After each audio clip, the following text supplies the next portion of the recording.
Chapter 607. Diana did not take the initiative to attack, but continued to support everywhere. Even if there were a few injured female warriors, she would send them to the rear in time. With the help of Qing Nu's Book of Nu, they would quickly recover. The battle lasted for a whole day, and a large number of ghostly creatures were finally wiped out by the gods. The werewolves, who were loyal to the firstborn, fled the battlefield soon after the battle. One of the key figures of the war, Cassandra, was captured by the Amazons who were inspecting the battlefield. The Princess of Troy was still alive, but her injuries were too serious and she was still in a coma. The broken part of the firstborn's greatsword was also picked up by Diana. Even if it was only 1/3 of the sword, it was still nearly 3 meters long. The spine of the black dragon had been forged in the core of the earth, and Diana, who was also proficient in forging, felt that it would be a good material no matter what weapon it was made of. Thea finally eased her discomfort with the help of the green lanterns, and Diana entered her spiritual world again to help her slowly stabilize. The Valkyrie was also exhausted. She was a very pure warrior goddess, and she liked swords, fists, and feet more than spiritual power. Fortunately, her level was high, and her shortcomings were not obvious. She also knew how to use spiritual power. After 3 full days, the two goddesses, mainly Thea, finally recovered. Occasionally, she would have a headache, but it did not affect the overall situation. Her spiritual power was less than half of her peak, and she could not brainwash the firstborn in a short time. Plus, the other party was prepared and would not be fooled again. Thea was quite regretful that she had lost this good opportunity. The firstborn was very powerful, and it would be a super fierce fighter in the Green Lantern Corps. Yes, she worked so hard to brainwash firstborn, but not for Hera. Thea did not intend to return him in the first place. An appropriate ceasefire would have been enough. You didn't take your own son with you, and now that he has reached the maximum level, you want to repair the relationship. How could there be such a good thing? Unfortunately, all her plans fell through. An insignificant character ruined her plan, and Thea was very upset.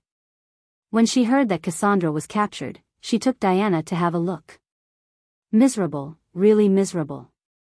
Cassandra, who was facing an emotional explosion, was lying on the bed alone. There was no one around to take care of her. Fortunately, she was also the daughter of Zeus, so no one abused her. However, her beautiful face was twitching because of the pain. There was a big bloody hole in her neck, which still showed her reckless behavior. Thea stretched out her hand and released a ball of magic to examine her. After a while, she snorted coldly. This troublemaker could be said to be completely crippled. Her vocal organs had exploded into a bloody mist. Even if her skin and flesh grew back, her talent had already left her forever along with her vocal cords. In order to take revenge against the gods, this woman was willing to sacrifice herself in order to retain the power to challenge the gods. Needless to say, it was similar to the Spider-Woman Aramani. There must be a tragic story behind this. Thea could only say that the Greek gods had done too many immoral things, and she had to take the blame for them again. Walking out of the lounge, he saw that the Amazons were still passionately preparing for battle. However, the gods were a little disappointed. The Netherworld King had given them too much pressure. In the evening, Hera gathered the gods to discuss the next step of the plan. There were 2 empty chairs at the scene. The goddess of agriculture and the goddess of strife had run away. The only one left was Ares, the god of war, who was on his last breath. The old man sat on the chair with his eyes half closed. If it weren't for his weak breathing, Thea would have thought that he was dead. The other 2 present were Dionysus, the god of wine, and Hephaestus, the god of fire. The god of fire had a good relationship with Diana and Thea. Unfortunately, he had a good clergy in vain. Because of his hobbies, he had changed his talent tree from the original god of fire to the current god of blacksmiths. He was also a god of faith. Where could you find a blacksmith in the 21st century?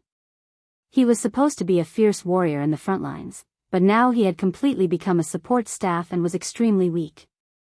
The remaining god of wine had some fighting power. There were people who liked wine in all ages. He did not have many believers, but it had never stopped. He could be said to be the god in the best condition. But the god of wine.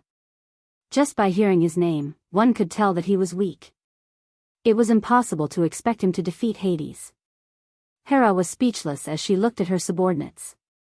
The old were old, and the weak were weak. This was also the reason why she hurriedly invited Thea and Diana when she heard that they had recovered. "Your Majesty Hera, what's with Hermes' speed?" Thea asked her own question first. Unlike Barry's reverse lightning, the resistance of mortals to magic was completely different from that of gods. If many speed reduction spells did not work, Thea would be very passive when dealing with an extremely fast enemy. It should be that Hades gave him something from the underworld. If I'm not wrong, Hermes' way of life has been rewritten. He doesn't look like a living being now. Without the disadvantage of being jealous, Hera's knowledge was unparalleled after following Zeus for so many years. She analyzed calmly. Undead? Lich? Zombie? These were the things that came to Thea's mind. Sacrificing one's life to turn oneself into a high-level undead creature. But Hermes' sacrifice was not a small one.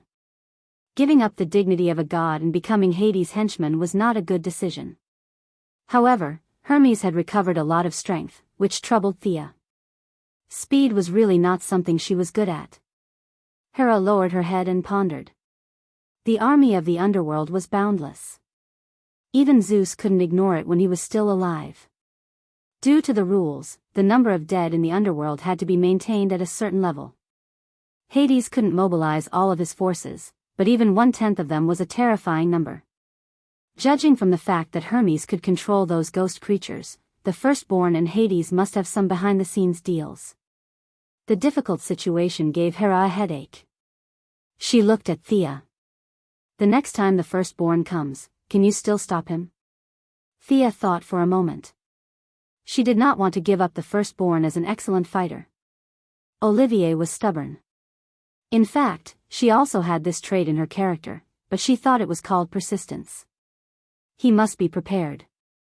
I can't guarantee it. Our comprehensive strength is about the same. He's good at close combat, and I'm good at long range. It's hard to say who will win. Of course, Thea would not guarantee it. At the same time, she thought to herself that the firstborn would attack again. If she did not recover to her best state, perhaps she should gather all the green lamps together next time?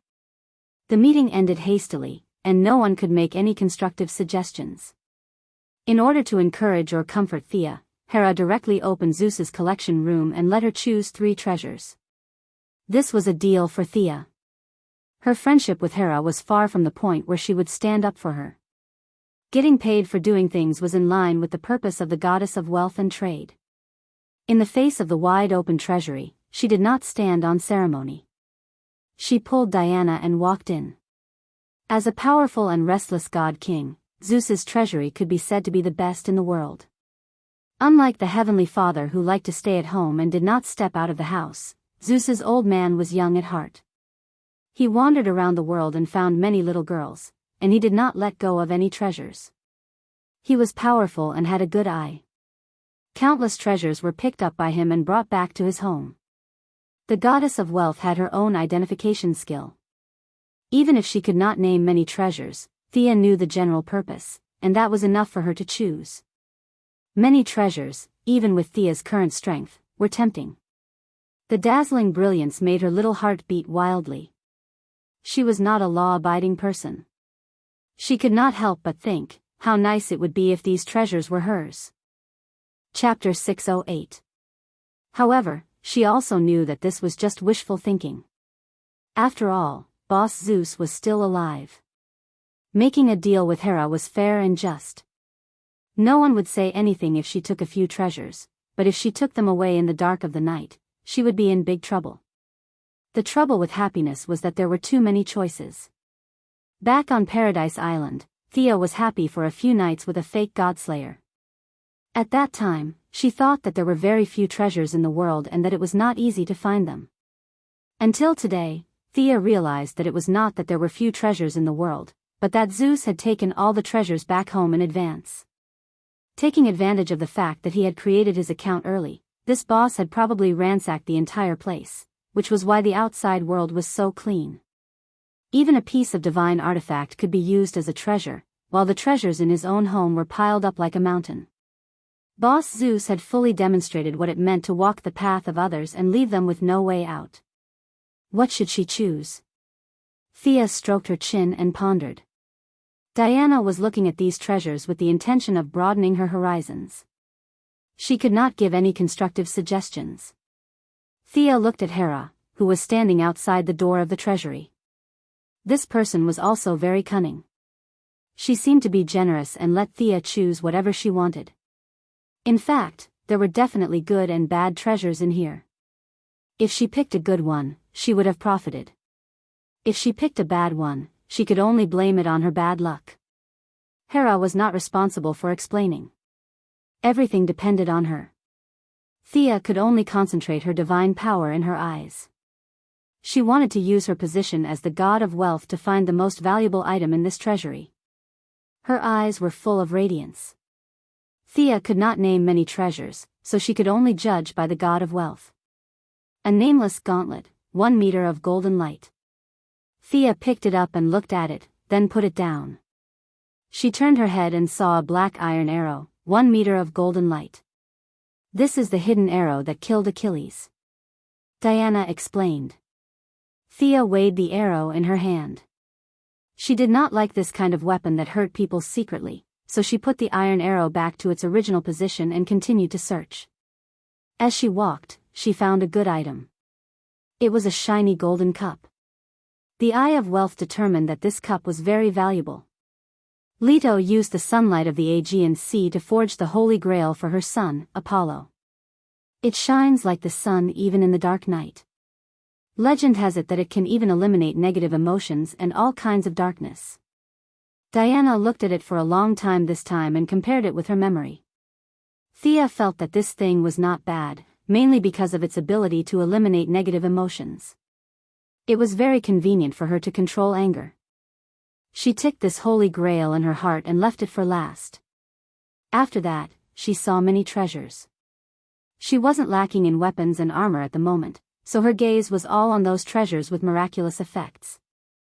Most of the evil items were not in his consideration.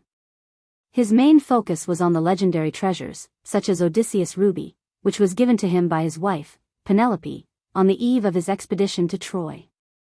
The ruby contained the love of a wife. Thea also saw the famous golden apple. As long as she carried this apple with her, it would increase her charm. Her charm attribute was about to explode. It was better to leave it for Hera to admire. While she was strolling around, a ball in the corner suddenly caught her attention. Golden fleece? A furry ball of fleece was casually piled up in the corner. Compared to the many divine weapons and subdivine weapons, this ball of fleece was insignificant.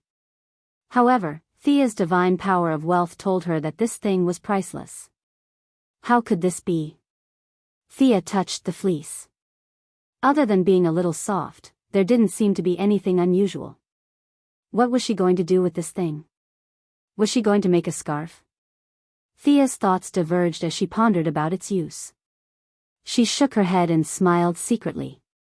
She stood up and was about to continue looking at other things. However, just as she took a step, a strong premonition in her heart told her that she would miss something if she left. The premonition came without reason. She turned back. That's right, this ball of fleece was the most dazzling thing in the entire treasure room. Perhaps it had an unknown use or contained some secrets. Trust your intuition. Thea didn't hesitate and picked up the fleece. After picking and choosing for a long time, she finally chose Austin's ruby of love, Leto's golden cup, and the golden fleece whose use she couldn't explain. Hera didn't comment on her choice. She had the right to choose. Whether she earned or lost, it had nothing to do with her. The ruby of love could provide her with enough love and emotions, but the process of absorbing them would come after anger. The golden cup would automatically take effect when placed next to her. It could eliminate all kinds of negative emotions. For her, who dealt with all kinds of emotions every day, it was a rare divine weapon. Thea carried the golden fleece back to her room. She and Diana closed the door to study it. The two studied from myths and legends to the golden fleece's diet and genetic mutation, but they didn't find anything. Did I make the wrong choice? Thea was a little unconfident. What could this thing be used for? Could it be used to make long johns for the long-legged goddess? Just as she was letting her thoughts run wild, she noticed something out of the corner of her eye. Among the golden fleece, a small thread caught her attention. Although it was also yellow, the fleece was golden. What caught her attention was a pale yellow thread. The moment Thea saw the thread, she seemed to see quicksand passing through her fingertips. Time flew by quickly, the sun, the moon, and the stars were constantly changing. An indescribable feeling of vicissitudes flowed in her heart. What is this? This is fleece, you must be kidding me. Thea only felt that it was ridiculous. Although it was just a glance, the power of the thread was something that even she couldn't resist. Among the people she had seen in her life, perhaps only the Heavenly Father could resist it. If this was the golden fleece, then wouldn't the original male sheep be heaven-defying? She called Diana to take a look. A magical scene appeared. Diana looked in the direction of her finger for a long time, but didn't see any strange thread. Thea was confused. Am I the only one who can see it? Thea's little heart was beating fast.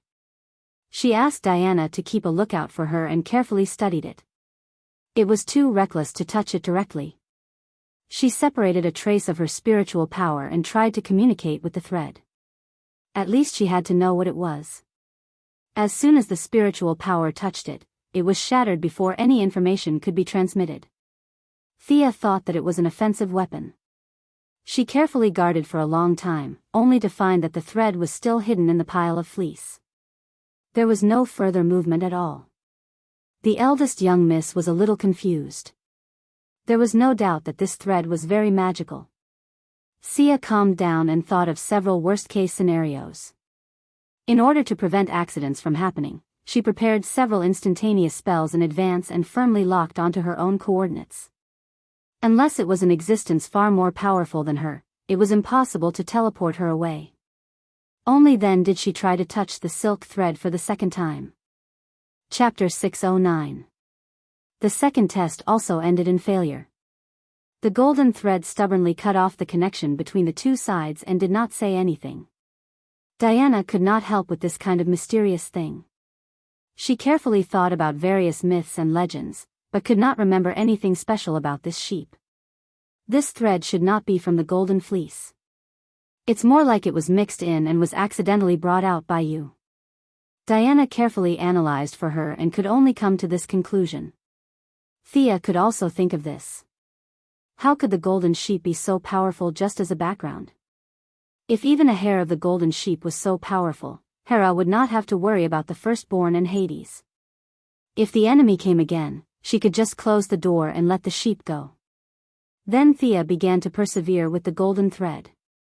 On the fourth try, she increased the output of her spiritual power and finally saw something. It turned out that she was completely wrong before. The thread was not attacking her, but there was too much information and it directly exploded her spiritual power. Thea's spiritual power was not the same as strength and speed. It had always been her strength. Even if it was only a trace of her spiritual power, it was stronger than the total spiritual power of an ordinary person. Although she was not a god of faith and needed to respond to the prayers of believers from time to time, her total spiritual power could still crush 80% of the old and new gods today. She began to gradually increase her spiritual power while maintaining the necessary vigilance. At first, the images transmitted back were fragmented, like the ravings of a lunatic. She only saw scattered images of some tall buildings and people in the city. It was not until she injected a full 1/3 of her spiritual power that the mysterious thread was finally revealed in front of her eyes. What the hell was the golden fleece? Thea deeply realized the importance of the stacking of modern corporate items. She should tell the old man Zeus about the advanced concept of classification later. The way he piled all the treasures together was too low. After a long time, the old man would not know how many treasures he had. Now the thread mixed in the golden fleece was a clear proof. Diana couldn't see it because she didn't have enough mental power. Hera was a god who was good at magic, and she was now in charge of the king of God's scepter. If she looked carefully, she would most likely be able to see it. It was only because she hadn't been paying attention that a treasure was mixed in with the wool, allowing Sia to pick it up. These were the threads of the three goddesses of fate. The three goddesses were Croso, who was in charge of the future and weaving the threads of life, Lachesis, who determined the length of the threads of life, and Atropos, who was responsible for severing the threads of life. The three goddesses were born at the beginning of the universe's chaos. They controlled the fate of the 12 titans represented by the second-generation god king, Uranus, and the 12 Olympian gods represented by Zeus. Their authority could not be measured by the standards of the old gods or the new gods. They were not gods of faith like Ares, nor were they gods of nature like Zeus. Their status was more transcendent. As the masters of fate, they were more like conceptual gods in Thea's eyes. The thread that Thea was in contact with was the thread of the future woven by the smallest of the three goddesses, Croso. It contained a power called fate. Ordinary people would talk about the future with longing, but from the perspective of the gods, there was only fear. The gods' level of life had reached the peak. In fact, they were very afraid of change. Today, there was a new god to replace the old one. Tomorrow, there would be a new god to replace the old one. Wanting to transcend the arrangement of fate was an impossible task. Just look at Reverse Lightning, who had racked his brains, and it was clear that no matter how hard he tried, he was still unable to escape the shackles of fate. The more he struggled, the closer fate would entangle him, until he breathed his last. Ever since the day she found out about her fate, Thea had been preparing for it, not only for her family, but also for herself. Back then, she had wanted to ride on the coattails of Superman and Batman, but now, the tables had turned. It was time for others to ride on her coattails. It seemed like she had gained a lot, but fate still did not let her go. Instead, it pushed her into the teeth of the storm. Because of her struggles, fate's shackles on her became tighter and tighter. Putting everything else aside, she was the main force in the war against Darkseid. Whether it was from the perspective of the Heavenly Father or from the perspective of the people on Earth, she was responsible. Those who were weak could do nothing, but those who were strong could not do so. Transmigrators could not do whatever they wanted. As long as they were in the game, they were also pawns of fate. Whether it was Reverse Lightning from the 25th century, the Queen of Emerald Eyes from the 31st century, or Lantern One, who had traveled 10 billion years and was nicknamed Reverend Eden, they all proved this. It was as if there was an invisible hand constantly pushing her forward. And now, this thread brought Thea a possibility. Perhaps she could break free from the shackles of fate in the future? It was too early to talk about the future. Aside from the unconventional forces, Thea was considered a powerhouse on Earth and in the universe. But so what? Even the fate of Darkseid's first lantern had been sealed. It was still a long time before she could break free from her fate. Thea tried to put the thread of fate into her spiritual space, but unfortunately, the thread could not go in at all. Should she find a place to hide it? But she was still worried. She now understood that Zeus had probably hidden the thread of fate in the golden fleece because it could not be taken away. Thea could not think of a better idea. The golden fleece could not be hidden, and she could not parade it around the city every day. She chose to hide it in her hair. She had blonde hair anyway, so it was not out of place.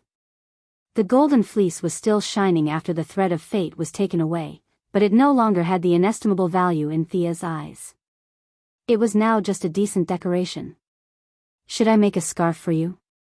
Thea looked at the long-legged goddess mockingly. The golden fleece was of no use to gods who fought and killed all day.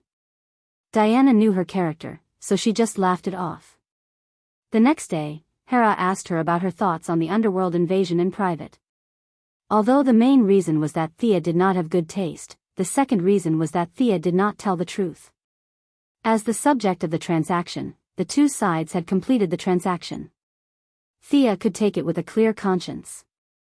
She was willing to give it to her, but she still felt a little guilty when she remembered that Zeus was still alive. Your Majesty Hera, let me give you 3 suggestions. If Hades were to attack Mount Olympus, she would feel that the reward would be too much for her to handle. If she were to put in the effort to settle the matter, Zeus would have nothing to say even if he were to think about it in the future. Oh. Please go ahead. Hera saw that she was serious and became serious. First, I suggest that you recall Hercules. He is an important fighting force of Mount Olympus. Wait, you mean Hercules is still alive? Hera was a little incredulous. I saw him a while ago. He just escaped from the seal. Thea nodded and waited for Hera to digest the news. To be honest, the relationship between Hera and Hercules was at the level of hatred in her opinion. Hercules was the son of Zeus and Alcmene. This woman was Zeus' great-granddaughter according to seniority. She was very evil with Zeus and gave birth to Hercules. The feud between Hera and Hercules could be written into a book. What's the next suggestion? Hera gritted her teeth. She was not very willing. Join forces with Poseidon and attack the underworld. Thea said with certainty. Chapter 6:10. Hera looked at her as if she was crazy. Are you talking nonsense? We were discussing how to resist Hades' army, and now you're telling me to fight back and join forces with Poseidon? You heard me right. I mean to gather the gods and fight in the underworld, forcing Hades to sign the treaty. Thea felt that fate was encouraging her to rush forward, but she really had to follow the established route. If Hades attacked Mount Olympus from time to time, Diana would have to come back every few days, and she wouldn't have time to do anything else. The final outcome would be the defeat of the gods, who would give up Mount Olympus and flee to the human world. Didn't Hades have an endless number of soldiers? She didn't need to use guerrilla warfare. She didn't want to fight a war of attrition with him. She wanted to attack his weakness and lead the gods to attack his base. Our soldiers are far inferior to his, but the gods are here. If Hercules is included, our high-end combat power can completely crush Hades. Poseidon's army will also take a large part of the pressure. Seeing that Hera was still hesitating, she could only continue her analysis. Mount Olympus, Poseidon, and Hades. Among them, we are the weakest, followed by Poseidon, and Hades is the strongest. I heard that the ownership of the river Styx has always been the focus of their debate. We can use this as a breakthrough to attack the underworld. Hera was still hesitating. This idea was too bold. She felt that it made some sense, but she was afraid that it would completely collapse because of a mistake. She clenched her fingers tightly and couldn't make up her mind. You want to start a war? I heard it. I have to say that it's a good idea. Ares, who was already in his twilight years, suddenly walked into the room and spoke his mind. Thea ignored Ares and continued to give Hera ideas.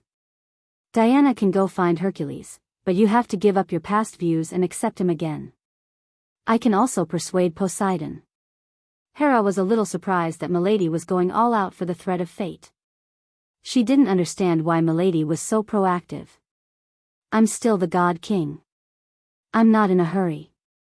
Why are you so anxious? She couldn't figure it out, but it was a good thing. She lowered her head and thought.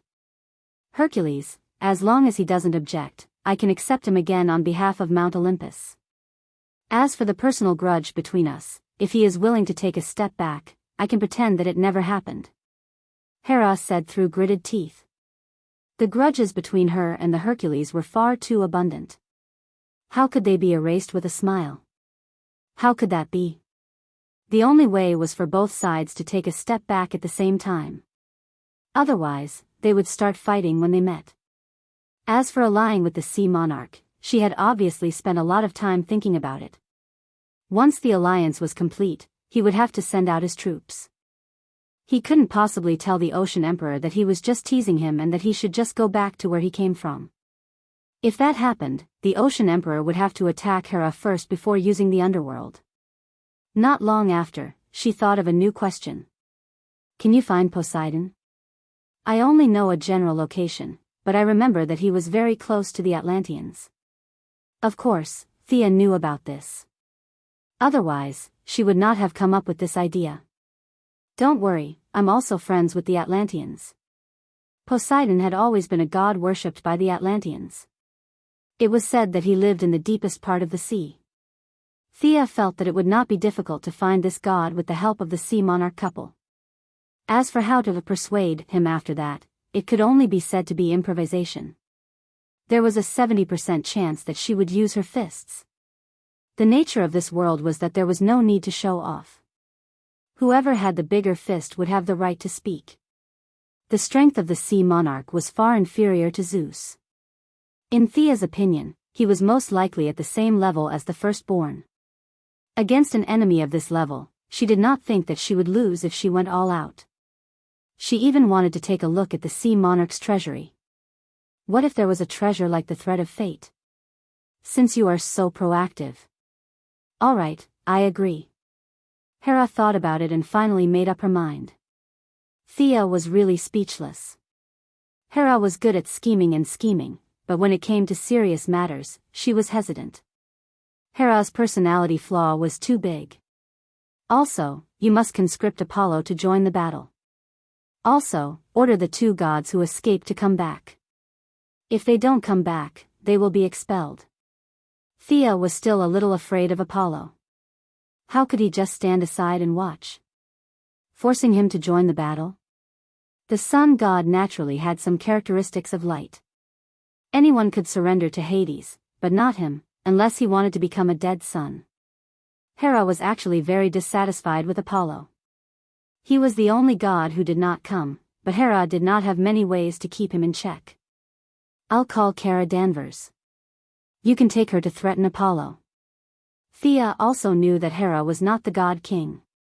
If Zeus was still the god king, no one would dare to provoke him. How dare you not come when the god king summons you? Do you still want to live? In the end, what determined everything was still strength. Thea's plan was to gather all the gods to fight Hades and completely defeat him. Of course, if she could also plunder his treasury, Thea would not mind. Accepting Hercules, allying with Poseidon, and forcing Apollo. If all three of her suggestions could be realized, it would not be difficult to force Hades to sign the oath. After all, what determined the world was still the high-end power. Thea even wanted to use the Flash to deal with Hermes, but it was not the time to mention it. After making up her mind, Hera made a prompt decision and went to Earth with Thea's incarnation to find Supergirl. The Martian hunter was now focused on teaching his niece, so he did not have time to pay attention to Supergirl. Apollo had hidden himself very well. However, under the authority of the Divine King, even if he was a fake Divine King, he had nowhere to hide. He had used this tactic several times. It did not matter whether it was old or not, as long as it was effective. Hera's trip was not dangerous. She only had one goal, which was to beat Apollo to the ground until he was convinced. Diana went to find Hercules, which was also not dangerous. At most, she could persuade Hercules to give up his grudge with Hera, but it would take a lot of talking. Thea's task was the most important. She had to persuade Poseidon to join the battle. Without his army as cannon fodder, the gods would be in trouble. However, the premise of persuading him was to find the location. Hera's authority did not have jurisdiction over Pluto and Poseidon. This was the agreement between the three brothers. They did not belong to Mount Olympus.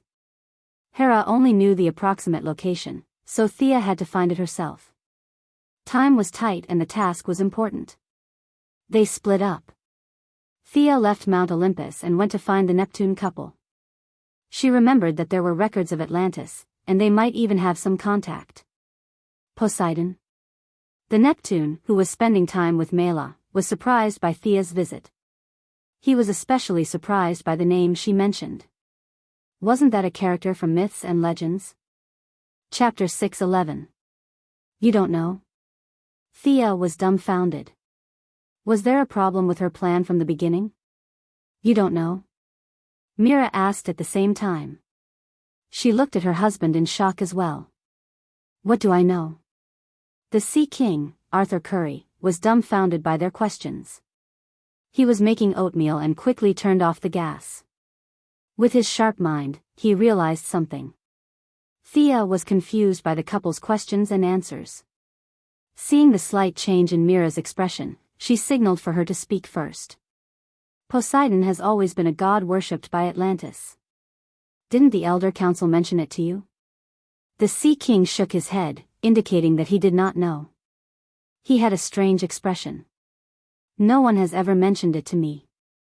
I thought you knew. Mira was a little speechless. She felt that she was being ignorant.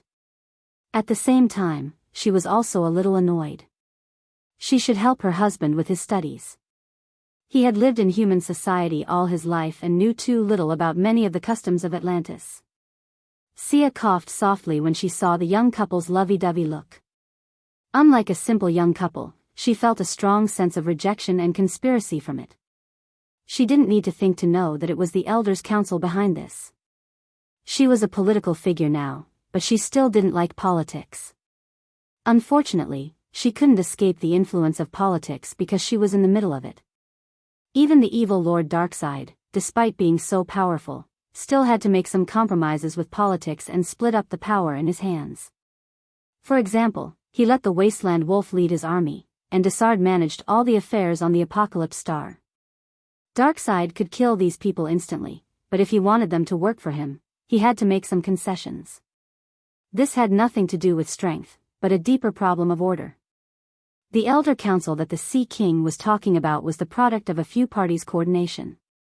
However, she did not want to be involved in other people's affairs. She had enough problems. She just wanted to find the Sea King's hiding place. Understanding her intentions, the Sea King was very happy. Let's go. You haven't been to Atlantis, right? I'll ask the council. Besides, there should be records in our library. Thea immediately followed them. To be honest, she had admired Atlantis for a long time. The couple jumped into the water. Thea, who was already a god, did not need any water armor. She could follow the couple with her own divine power. The three of them dove all the way down and passed through several huge underwater caves. Thea followed them as they flew through the sea. Thea followed them with her divine power. 10 minutes later, they had entered the deep sea. This was a forbidden area for humans. Perhaps only the most advanced underwater detectors could observe this place. Many nameless deep-sea fishes caught sight of the three of them. Some of them chose to avoid them, while others pounced on them fearlessly. Unfortunately, they were all controlled by the Sea King's ability to control marine creatures, so they turned around and went home. How did your body survive in the deep sea? Miala was very curious as to how Thea could keep following them. She wanted to use her ability to control water to help her, but seeing how relaxed Thea was, there was no need to do so. Sia could only laugh and change the topic. She bragged that she was some kind of god, and that she could come and go as she pleased in this small pool of yours. She was not thick-skinned enough. At first, they were worried that Thea would not be able to withstand the huge water pressure. Seeing that she was observing the strange environment around her as if nothing was wrong, they stopped worrying and used all their strength to swim to the deepest part of the sea. There was no sound in the depths of the sea. It was pitch black from top to bottom, left to right, front to back, and her sense of direction was completely confused. Her well-known phobia of the deep sea was not just for show. Fortunately, her eyesight had been following the Sea King, so she did not lose him. After passing through a few trenches that had yet to be explored by human beings, the three of them entered a cave that was invisible to the naked eye at the northwest corner of the trench. They found themselves in a rugged and winding tunnel. Between the walls of the tunnel, there were some aquatic plants that were emitting fluorescent light. The tunnel was several hundred miles long. The three of them passed through the cave without making any sound. In the deep sea stood a magnificent and vast city, Atlantis.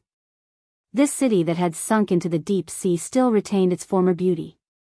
The blue stone pillars still emitted light even in the deep sea. Many tall and artistic buildings dotted the city like stars in the sky. The layout of the city was like two concentric circles, divided into the inner ring and the outer ring. With just a rough look, Thea could see the power structure here. The nobles lived in the inner ring of the city center, while the commoners lived in the outer ring. This was not only convenient for the expansion of the city, but also to use the lives of the commoners to buy time for the nobles to escape when the enemy attacked. Yes, Thea did not have a good impression of this group of people. Because when she was looking around, an old man with a few guards was arguing with the Sea King. And from the way the old man pointed at Thea from time to time, she knew that he was not saying anything good. Language barrier. Atlantis naturally could not speak English. Some of the words were similar to Greek, but the specific meaning was not easy to distinguish. Thea cast a small spell, language proficiency. This spell allowed her to understand the language of all intelligent creatures. As for the dragon language and demon language, it was not within the range of the spell. This person from the surface must be questioned by the parliament. Arthur, let me remind you, even if your mother let you ascend the throne, you still have to obey the orders of the parliament. The old man pointed his finger at the Sea King's nose fiercely. She is my friend. Stay away from her. This is for your own good. The Sea King and Sia had dealt with each other a few times, so he had a good understanding of her character. She was a docile donkey. It was fine if you didn't provoke her, but if you did, you would have to prepare for your funeral. Her mother is one of the leaders of the people on the surface. I warn you, Counselor Coat, if you do not want to cause a dispute, ask your guards to return to their posts. The Sea King spent 3 days a week at the bottom of the sea and the remaining 4 days on land. He was also a person who had social activities. The huge commotion caused by Moira's election was known by all the Aborigines of the South Pacific Ocean. Naturally, the couple saw the news, especially when they knew this person's daughter. The old man named Coat was stunned. To deal with such political figures, he had to use political means. When he heard that Thea had a background, he hesitated. Thea pretended not to understand their conversation and asked Mela in English, "Is this guy your enemy?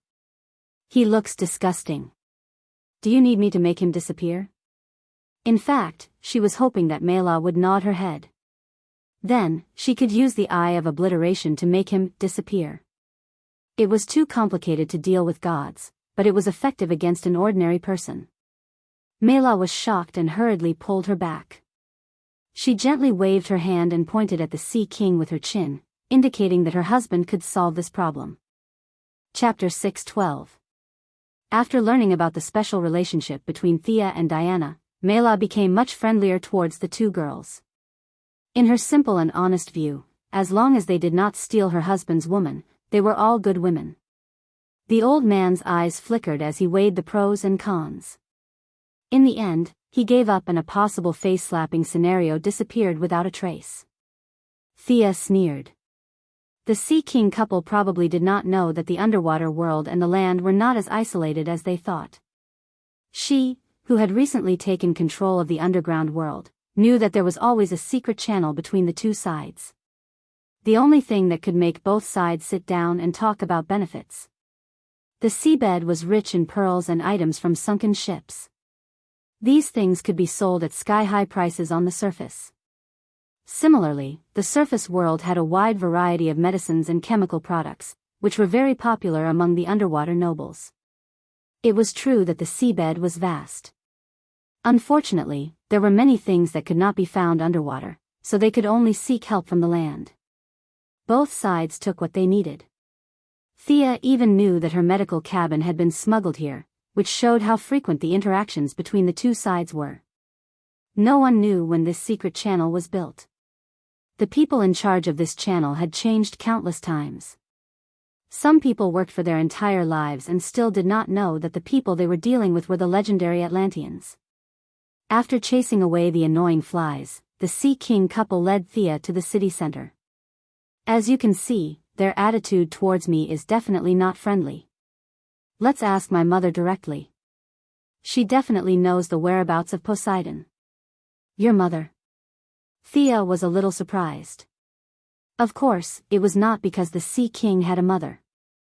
Other than those who jumped out from the cracks of rocks, most people had a mother. This was normal. Thea was curious why his mother was still alive.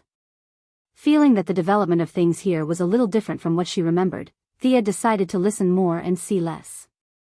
The three of them entered the city through the main gate. Along the way, the civilians looked at Thea with surprise. She naturally did not wear a hood when visiting other people's cities. At first, she thought that the civilians were admiring her appearance. Then, she realized that something was wrong. The admiration was still there.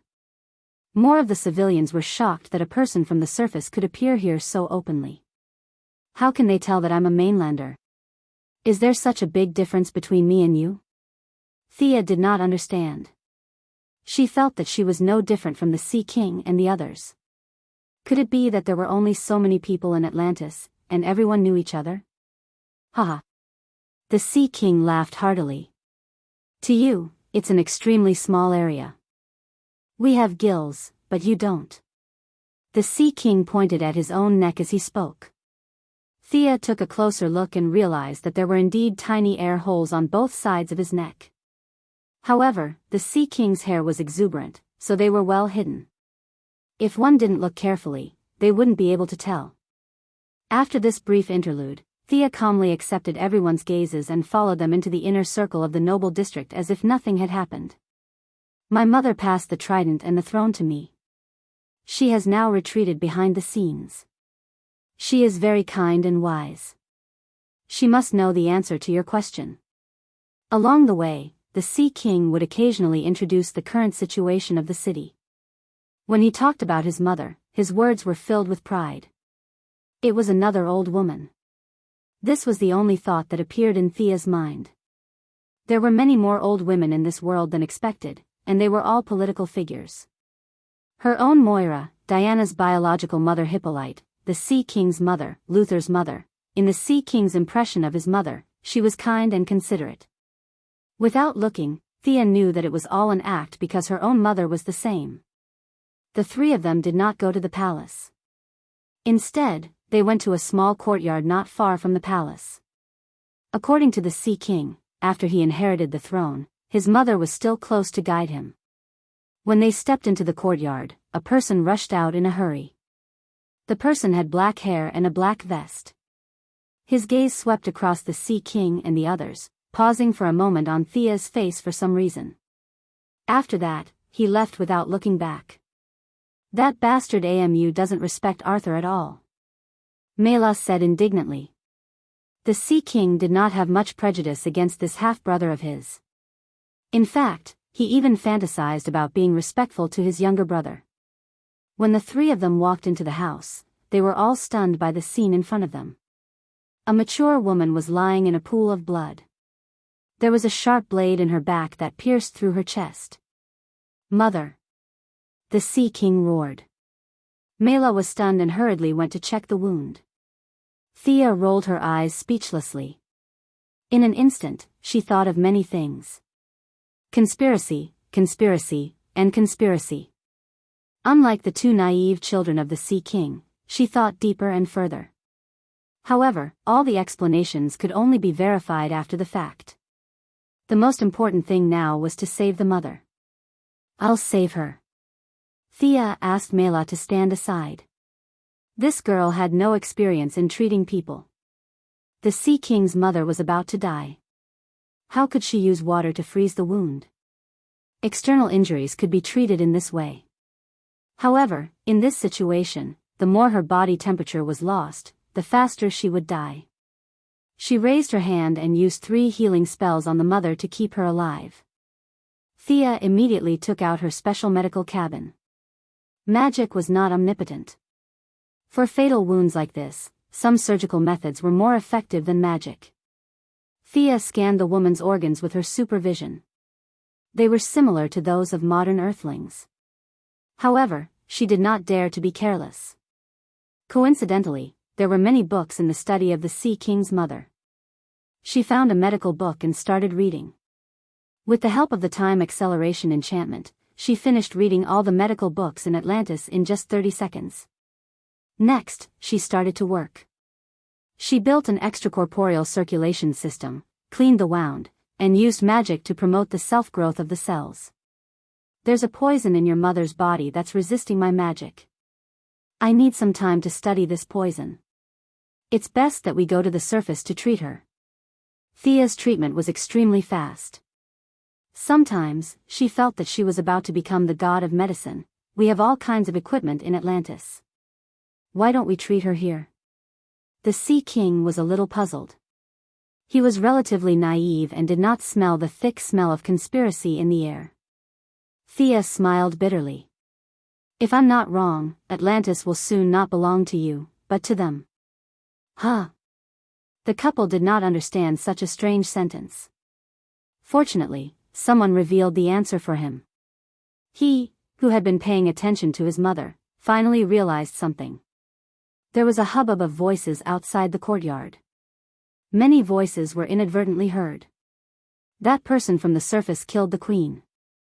We must avenge the queen. Arthur is also an accomplice. They were all bewitched by the people from the surface.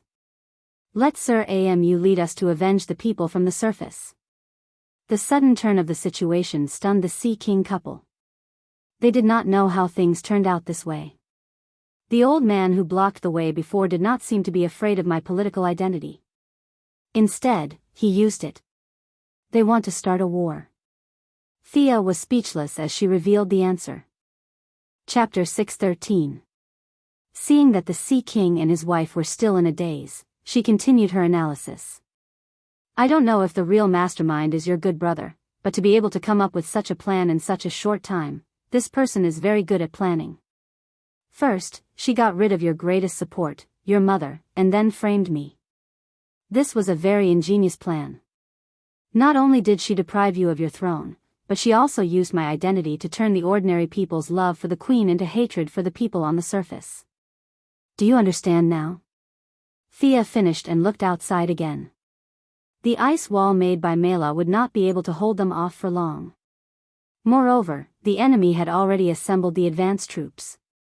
It could be said that this plan was not made in a day or two. I don't believe that Amu would do such a thing. He must have been bewitched. It's all those elders doing. The Sea King didn't believe that his relatively honest younger brother would do such a thing. Thea could only remain silent. She did not want to get involved in other people's family matters. Originally, she only wanted to ask for the address of the Sea King and then retreat. Now that the situation was escalating, these people actually wanted to launch a land attack. Were they too free?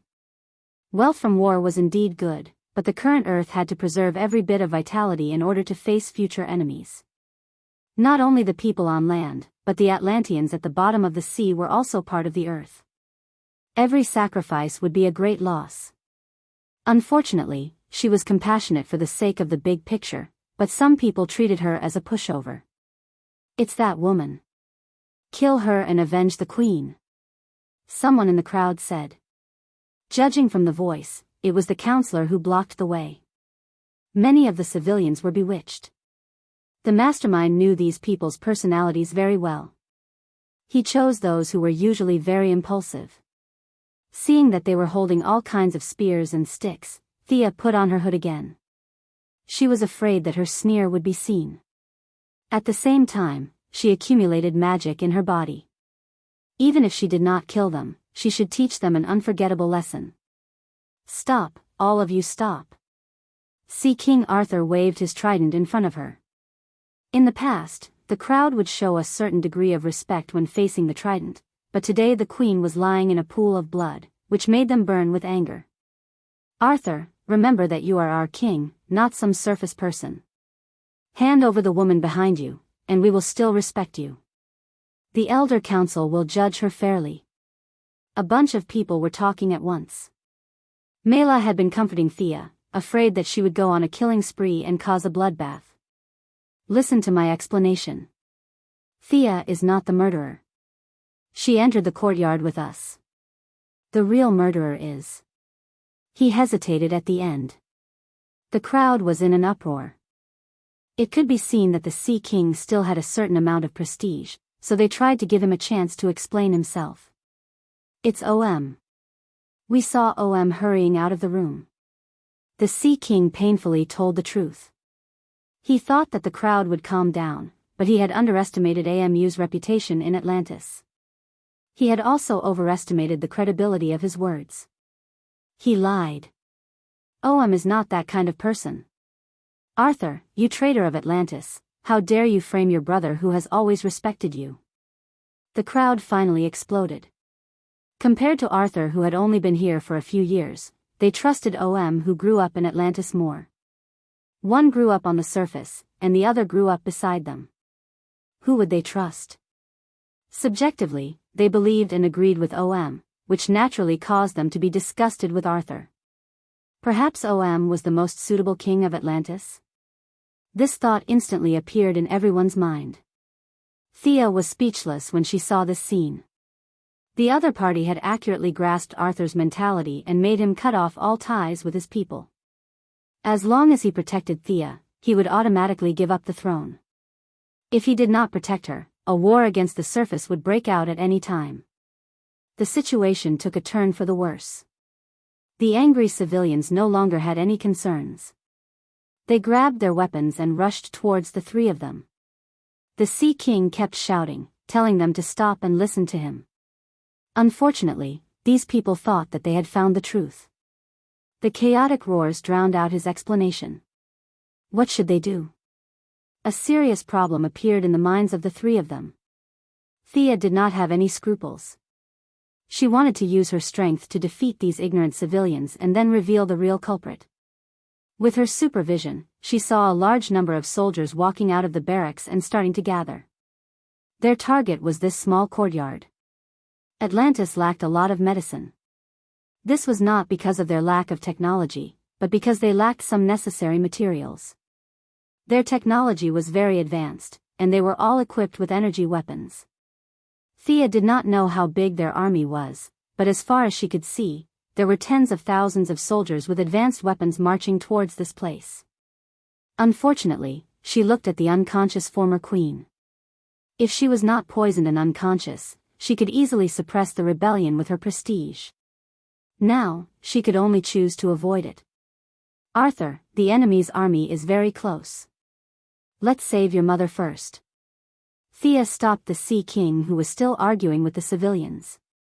If they did not leave now, when would they? Tens of thousands of people against her, it would be very difficult if they could not kill her. If the Atlanteans had some advanced technology, it would be awkward. The Sea King and his wife knew that she had the ability to teleport. After thinking about it, they could only choose to retreat. The real intention of the mastermind was to force them to leave. The army gathering was more like a signal. The Sea King needed time to save his mother, and they also needed time to reorganize their army and go to the surface. As long as the flames of war were ignited, racial hatred would form. Even if the queen appeared again, it would not be so easy to resolve. Both sides were racing against time. Now, it was up to Thea to save the queen and return to Atlantis first, or their army to the surface first. Mira controlled the seawater to disperse the civilians. Thea brought them directly back to the metropolis. She had a large number of instruments in her laboratory that could detect toxins. In order to speed up, she also called Poison Ivy to help with the examination. Modern technology checked again and again, but in the end, they could not analyze what kind of poison it was. Thea suspected that it was a secret recipe of the palace, or a toxin refined from some substances that were extinct on Earth. However, her magic did have a miraculous effect. She used a large amount of magic to wash away the toxins. In addition, Poison Ivy also created a plant medicine that neutralized part of the toxins. After an hour of hard work, the queen finally woke up slowly. She looked around for a long time. She did not recognize the environment in front of her. Unlike ordinary Atlanteans, she had lived on the surface before, and it was during that time that she met the Sea King's father. The oxygen content in the air told her that this was the surface. But how did she come here? Chapter 6:14. Thea left some space for the mother and son to talk. She walked out of the room and browsed through the information that Gideon had collected. While they were treating the injured, the other party was not slow either. The large number of troops could not be gathered in a short period of time. However, they were ruthless enough to send out a small team of about 100 people to attack the surface. These people were kamikazes. Their purpose was to sacrifice their lives and start a war between the two sides. When they first saw their battleships coming out of the sea, many citizens took pictures, thinking that it was a game show. It was only when the Atlantean soldiers walked out of the battleships and prepared to shoot at the crowd that they realized the danger they were in. Fortunately, or rather, unluckily for these people, they chose Gotham as their first stop. The simple-minded citizens of Gotham City had never seen plasma weapons before. However, when they saw these people in strange outfits and assumed shooting positions, they all chose to evade out of reflex. As a member of the Gotham family, even the normal citizens had a bonus to their dodge. For example, Master Bat could dodge bullets with a light jump and dodge Omega Ray with a heavy jump. This was an external sign that their dodge attributes were stacked to the max. The kamikazes fired for a long time, but they were dumbfounded to find that no one was killed. Only a few were injured. Were the people on the surface so fierce? A shadow appeared in the hearts of the kamikazes. Of course, they were not tired of living and wanted to die. Instead, they had noble morals. At least from their point of view, they were very noble. When the small team set off, the Elder Council advocated that they would take down America in 3 days and conquer the world in a month, returning Earth to the embrace of Atlantis. Looking at it now, this goal seemed to be a little difficult. Before they could walk out of the ominous situation, a large cloud was flying towards them. This could be called a nightmare for them for a long time in the future.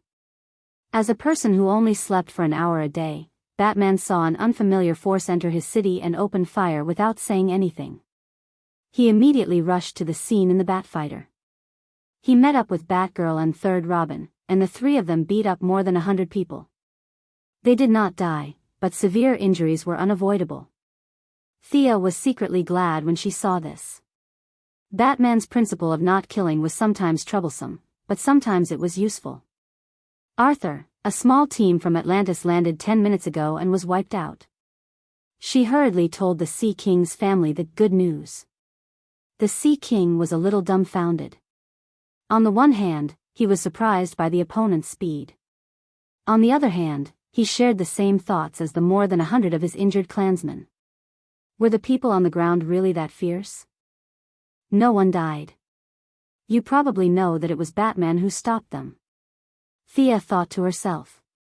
Not only did she stop their evil deeds, but these people would probably have to spend the rest of their lives in wheelchairs, if there were wheelchairs at the bottom of the sea. I have to make a trip to Batman's side. His troops will continue to emerge. Humans must be prepared. Thea was speechless. Coordinating the cooperation between superheroes and the government was undoubtedly her mission. It would take time to resist the enemy's army, time for the Sea King's mother to recover, and time for them to return to Atlantis and set things right. Many troops were already on their way to the surface.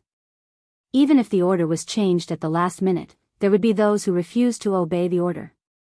Thea could only coordinate and build the humans' defense line first. If a few casualties were unavoidable in this war, it would have to be the Atlanteans. She checked the Queen's injuries again. Her physique was also very strong. It was just that the residual poison had suppressed the speed of her recovery. Optimistically, it would take more than half a day for her to recover to the point where she could seize power. This was not a game. Even if her HP was full, she would not be able to recover. There was an upper limit to healing skills. The growth of cells could not be too fast. This was determined by objective laws. The Sea King couple also had mobile phones. Thea told them to keep in touch while she teleported to Gotham. She had lost count of how many times she had been to the Bat Cave, but she still did not like the dark environment here. What made her even more curious was that no matter when she came to the Bat Cave, Master Bat would always be dressed the same way. Who was he showing off to when he was at home with a hood? Look at him wearing Kevlar all day long. It would take him a lot of effort to go to the toilet. Batman was used to Miss Thea coming and going as she pleased. He was studying the energy weapons of the Atlanteans. He glanced at Thea from the corner of his eyes. Is the enemy this time related to you? Thea cried out that she had been wronged. She explained everything from the beginning to the end. Just by looking at Batman's eyes, she knew that her explanation was feeble. The Atlanteans. Batman had also investigated the Sea King. He even had a set of black manta ray tights. He was not completely ignorant of this underwater country. Anyway, this is what happened. These guys. Thea looked at the men of sacrifice who were knocked out by Batman with a strong anesthetic. These guys will have to be returned later. Don't go overboard. Thea's words were to leave the rest to fate. Batman would not give up on the research materials at hand. With his personality, he would definitely test the Atlanteans' various numerical values.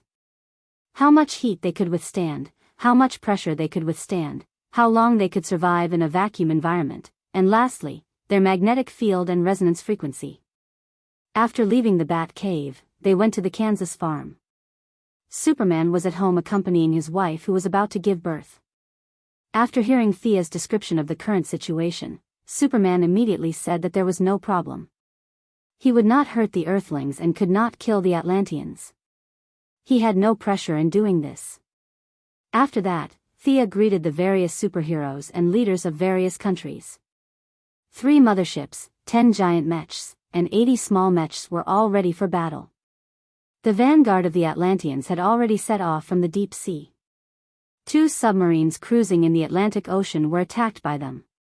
Fortunately, Superman arrived in time and saved the submarines. The dark clouds of war shrouded the entire world without the knowledge of ordinary citizens. Rio de Janeiro, the coast of Florida, Caracas. We have seen the enemy landing. The frontline troops have all assembled. The mech troops are ready. A lot of intelligence gathered at the Pentagon.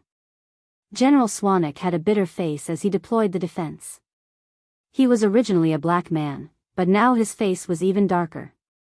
Mr. President was too lazy to do anything to save his reputation.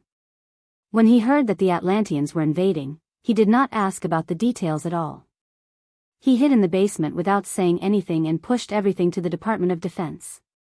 In a private call to the minister, Mr. President very happily delegated power, and said that even if he was defeated, if he wanted to sign the surrender agreement, he could sign his name. He didn't care about the pillar of shame in history at all. There was only one condition, and that was to not disturb him. It was just an empty reputation. He had long put it aside. Chapter 6:15. Mr. President had given up on himself and was unfazed. General Swanwick could not do the same. He felt that he could still be saved as the Minister of Defense. If this was a normal era, his military power could crush the U.S. military of all eras. Unfortunately, the current era was not normal. When Thea learned that he was leading the army, she even took the time to help spread the past of Atlantis. These words sounded like sleep talk to him. Atlanteans? You must be kidding me. However, the images captured by the satellite told him that Thea was telling the truth. This made the African minister, who had always had a firm view of the world, feel helpless. Please rest assured, Mr. Minister. The superheroes will help to resist. I don't ask the frontline soldiers to not kill anyone. That would be making things difficult for them. However, we can't take the initiative to provoke them. This is just a conspiracy of a small group of people. There is still a chance to salvage the situation. Thea nagged at the generals to reason with them. If they were obedient, it would be fine. If they were disobedient, they would use their divine power to confuse them. She was doing this for the sake of everyone's peace. She did not feel burdened at all. Thea worked non-stop to coordinate the relationship between all parties. Superman was in charge of the sky, the Flash was in charge of the ground, and the remaining heroes were in position to prepare for the enemy's first wave of attack. The Sea King's mother was called Atlanta. It was a very beautiful name. After treatment, she had regained some ability to walk. After understanding what had happened, she also did not want a war between the ground and the sea. Regardless of her weak body, she insisted on stopping the war. This was completely in line with Thea's plan. She did not have time to ask about Poseidon. She teleported again and brought Atlanta and the Sea King couple to the landing point of the Atlanteans to stop their actions.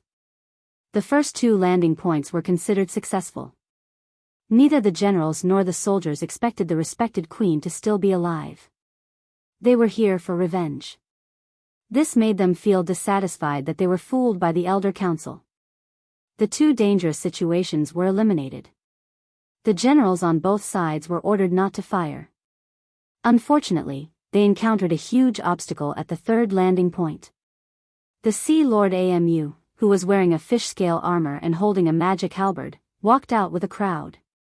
When he saw that his biological mother was still alive, he pointed at Atlanta and said loudly to his subordinates, "This woman is not my mother. This woman is not my mother at all. She was transformed by that surface witch." He was the one who had called a deer a horse, but there were still people who believed him.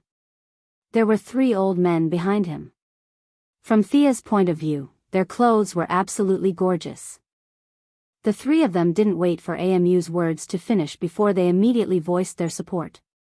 This person said, "That's right. The queen can't be so weak. It's as if a gust of wind could blow her away." The other one pointed at Thea. "It's all because of this surface witch's disguise. The queen's corpse is still in Atlantis, waiting for you to avenge her." If Amu's words were a little tough on the outside but weak on the inside, the acting skills of these old guys could be said to have reached perfection. They used Atlanta's weak body and Thea's teleportation to make an issue out of it and cleverly link the 2 together. Their purpose was to refuse to admit that what was true was false even if it was true. The soldiers below were completely confused. In general, the idea of attacking the surface people had a certain market among the Atlanteans. However, most people opposed it. Their physiological structure had completely changed, and they could not live on land at all. After killing all the surface people, they would have to retreat to the sea. This kind of war was completely meaningless to the soldiers below, except for the satisfaction of conquering the surface people. "Kill that witch and we can break all the magic." One of the old men pointed at Thea and ordered. The people on Earth had satellites, and the Atlanteans also had similar monitoring methods. Thea had been teleporting around the world for a few hours, so it was not difficult to find her. In their view, once this Earthling died, the conflict between the 2 sides would become obvious. On the other hand, they were also annoyed by this kind of teleportation that came and went without a trace. Most of the soldiers did not follow blindly. They could still feel the smell of a conspiracy. However, there were always a few simple-minded weirdos who, upon hearing the order, opened fire on Thea without thinking. In order to help resolve the conflict between the 2 sides, she had spent the past few hours trying to persuade them. Now, the other party treated her as a soft persimmon, which completely angered the goddess of trade and wealth. The rolling divine power was no longer suppressed, and all of it surged to the other side. An invisible force that everyone could feel swept across the Atlanteans. Next, she saw the black technology of the Atlanteans. They had activated some kind of force field device, and a sky-blue energy wall shrouded them.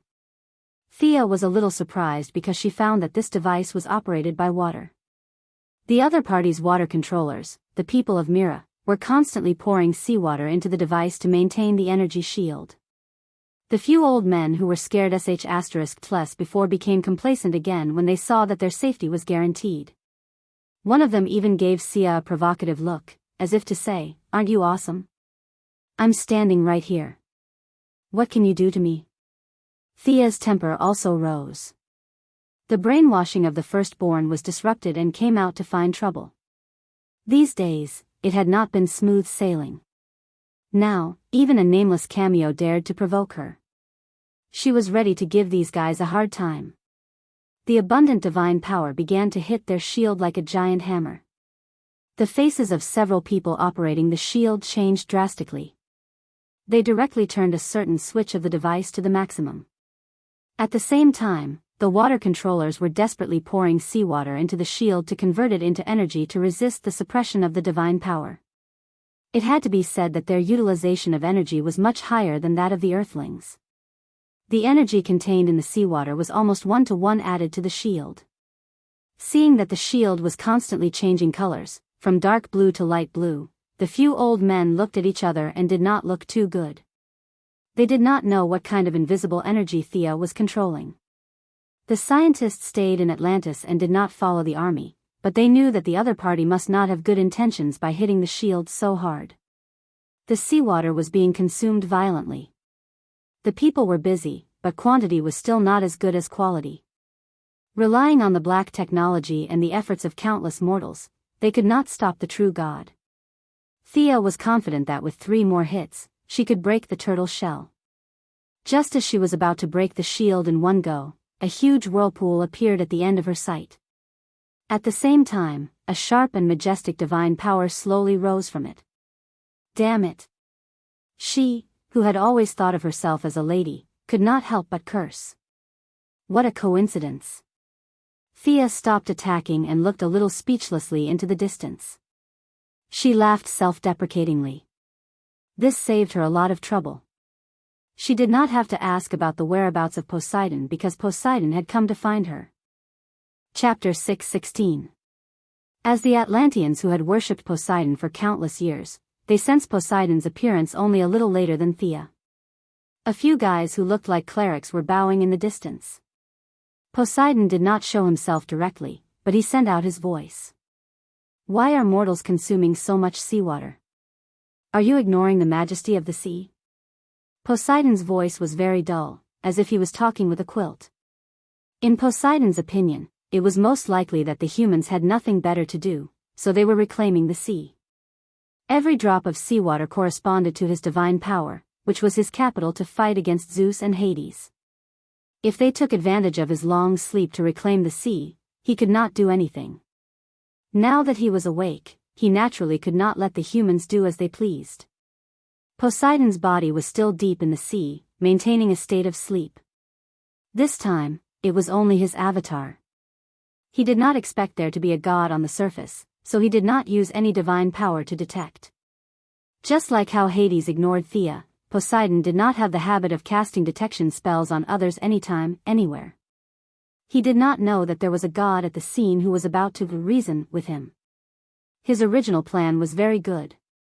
He was ready to leave after showing off. How could Thea let him run away? She used all her divine power and directly smashed the Atlanteans' protective shield. She was very tight on time and had no time to negotiate with them. In order to prevent them from attacking recklessly, she needed to make a symbolic deterrent. Her stern gaze swept across the Atlanteans, and finally found the magic halberd in Amu's hand. This ambitious but incompetent second prince was far less upright than his brother. He was somewhat evading Thea's gaze, but he instinctively held the halberd tightly. This is it. Thea opened her left hand, and under the influence of invisible waves, Amu's halberd flew into her palm. A magic halberd? She checked it for a while and sneered. What magic halberd? It smelled like a demon. Originally, she just wanted to throw it back to give him a deterrent, but the demon's participation changed her mind. Demons were enemies of order, and it was not wrong to kill one on sight. This halberd was not only made by a demon, but there was also a weak soul left in it. The soul was constantly devouring Amu's flesh and blood to restore its own state. Kid, you will thank me in the future. Thea gave Amu an enigmatic smile. She gripped the weapon with both hands and began to exert force. At the same time, her divine power entered the halberd. The demon inside was terrified to the extreme. The nameless demon did not know where this divine power came from, but it felt as if its body was being burned by flames.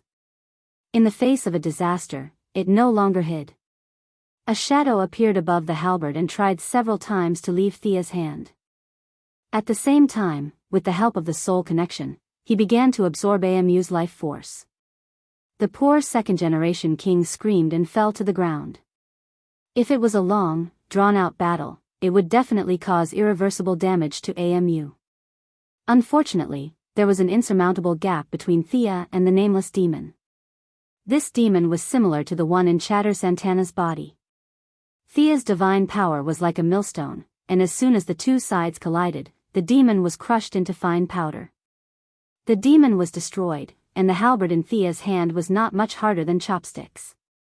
With a crack, it broke into two. Your brother was bewitched by the demon. He needs some time to recover. Thea explained to the Sea King and Atlanta. Previously, they had all seen the demon absorbing Amu's shadow. Knowing that the demon had confused the nature of his son, younger brother, the two of them heaved a sigh of relief. This made sense. Only a person controlled by the demon could do such a tragedy.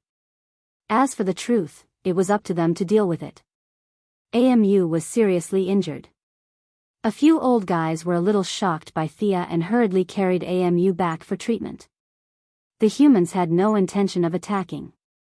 Thea asked them to wait for orders and make use of this time to deal with the Sea King. She followed the other party's divine power and dived down. Even if the other party was slow, he would still be able to see her. Which divine system are you from? The Sea Emperor's clone did not know what the other party's intentions were, but when he probed, he was given a fright. The other party's godly energy was abundant. Although there were subtle differences in the various types of godly energy, the one following them was a true god. The Sea Emperor's clone was certain of this. Strength was the basic platform for conversation. The Sea King's clone could not figure out the other party's intentions, so he spoke politely. Thea was also surprised. The sea always gave people the feeling of stormy waves, wild and unrestrained. She did not know if the other party was old or not confident enough. However, if people respect me, I will respect them tenfold. She knew how to play and pretend to be a lady. Your Majesty, I accept the request of the Hera Divine King to invite you to attack the underworld together. He. The other party's divine power turned into a human form. It was an elegant old man with a curly beard. The old man's tone was cold. My dear sister became the Divine King? How come she has such great authority now that she can order me around? Thea wanted to continue persuading, but the other party rolled up the seawater. Leave my sea. You are not welcome here. The turbulent seawater rolled back. Thea was not afraid of this clone. This clone looked scary, but it was not as strong as Diana. She just did not know the strength of this guy. If it was only at the level of a firstborn, she was not afraid. If it was very strong, she could only give up. With a cautious attitude, she avoided the seawater temporarily. This caused her to float thousands of miles away, and countless fish in the ocean were swept away along with her. The other party was very cunning. He was afraid that Thea would follow him, so he quickly fled to the south. The lady sneered softly. Hera had told her about the approximate location of the Sea King. It was definitely not the sea where the Sea King's clone was now. Moreover, the other party's attempt to hide made it more conspicuous. It seemed that he was afraid that she would follow. Thea had remembered the other party's divine power before. Now she took out the holy sword and amplified her perception to find the location of the Sea King's real body. The tentacles of her spiritual power were extended infinitely, and many fish became her eyes and ears. The surrounding hundreds of thousands of miles of sea territory appeared in her eyes. As she searched, a fish suddenly disappeared from her perception. Thea pursed her lips and smiled. It was here. The other party was hiding in a very exquisitely designed subspace. Like a sharp arrow, she dived quickly, and her target was the vanishing point. The divine power could not be hidden from others. The Sea King's clone thought that he could distract this big trouble, but he did not expect that Thea would still find out. He could only turn around to intercept again. Thea quickly realized that her speed underwater was far slower than the old man's. The old man's clone was not as strong as her, and he was far away from her, but he had reached the vanishing point first.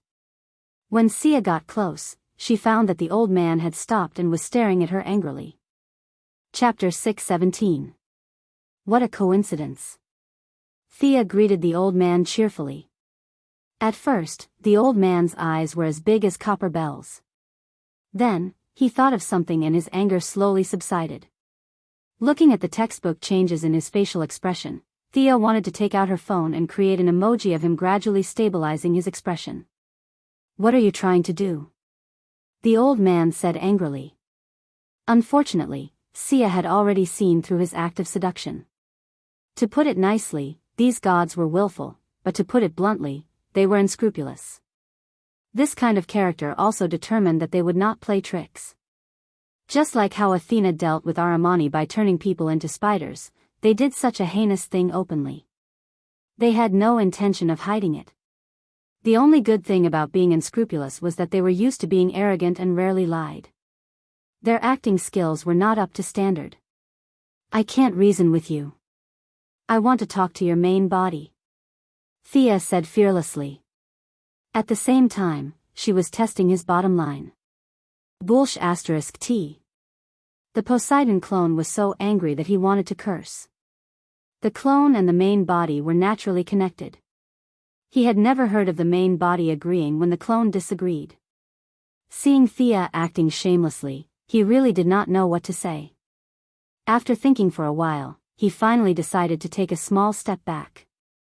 Okay, I won't argue with you about Hera's god king. I know that Hades is preparing to attack Mount Olympus. The old man's words proved that he understood the development of the situation. Don't try to fool me. Sia, on the other hand, saw something else.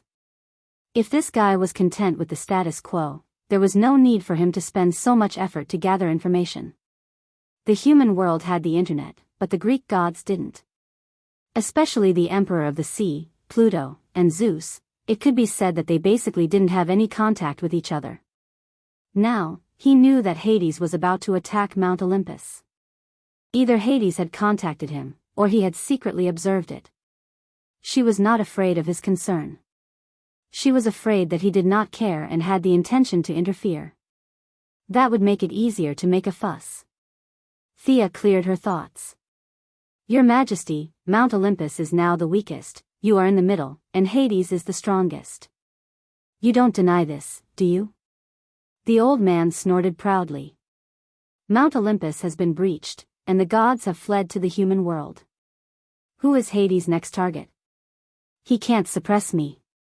The human world is too small. The gods are his target, and the ocean is infinitely vast. The old man didn't take her words to heart at all. Thea snorted. What vast ocean? Why don't you just say that you found a place to hide and the other party won't be able to find you? After all, the ocean covers 70% of the Earth's surface. If this old man wants to run away, it will be really difficult to find him. Alright, let's change our perspective. All the gods have been destroyed by Hades, and he has entered the kingdom of the dead. Every time a god dies, his power will increase. At that time, Hades will be the strongest in history. Will you tolerate a Hades whose divine power is infinitely increasing? Will he let you go?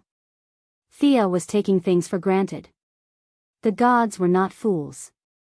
Even if they could not win, they could still run away. Like herself, if Earth was lost, there were countless planets she could take refuge in, not to mention that she had the support of a world like the new planet of creation. All the gods had their own means. Even Ares, who was now at his last breath, would not die so easily. However, the possibility of all the gods dying in battle still existed. No one could say for sure if the underworld had some means to prevent the gods from escaping. Of course, Poseidon didn't want to have a boss above his head. After all, the three brothers were equals before. Although Zeus was strong, he didn't wantonly invade their territory. If Hades became the boss, would he still tolerate Poseidon? This was a question mark. But even so, Poseidon still didn't want to send troops to participate in the battle. There was no benefit for him at all. He wanted to sit and watch the two sides fight to the death and then reap the benefits. This was his idea. Thea saw his expression change slightly and knew that her words had a little effect. Under the perception of her divine power, he seemed to care about benefits. What were benefits? Benefits were also within the scope of wealth. Even if there was a deviation, she could still perceive some of his true thoughts. Her Majesty Hera is preparing to gather the strength of the gods and attack the underworld in one go. Now, we just want to know Poseidon's position. Thea saw that the old man was pretending to be silent, so she threw another piece of shocking news at him. Just as he was thinking about when he should participate in the battle to maximize his benefits, he suddenly heard such earth-shattering words. The old man was a little confused. It took him a while to understand the meaning of Thea's words. You mean you want to attack the underworld? Aren't you going to defend? He only said that he wanted to attack you. He didn't even do anything, and you want to fight back? Do you have to be so hot-tempered? Of course, she would not say that it was her idea and pushed the blame to Hera. Sia pretended that she was just an idle person who was helping. She even shrugged her shoulders to express her helplessness and confusion. Then, she pulled her fingers and included all the gods who participated in the battle, including Apollo, who didn't cooperate, and the 2 who ran away. No matter what, the momentum has been built. We are 10 against 1, no matter how fierce Hades is, there should be a limit. These words made the Poseidon's balance tilt in favor of the gods. He didn't know Thea and Diana, but he knew his nephews and nieces very well. If Apollo and Hercules were present, just these 2 alone would be enough to make Hades suffer. In addition, Hera, who was originally only half a step behind the 3 brothers, was now the god King Hera. She could justifiably take out Zeus's top-grade divine equipment. After wearing it, her overall strength wouldn't be weaker than any of the main gods.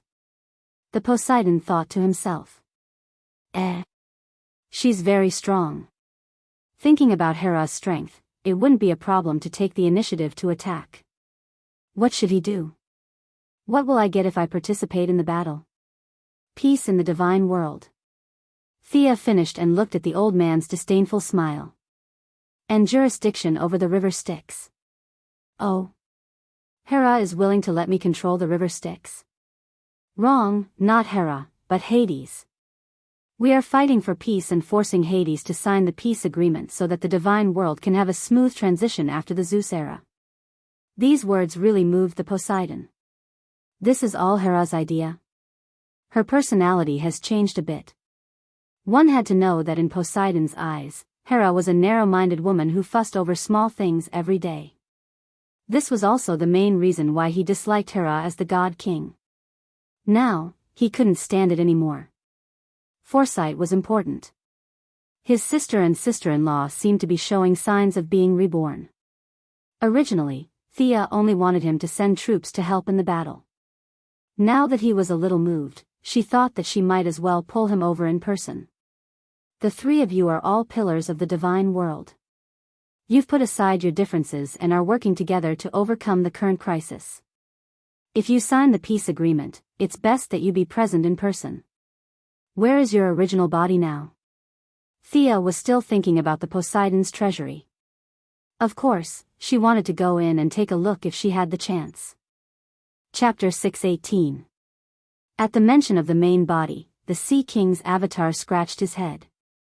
Now, he wanted benefits, but he did not want to expose himself. He was in a dilemma. Thea saw that he was silent and could only give up. There were still a lot of things to do in the outside world. Now that she had found the hiding place of the Sea King, she could come again next time. Immediately, the 2 of them finalized the dispatch of troops. Thea had completed her task. She hurriedly came out of the water to solve the problem outside. The Atlanteans had a total of 5 landing points. Thea and the rest stopped 3 of them. The Sea King used his swimming advantage to cross the ocean and forcibly stopped another landing point. In the end, a fight broke out at the last landing point. Atlanta controlled AMU and a few elders and sent an order to stop the fight at the last landing point. However, these guys were stubborn. They were determined to fight. The Atlantean soldiers were full of doubts, but they had to obey the orders of a few people in power. The buzzing of energy weapons began to sound. After receiving the signal of the other party to attack first, the Earth side also chose to fire. The Atlanteans felt that they could crush them. The human army, or the human higher-ups, also wanted to see if the real strength of this evil neighbor was as powerful as Thea said. The 2 sides seemed to have discussed it beforehand. There were almost no negotiations or other diplomatic means. They chose to fire directly. Both sides wanted to fight first and talk later. After being forced by Thea to climb the technology tree, the human weapons could be said to have a qualitative change from the original time and space. A giant mech carried a huge power and directly killed into the enemy's camp. There were also 10 small mechs as support. Laser weapons were not exclusive to the Atlanteans. The small elite human troops were also equipped with laser weapons. The giant mech entered unhindered. The Atlanteans also had mechanical weapons similar to tanks. Unfortunately, in front of the 1,000-ton mech, they were like toys and were sent flying everywhere. However, they had been planning for a long time. They were not without the ability to fight back. The deep-sea giant beast was their trump card. Giant beasts that were dozens of meters tall were summoned from the deep sea. These were all creatures from the ancient times. Because of their huge size, they could no longer survive on land. Some of them even struggled to survive in the deep sea. They were even modified by the Atlantean scientists into cyborg creatures. One of the sea monsters was almost translucent. It looked like a jellyfish that had been magnified hundreds of times. More than a dozen tentacles that were more than 100 meters long wrapped around the mech. A colorless and transparent gas spurted out from the end of the tentacles. The shell of the giant mech seemed to have been splashed with a layer of concentrated acid. The pilot hurriedly activated the energy shield to prevent the power core from being damaged. Another sea beast that looked like a nautilus crawled out of the sea with great difficulty. What looked like its head had a large bloody mouth with 3 layers of fine teeth. Together with 2 large pincers, it pounced toward the giant mecha with ferocious ferocity. The 2 giant beasts surrounded the giant mecha.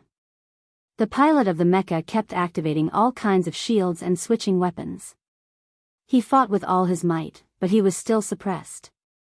Both sides fought until the surface of the sea was turbulent. A large number of mechanical parts and severed limbs of the sea beasts, as well as blood, splashed down like rain. It was the first time that humans had seen a monster of this size. To be honest, they were a little scared. They, including the political leaders of various countries who were watching the battle through the satellites, did not expect that such a prehistoric creature was still hidden on Earth. Human scientists had always suspected that there were giant sea beasts that were much larger than expected in the deep sea. They had also given various examples to prove it. After today, the teachers and students who studied paleontology were in luck. Because the existence of sea beasts had been confirmed, they would have countless research projects in the future. The humans were shocked. The Atlanteans were also intimidated by the combat power of the giant mecha. To some extent, such man-made creatures were even more terrifying than sea beasts. They knew that sea beasts were not Tom, Dick, and Harry. There were only a few of them in the deep sea. In order to reduce the consumption of their bodies, many of them chose to hibernate. Now, they could control less than 5 of them. Among them, 3 of them had undergone cyborg modification. For example, the Nautilus sea beast that was besieging the mecha was one of the more mechanized ones. That was why it had survived until today. They were too old, and their combat power had deteriorated greatly. Otherwise, 2 of them would not have failed to take down the giant mecha of the humans. The exchange of fire between the ground troops also made both sides frown. 10 small mechas acted as the main force, accompanied by a large group of human soldiers. They were not crushed in the face of the Atlanteans' technology. Both sides fought back and forth quite well. The humans were slightly at a disadvantage, and the battle situation was about 6-4. After not winning the first battle, the ordinary Atlanteans began to feel tired of the war. Half a day ago, they were still at home and were forcibly recruited to fight. It was fine if they could win, but the situation now was fundamentally different from what the elders had said before they set off, that the people on the ground would not be able to withstand a single blow. The humans were also a little annoyed that they had rashly opened fire. Their strength was still not enough. Originally, they thought that Dr. Thea had nothing to do after eating her fill. Now, it seemed that she had not taken big enough steps. The humans still had potential to continue to dig deeper. The Atlanteans did not know that they had unwittingly helped the eldest miss and suppressed the arrogance of the humans. They were still clenching their teeth and persevering.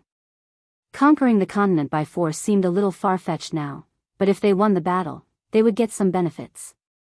At the same time, they would give their soldiers an explanation. The reason why their thinking changed so quickly was because of a guy in blue clothes and a red cape floating above the battlefield. The ordinary Atlanteans did not know which side this guy was on because no matter who was in danger, he would rescue them. The humans knew that this was Superman and naturally expressed their gratitude for being rescued. The Atlanteans also received the same treatment and thought that this big boss was on their side. In addition, there was a yellow lightning on the battlefield that came and went to rescue people. Similarly, it was a display of boundless love. The ordinary Atlanteans thought that it was quite fun, but the higher-ups were stunned. Were the people on the ground now so terrifying? The technology that they were proud of could not detect what the yellow lightning was at all. They could not even aim, so how could they fight? The Flash and the others could not aim, but Superman in the sky could. After some discussion, they decided to give this guy in the sky a shot to test his strength. In the end, the energy cannon that glowed with a blue light hit Superman's strong chest muscles. Brother Superman looked at them in confusion and did what he was supposed to do as if nothing had happened. Oh my God, is this guy even human? The few old Atlanteans looked at each other. Their current strongest weapon could not even break through this guy's skin. Although they did not learn Chinese, the few words that appeared in their minds were terrifying. When Thea arrived, the intensity of the exchange of fire between the two sides had decreased. Both sides were afraid of each other, especially when there was the deterrence of Superman in the sky and the Flash on the ground. The humans were easy to deal with. Thea directly called the Minister of Defense. If the leading general did not want to commit treason, he had to be obedient. The Atlanteans were a little more troublesome. When Thea teleported in, the few old men thought that she was here to kill them. Thea could only teleport the former Queen Atlanta again. Only then did the two sides have a basis to talk. Whether the few old men were involved in the assassination of Atlanta or whether the Queen would need to be punished after that was their family matter. She did not care. She only had one request, and that was to immediately cease fire. After being given a way out, the few old men reluctantly gave the order to cease fire. Both sides began to count their losses. Thanks to the two animals, Superman and the Flash, the battle lasted for more than 10 minutes. Many of the injured were moved to the distance by the Flash. They were lying on the ground, but no one on either side died. Chapter 6:19. At the end of the battle, the wounded were treated separately. When the troops were counted, 1, 2, 3, 4 began to report. The higher-ups of both sides were surprised to find that none of them had died. A highly intense war that ended up looking like a joke. The people were saved, but the loss of materials was huge. Even in a local war of this level, both sides could be said to have suffered heavy losses. Guns, ammunition, all kinds of military equipment, these all cost money. In particular, the giant mech and the two sea beasts were almost defeated. The giant mech was directly destroyed, and the pilot was rescued by Superman. Of the two sea beasts, one was a translucent sea beast like a jellyfish. Due to the uniqueness of the creature, although many of its limbs were broken, it could grow them again as long as it ate. The other sea beast was a little nautilus-shaped. It was now lying on the coast like a small mountain. Many of its body core had been replaced by machinery, but it was pierced from front to back by the giant mech sword. A large amount of purple blood was flowing out of the wound. All the Atlanteans were still in fear. In their culture, the sea beasts were like some kind of sacred object. Of course, most ordinary people did not know that their scientists were semi-mechanizing the sea beasts. Thea, do you have any way to save it? The Sea King, who had swum back and forth from both sides of the Atlantic Ocean in a short period of time, learned about the situation of the sea beasts. He also came to Thea to think of a way. He remembered that the young lady had healing abilities. Thea looked at the 1,000-ton behemoth and was a little surprised. Could healing spells treat this thing? Even Morgan Le Fay, who was good at healing, had not seen this thing before. She threw 2 healing spells with an exploratory spirit, but the effect was not obvious. This thing was too big. The healing spells that could accelerate the growth of human cells seemed to have been thrown into the sea. Even Thea's eye of God could not see any slight changes at the cellular level. At the same time, it grew in the deep sea and was naturally repelled by the light attribute. Several powerful healing spells were ineffective. Thea could only take out the god of death's staff and use the seawater beside her to perform a large-scale water-based healing. This time, the effect was much better. The 3 cracks on the side of the Nautilus that were cut by the giant mech were shrinking visibly, and the transparent hole in the middle of the body was also slowly healing. How long has this thing lived? The Flash, who was also very scientific and exploratory, looked at the giant beast and asked her. Thea was speechless. This sea beast had probably lived from the previous era until now. From this point of view, it was indeed much more valuable than a mech. She put away her original nonchalance and became serious. The god of death's staff could subdue this sea monster, but it was useless against her now. Moreover, this thing must have eaten a lot. Its mouth was bloody and its 3 rows of sharp teeth were not beautiful. Thea ignored the faint pleading from the staff. Just as she was trying her best to treat the patient, a faintly discernible voice entered her heart. Why is this staff in your hands? At first, Thea was stunned, but she quickly reacted. It was the old sea emperor. Why is this old man looking for me? He also recognized this staff. Or was he somehow related to the god of death? You mean this staff?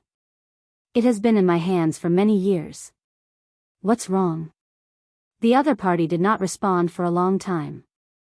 After 5 minutes, when Thea was almost done with the treatment, his voice came again. How about this? This matter will not affect my relationship with Mount Olympus. As a private transaction, can you give me the staff? I will not let you suffer a loss. Oh. Thea was a little nostalgic. The other party was very eager, and the desire to make a deal was extremely strong. This was a signal from the divine position.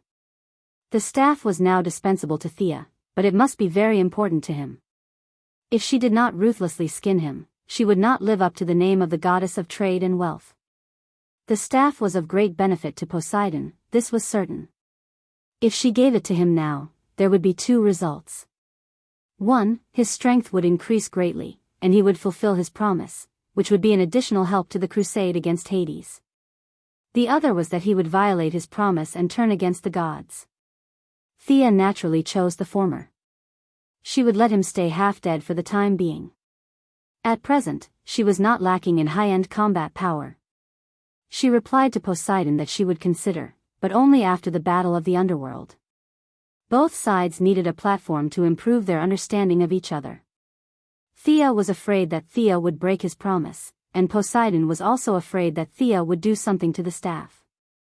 The gods had too many tricks up their sleeves, and no one dared to say that they were fearless. After happily finalizing the follow-up matters with Poseidon, Thea pulled her attention back to reality. The troops at the 5 landing points had ceased fire. With the efforts of several parties, the war seemed to have taken a step back. What should they do next? This question not only stumped the human leaders, but also made the former Queen Atlanta frown. If he didn't mention it, would he pretend that it didn't happen? This was impossible. The battlefield was filled with bullets, and the human side had mobilized more than 100,000 soldiers. It was impossible to keep this a secret. The government had to give an explanation to the people.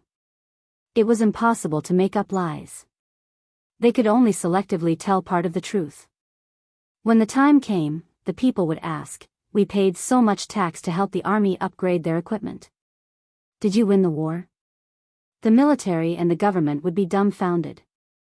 In order to not be nailed to the pillar of shame in history, they had to fight for even a shell of compensation from the Atlanteans. The Atlanteans also had this problem. The Queen's previous foreign policy was too passive, and this could be seen from this assassination. There were many high-level people who did not buy into this. She also had to be tough to win back some people's support. Queen Atlanta could take charge of her own affairs. As for the Sea King, he was still an intern, so the Queen could only personally lead the talks with the humans. When it came to the negotiation stage, the humans had a new problem. Who was going to negotiate? The president cut off the phone line and hid in the basement, refusing to come out. The Minister of Defense insisted that he was a soldier. Soldiers did not participate in politics, so he would not come no matter what. The remaining few small South American countries did not dare to steal the limelight from their big brother. Several parties discussed, and some fought and compromised. In the end, the negotiation task fell to Moira, who had already stepped down as the mayor of Star City and was running for election. In fact, everyone was helpless. Moira did not have a public office at this time. In order to let her have a clear identity, a supplementary provision was urgently added to the Constitution, which was enough superficial work. The following conversation was boring. At least in Thea's view, it was just two old ladies chatting behind closed doors. The Sea King and Thea introduced their mothers to each other. With the friendship of the two juniors, the two political powerhouses with equally good acting skills kept probing, compromising, and cooperating, and finally established a series of plans to deal with the aftermath. The whole negotiation process was very simple. The only thing worth mentioning was the choice of location for the signing of the agreement. After a fierce debate, the humans thought that it should be on land, but the Atlantean Elder Council insisted on negotiating in the Atlantic Ocean. Naturally, the humans would not agree to this. Negotiating on the water? Sorry, talking while swimming fancily? They could not do it. Hera of Mount Olympus had been urging Thea. She was too lazy to talk nonsense with both parties, so she directly created a small island in the Atlantic Ocean. This kind of miraculous thing shocked the participants from both sides. It seemed that Sia had cast a spell and created an island out of thin air with an earthquake. In fact, this was all done by Poseidon. Thea could also do it with her own divine power, but it was very troublesome. If she needed 10 units of divine power to create an island, Poseidon only needed 1 unit. This was the difference in the divine position of the two. Chapter 620. It wasn't until Moira, as the plenipotentiary, signed a new land and sea treaty with Atlanta that the matter came to an initial end. Both sides recognized each other's status and traded equally. The location of the transaction was this island. The human side claimed that Thea's island was an apology from Atlantis, while the other side claimed that the people on the surface had given them a lot of materials for free as reparations. Now that they had gained some face, they happily retreated their troops. Moira, who carried a lot of people's hopes, went back to make the final push, while Thea returned to Mount Olympus with Poseidon's promise. She saw Ares, who was like a candle in the wind. The old man was about to die, but the war between the humans and Atlantis gave him a breather. Now the old man was holding a sword and waving it at Diana. Diana deftly parried Ares' stab, put away her swords, and asked Thea, "How is it? That uncle of yours is still very reasonable." Sure enough, her words made Diana and Ares feel relieved. With the support of Poseidon, they had a great chance of winning. "Where are the others?" Thea asked. "They are all watching the battle between Hercules and Apollo on the other side." Oh. Thea's interest was also piqued. Although Apollo was suppressed by them, it was because the Kryptonians had cheats, and ordinary people couldn't beat the sun god. She, who was never afraid of trouble, immediately pulled Diana to watch the battle. When they arrived at the scene, it was indeed very hot. Mount Olympus had a constant temperature enchantment, but now the temperature had risen by more than 10 degrees. It showed how hard the sun god was working. Thea waved at the Supergirl on the opposite side, and then looked at the two sides of the battle. Apollo's attack was still as imposing as ever. Scorching flames were wantonly scattered about, and boiling lava was absorbed out of thin air. With a wave of his hand, 10,000 rays of light flashed. Just by looking at this appearance, one could tell that he was very majestic. Hercules, who was fighting with him, was still dressed in the same animal skin as before. Hercules held a giant axe in his hand, fully displaying his advantage in strength. He ignored all kinds of burns and focused on close combat with Hercules. Seeing this familiar scene, Thea was a little amused. If Apollo was replaced by her, and Hercules was replaced by the firstborn, then this battle would be no different from the battle between Thea and the firstborn. Apollo and Thea's fighting style was similar. Both of them were not good at strength and could only add energy to their attacks. The firstborn was very similar to Hercules. They both relied on their bodies. The difference was that the firstborn was more murderous and was the avenger, while Hercules was more like a warrior full of honor. In the end, whether softness prevailed over hardness or hardness prevailed over softness depended on the grasp of both sides. Sister Thea, Sister Diana. Little Supergirl took advantage of the free time to walk to the two girls, looking as cheerful as a deer. Adventure, fighting, these were all messages deeply rooted in the genes. When Fiora was born, she was genetically modified to be an adjutant, and when Kara was born, she was genetically modified to be a warrior. Fighting was her nature. Compared to Superman, who made her study, work, and be an ordinary person, she preferred to fight. Thea rubbed her little head. This girl's energy had increased by a lot. Needless to say, she must have absorbed it from Apollo. She was indeed a cheater. The humanoid son was restrained by the Kryptonians, which was why he was so angry. Seeing Supergirl and Thea talking intimately, Apollo repelled Hercules with 2 consecutive moves and turned to look at Thea. I heard that you tied with the firstborn. If it weren't for the guy in the red cloak, would you dare to fight with me? For a moment, everyone looked at Thea. Damn, I am the goddess of wealth, not the goddess of war. Why do you all want to fight with me? However, good opponents were hard to come by, especially at her level. Thea also wanted to see how strong Apollo, who sat on the throne of the king of gods in the original time and space, was. He is very strong. You have to be careful. Seeing that Apollo had found another opponent, Hercules naturally stopped. He did not know that Thea had ascended to godhood and was still judging her based on his previous impression of her. Thea walked out slowly, flicking the soft whip in her hand. Brilliant silver flames danced around. The sound and light effects of Thea were not inferior to Apollo's. Apollo snorted and also took out his weapon. Thea was a little surprised that this guy was also a bow user. The golden bow was matched with dazzling sharp arrows. Unfortunately, the goddess of moon's silver moon longbow was no longer a match for her because of her divine power. Otherwise, it would be interesting to compete with her archery skills. Her opponent stared at her like lightning. Thea did not want to be a target, so she could only attack first. She waved the silver flames in the air. Needless to say, the light and fire elements were the same, so her opponent must have a high resistance to them. The water element was suitable, but unfortunately, its attack power was too low. The dark element did not look good, and its compatibility with the silver flames was too low.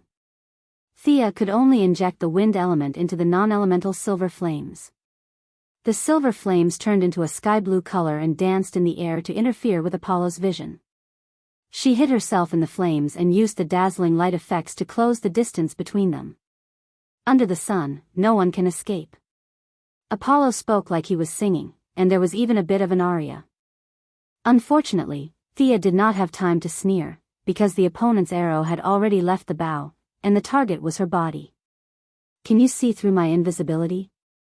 Thea did not panic in the face of danger. Her legs did not move, but her body moved 10 meters horizontally. She, who was also familiar with archery, knew that archers did not shoot in 360 degrees. Every archer had a visual blind angle, which was very small, and as the archer changed his position, the opportunity was fleeting. She used the opportunity of dodging the arrow to move horizontally to find the opponent's weakness. Apollo had rich combat experience and immediately understood her intention. He quickly distanced himself and reloaded his arrow to prepare for the second attack. Thea's several attacks were seen through by her opponent. Apollo's archery was different from Thea's. His archery was very imposing, with a kind of grand and unstoppable rhythm. Thea was helpless against the divine power of the sun god. The combat power provided by her divine position was very limited, and the auxiliary nature was far more than the combat power. Now, the reason why she could fight with several gods was more because of the good foundation she had before. Not to mention others, as long as Diana became a god, she, who also had a good foundation, could immediately tie Diana up in the room and beat her. How could she develop combat power from trade and wealth? She had been studying this problem. However, when she saw that Apollo began to use his divine power, she also began to use her confusing characteristics. The battlefield was already full of fireworks, and now there was a hint of bewitchment added to it. Money could make gods, and even gods were not immune to the power of money. Apollo's eye of truth was seriously disturbed, and he had to squint his eyes to look for her. Chapter 621. The new god's use of divine power was different from the old gods. The abilities of the old gods were what they were supposed to be, and there were few changes in the later stages. But the new gods were different. What they could achieve in the future depended on personal understanding and development. For example, if the old gods were too reckless and caused major damage, they would be suppressed by the will of the entire world. If the new gods felt that they were not doing anything wrong, they would be fine. Like in the original universe, in order to test the life equation, the Father directly turned tens of billions of people on a planet into monsters. After that, they could not be restored. He could only let Wuxia lead the cavalry to carry out an extermination operation. He thought that he was righteous, so he was fine. The old gods could not do that. It was fine for Athena to occasionally turn people into spiders. But if she turned a city of people into spiders indiscriminately, she would be in big trouble. She might even die in minutes. Thea's money attribute continued to play a role. Not only Apollo, who bore the brunt of it, but even the gods were more or less affected. Diana hurriedly dismissed the Amazons who were watching the show. Their resistance to divine power was basically zero. Several female warriors showed a look of indulgence. What a strange ability. Apollo had underestimated this ability. The direct result was that he missed an arrow and fell into Thea's attack rhythm. Shadows of the whip danced in the air, sometimes left, sometimes right, sometimes up, and sometimes down. The confusing property of wealth was reflected everywhere by her magic. Even Apollo was a little dazzled by it. He could only choose a general direction and use his shooting skills to force Sia to retreat. Countless flashing arrows were shot out by him. The originally starry Mount Olympus was now as bright as day due to the battle between the two of them. Thea was not a Kryptonian. She could not take the arrows full of strong light head-on. After dodging more than 10 arrows, she suddenly had an idea. She moved her soft whip slightly, rolled up the last arrow, and activated her divine power. She directly caught the arrow of the sun in her hand. The divine arrow was attached with energy attacks. After being caught by her, the divine power dissipated, but the arrow could not run away. Thea finally found some of her divine power, tolerance.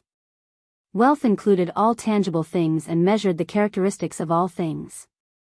Everything in the world, as long as it existed objectively and could be traded, then as long as the total amount did not exceed a certain limit, it could be collected.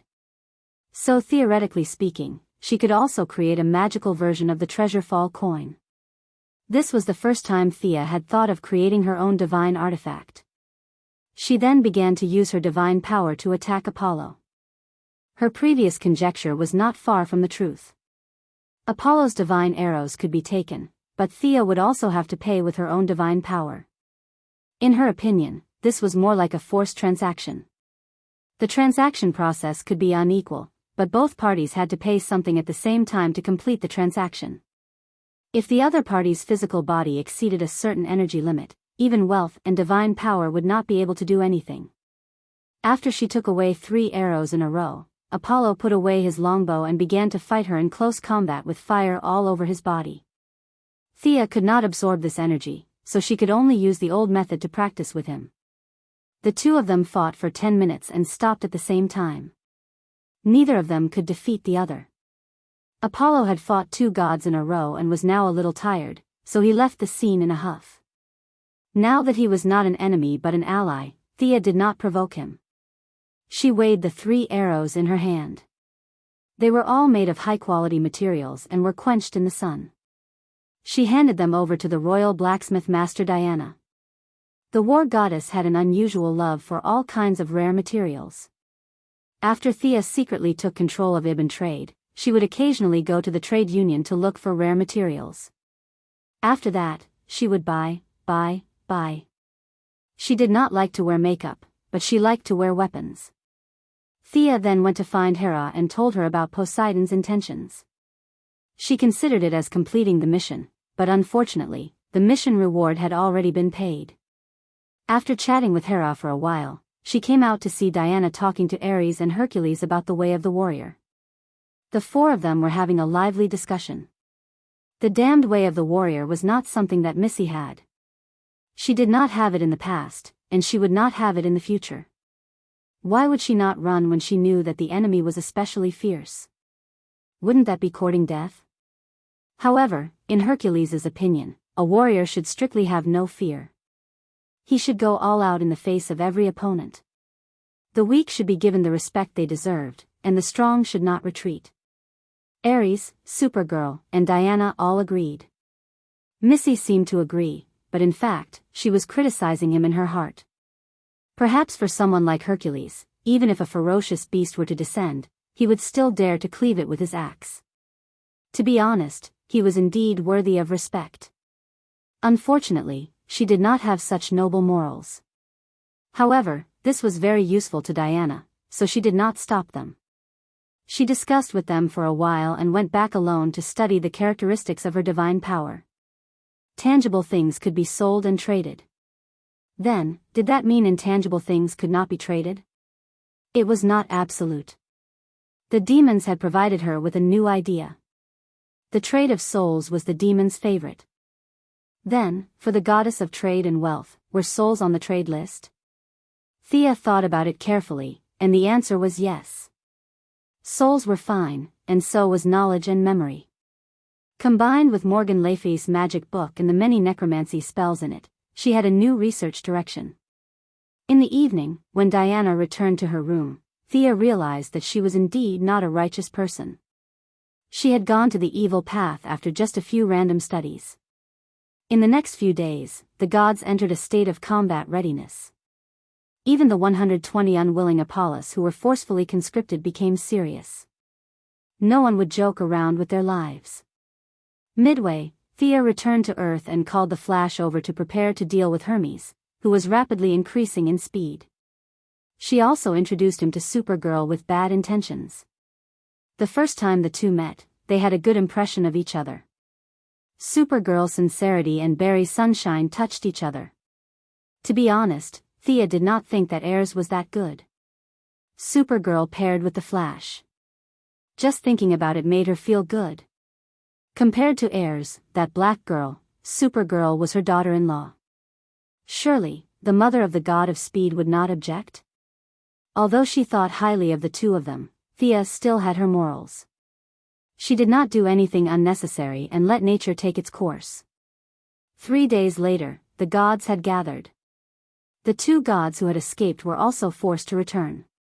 Hera, the god of strength, Hercules, Apollo, the god of sun, Ares, Dionysus, the god of wine, Hephaestus, the god of blacksmiths, Demeter, the goddess of agriculture, and Eris, the goddess of strife. The 8 Greek gods, Thea, Diana, Supergirl, and the Flash left Mount Olympus to meet up with Poseidon. Chapter 622. Seeing the huge strength of the gods' allied forces, Poseidon was also a little moved. According to the agreement, he would not directly participate in the siege of Hades, but he would send an army to lead the way and cooperate in the battle. After that, he would get the jurisdiction of the Styx. After the war, no matter who won or lost, the 3 sides would meet. Poseidon's avatar could only wear the golden armor, wear the crown, and hold the trident and advance with the gods. His army also poured out from the vanishing point that Thea had observed before. The Nagas were Poseidon's trump card.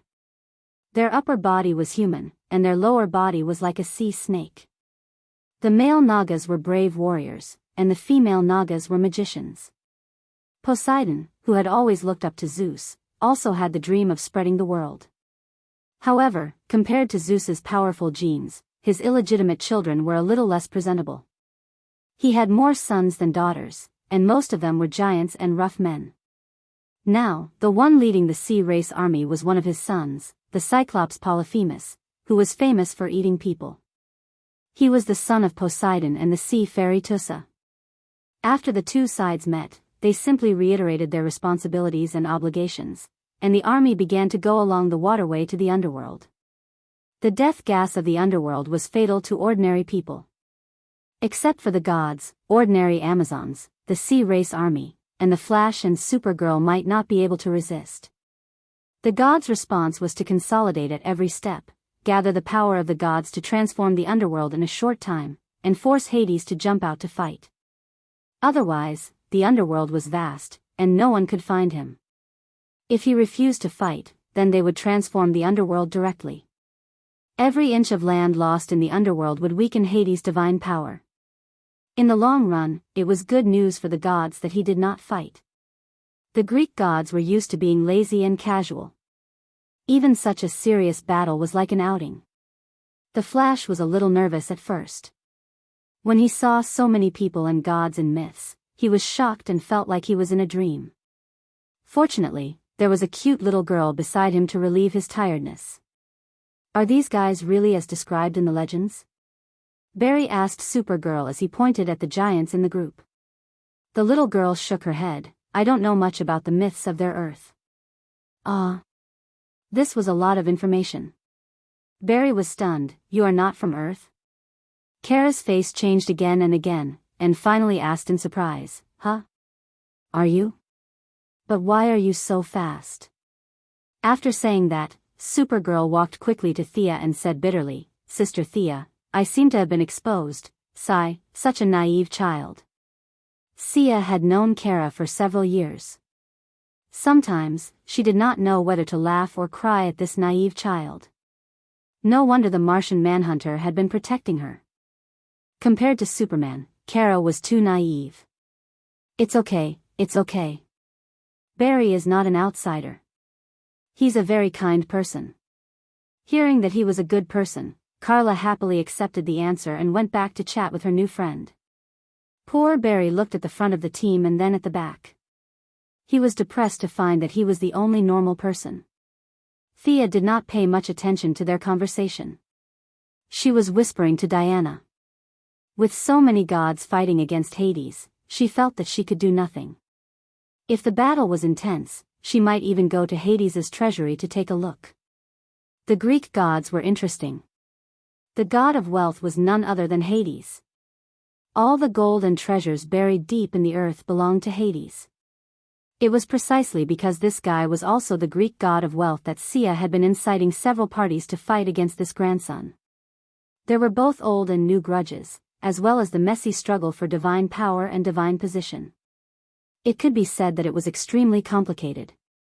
At this time, Sia was discussing with Diana in a low voice about how to take away Hades' treasury without attracting attention. It would be even better if they could kill this guy silently on the battlefield. Diana could fight against the whole world for the sake of her lover. Now, she was only taking some of her evil uncle's treasures. She had no moral doubts at all, especially since she already knew that Sia's godhood was a treasure, so she had been helping to come up with ideas. As the goddess of wealth, she naturally did not need items such as a space bag to rob the poor and help the rich. All wealth could be transformed into divine power by her, and she could freely convert it back. The goddess of wealth also had a super small plane that Sia named the wealth space. All items that could be classified as wealth could be stored in it. However, it would be ungentlemanly to just rob them. It would be best to make it a transaction, such as robbing the other party's treasure and leaving a copper coin behind. The group of people and gods did not hide their tracks. They walked through the secret passage to the underworld. This secret passage was created by the old man Poseidon many years ago. God knows what kind of grudges he had with Hades. The group emerged from the shallow water. What they saw was a huge, pitch-black river that stretched as far as the eye could see. It was the river Styx. Sia, who had achieved a small success in emotional energy, felt countless negative emotions from the river, such as regret, pain, suffering, hatred, and so on. She winked at Jianghu, and the other Green Lanterns worked together to form an emotional shield, protecting the ordinary people's minds from being invaded. This river was fatal to everyone, including the demigods. Only special ferries could pass through it. However, the Sea King was not in this area. He could control any place that had water. An interesting characteristic of the Greek gods was that their jurisdiction was very scattered. For example, the wealth that Thea could not forget, Hades had jurisdiction over it. In fact, Poseidon did too. The treasures buried underground belonged to Hades, while the treasures in the sea belonged to the Ocean Emperor. That was the literal meaning, but the actual meaning was different. Hades insisted that the treasures at the bottom of the sea were also underground, and should belong to him. The Ocean Emperor flatly refused, and the two of them often fought over trivial matters. Now, the river Styx in front of them had the same problem. Back then, the three brothers of Zeus drew lots to decide the ownership of the world.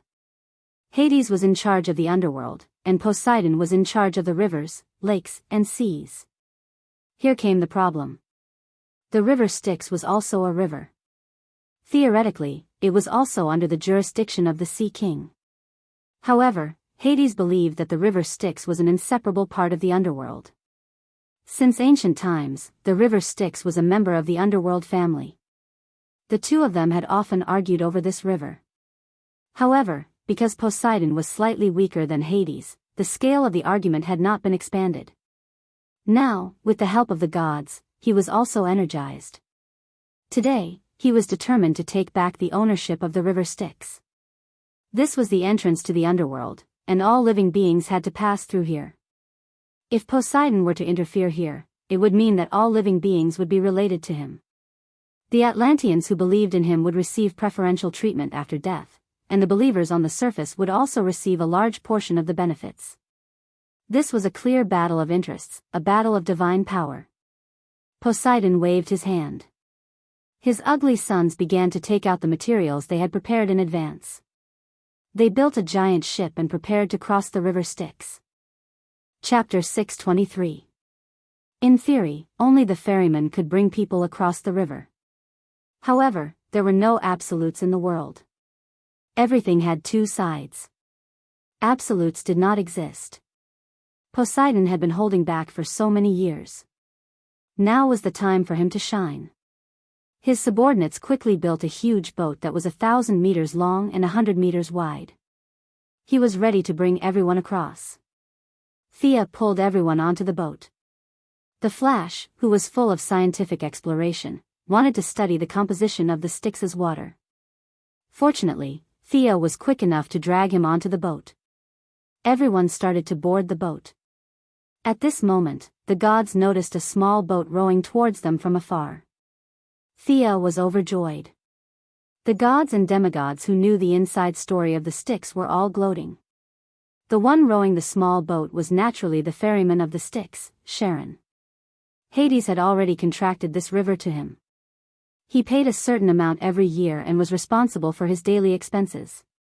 Today, he sensed a large number of living beings entering the Styx. Naturally, he came to take a look. Halfway through, he knew that he was in trouble. The gods did not hide their divine power at all. So many gods were clearly holding swords. They were definitely not here to comfort an old man like him. He had to do his duty. He could not turn back. The old man looked thin and withered. He had a pair of triangular eyes and looked as wretched as one could imagine. However, he was actually very senior. He was also a god. Thea looked at the old man rowing the boat slowly towards the gods. She sighed in her heart. The ferryman of the Styx, Charon, was a trash underworld gladiator in her impression. However, in this world, this guy was not so simple. He was the son of Nyx, the goddess of creation. He was of the same generation as the three goddesses of fate. Unfortunately, his time had long passed. Or rather, it had never come. In front of a powerful god, even a senior would have to bow his head. He could wag his tail and beg for mercy from the junior Hades. Naturally, he did not dare to anger Poseidon and Hera. Thea was a new god to the Greek gods. Hera and the rest were also replacements to the descendants of the gods of creation. One generation after another. This was also the reason why the gods were afraid of the future. Seeing the boat approaching, Who would deal with this guy? The gods were communicating with each other through their eyes. Thea, who originally wanted to be a bystander, felt the thread of fate tremble slightly.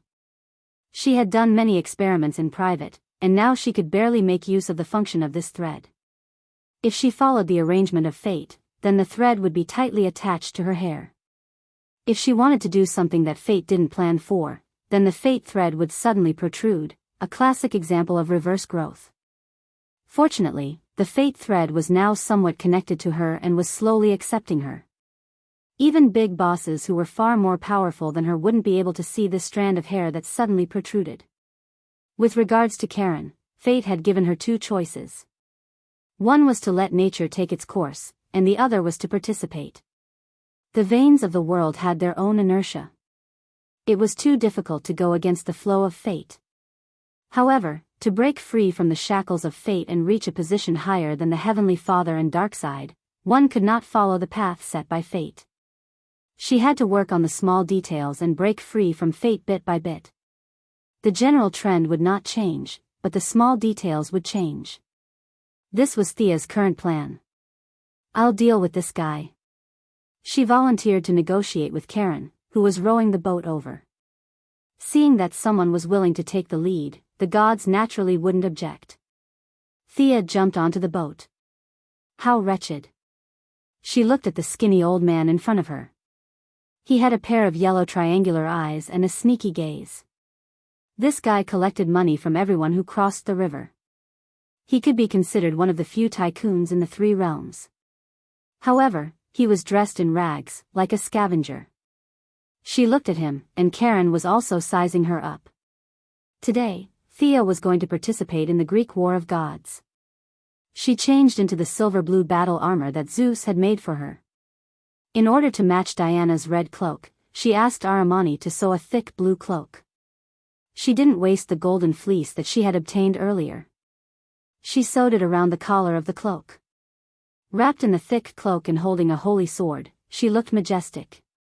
However, Diana couldn't understand why her lover called cloak a quilt. Are you going to pay the toll? Karen mustered up his courage to ask, especially when he saw Hercules sharpening his axe in the distance. In his opinion, this was just a formality. If the other party said that they weren't willing, he would go home and rest. As for whether Hades was dead or not, it had nothing to do with him. Karen was already prepared to row the boat back, but he didn't expect Thea's casual words to make him freeze in place. We'll pay. How much? Cold sweat trickled down Karen's forehead. He hated these fellows who didn't play by the rules. With such a large army, shouldn't you just bully a lone old man like me and leave without paying me any attention? Why are you wasting your breath on me? Who cares about Poseidon, Hera, or Hades? You guys can beat them up as much as you want. Sharon is an old man, and he only wants to avoid trouble now. His old yellow eyes started to turn blindly as he thought about how to fool Sia. Oh. The price is clearly marked. Old man, you're quite serviceable. He pretended to be stupid and pondered. Thea didn't let him go either. Her eyes flashed with the radiance of wealth. Out of curiosity, she pulled out a sign that was neither gold nor silver nor copper from under the deck. She could recognize the words. It was ancient Greek. She immediately read it out: 10 mortals, 10,000 demigods, 1,000,000 gods. Old man, you're really good at making money. Then, under the old man's shocked gaze, Thea used her wealth and divine power to convert an astronomical amount of money to Karen. This amount wasn't small, and it used up a full fifth of her divine power. She handed over a mountain of money to Karen. If it was in the past, this wretched old man would have jumped up in excitement. However, he didn't think so now. Old gods had to abide by the rules. Even if this river crossing fee was added by him and was part of the rules, he had to accept it. Karen accepted the river crossing fee with a bitter face. Thea's face was a little pale. She stared at Karen with a faint smile. If he wanted to earn her money, he had to be prepared to lose his pants. Thea paid according to the rules, which meant that the transaction had begun. He had to follow his rules and send this group of people across the river. Can't you cross the river by yourself? Why do you have to drag me along? I don't have any combat power. The old man complained. He couldn't help but complain to Thea. His rules were very clear. Bring people across the river. Although Poseidon had a huge ship, in order to show the word bring, he had to paddle a small boat in front. From afar, he looked like a guide. It would be fine if Poseidon won, but if Hades won, the future of this guide would be worth pondering. Others were led astray and mistakenly boarded a pirate ship, but he directly joined the enemy and became a guide. In the past, this kind of people were the worst to be hated by rulers. Chapter 624. Sharon thought that being forced to become a thief was already the worst news, but the worst was yet to come. The experience in the underworld was a nightmare that he had never imagined since he was born. The sighing old man looked at Thea sitting on his boat with her eyes closed. He wanted to hit her with a stick, but he knew that it was unrealistic. Unless he didn't want to live, he had to follow the rules. Just as he was sighing and thinking that today was the most unlucky day, some kind of feeling shrouded him. What is it? The old man was the son of the god of creation after all. In terms of seniority, he was the uncle of Hades and Zeus. Although he was weak, he still had some knowledge. This kind of power that suddenly appeared seemed to be some kind of rule that restricted him. Before he could figure out the abnormality, he saw Thea take out a huge stone slab from the void and hand it to him. Why are you giving me this? Sharon took the stone slab and looked at it. On it was clearly written, "Send the gods, Thea, across the river." He was unfamiliar with this extra name. If he wasn't wrong, it should be the despicable woman that he wanted to hit the river with a stick. He focused and continued to read. One party paid, and the other party provided service. It was written very clearly. When he saw the last line of the agreement, he thought that he understood the other party's sinister intentions. If I don't send you across the river, I have to compensate you 10,000 times the loss? The old man pointed at the line of small words and asked stiffly. You must be eyeing my property. The goddess of wealth of some divine system? Old man Sharon felt a strong sense of wealth from the agreement. Although he had never seen the new god, he could still judge the nature of the divine power. The conclusion was obvious. The other party was eyeing his money. She was eyeing the hard-earned money that he had earned as a ferryman for tens of thousands of years. However, he didn't know how the other party came up with the punishment clause. This kind of method that could be implemented without his consent was too strong. Anyway, he didn't plan to go back on his words. He would just take them across the river. 10,000 times the compensation? What a joke. Thea had paid an astronomical figure. The crossing fee included 2 gods, more than 10 gods, hundreds of demigods, and hundreds of thousands of mortals. It was a huge number. Multiplying this number by 10,000? Sharon felt that he couldn't afford it even if he worked for tens of thousands of years. It was just crossing the river. I'll just take you there. He felt that Thea's methods were mysterious and unfathomable.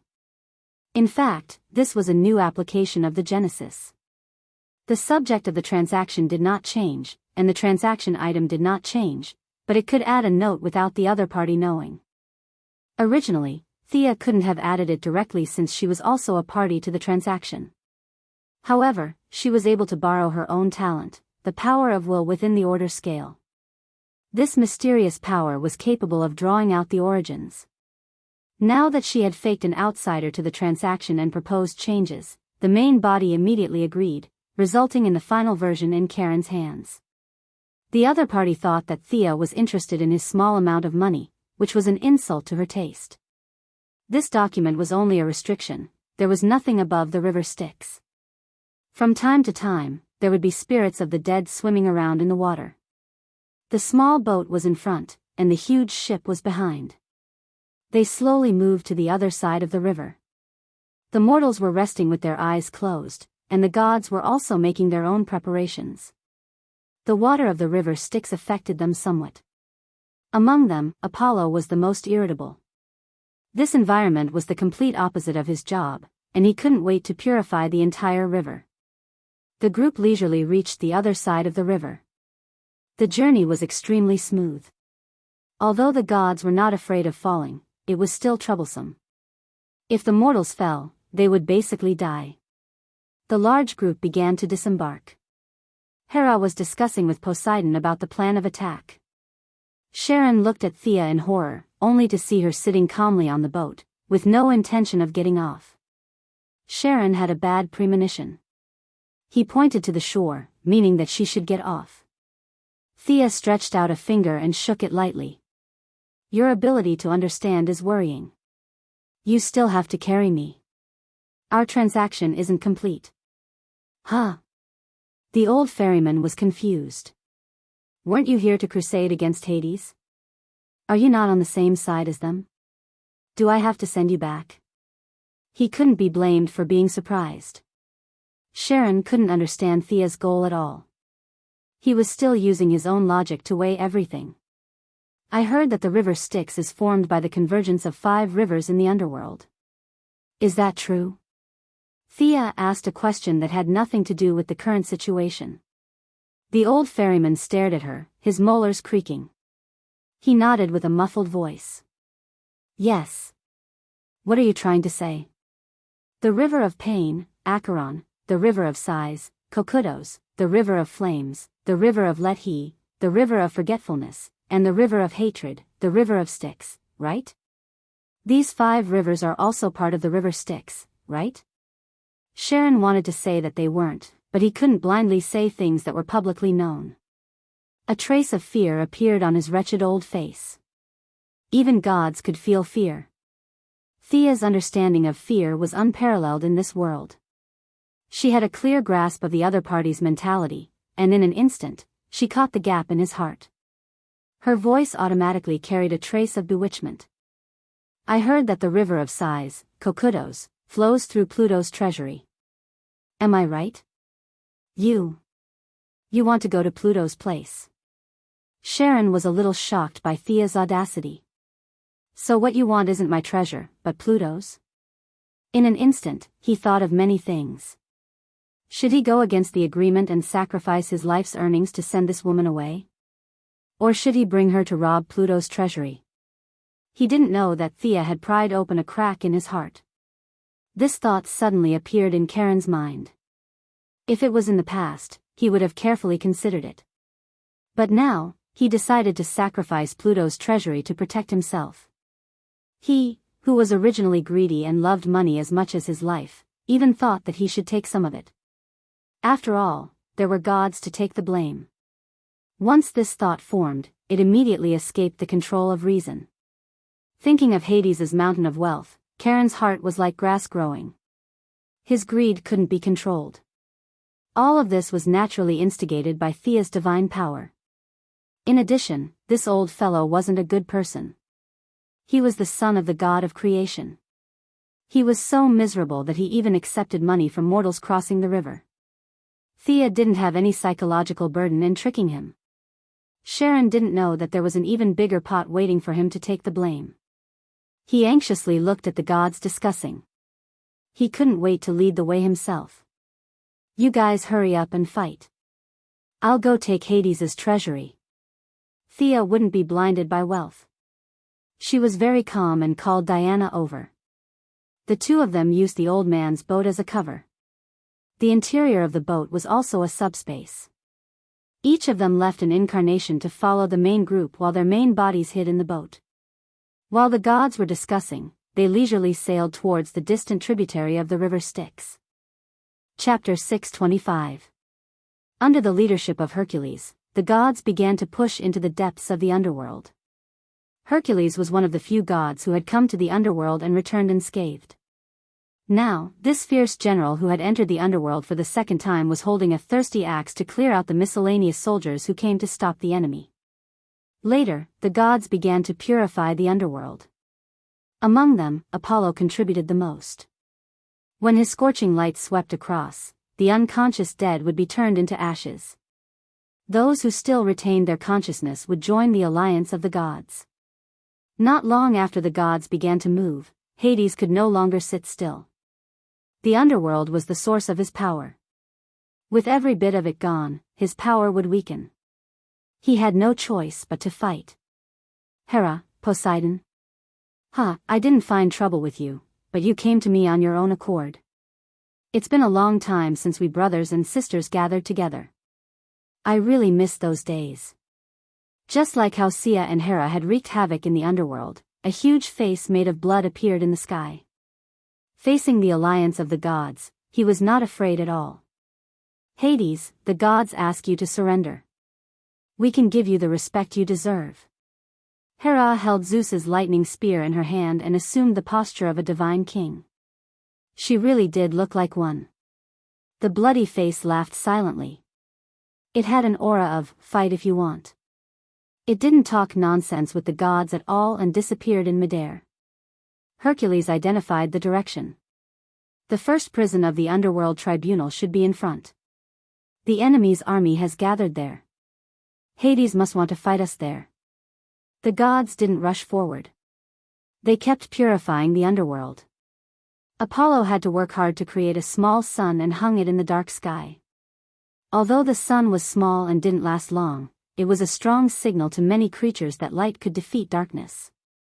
It took the army almost an hour to cover the distance of several miles. The route from the shore of the Three Roads River to the first prison had been completely changed. Even if they won this battle, Hades would have to spend a lot of time and energy to get rid of Apollo's divine power. The Underworld Tribunal, which was made entirely of obsidian, finally appeared in front of everyone. It was solemn and majestic. All the dead had to pass through here. But now, this magnificent building had been transformed into a war fortress. Many undead armed with bows and spears were stationed here. Outside the fortress, there was an army that stretched as far as the eye could see. The gods did not look at the miscellaneous soldiers. They were the enemies that the Ocean Emperor's subordinates needed to deal with. Instead, they looked at the gods opposite them. Today, Hades was no longer in the form of a dwarf holding a candle. Instead, he was a tall, white-haired old man wearing bright black armor.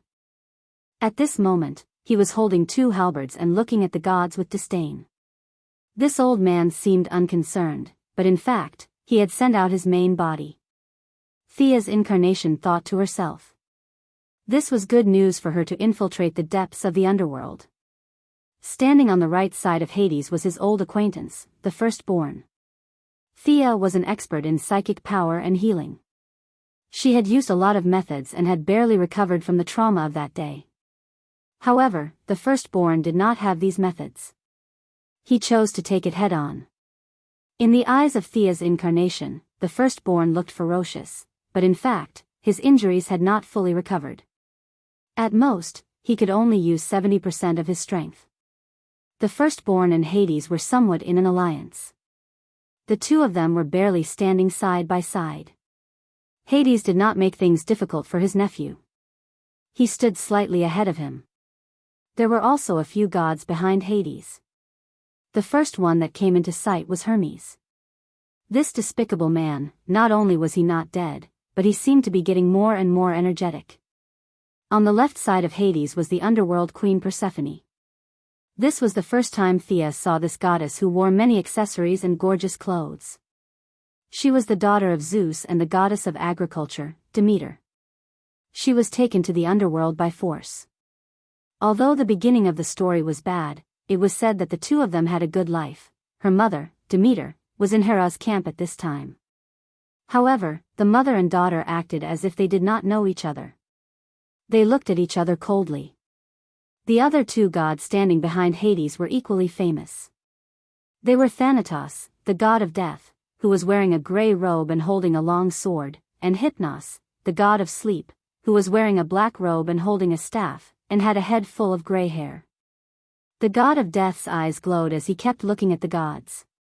The god of sleep's face was cold. His eyes were half closed and half open. He stood there leisurely, as if nothing could attract his attention. These two gods and Charon, who was scared by Thea to get rich, were actually brothers. They were also the sons of the goddess of creation, Nyx. They had been in the underworld for a long time. Their duty was simple, which was to support the underworld king. Behind them stood 3 top demigods.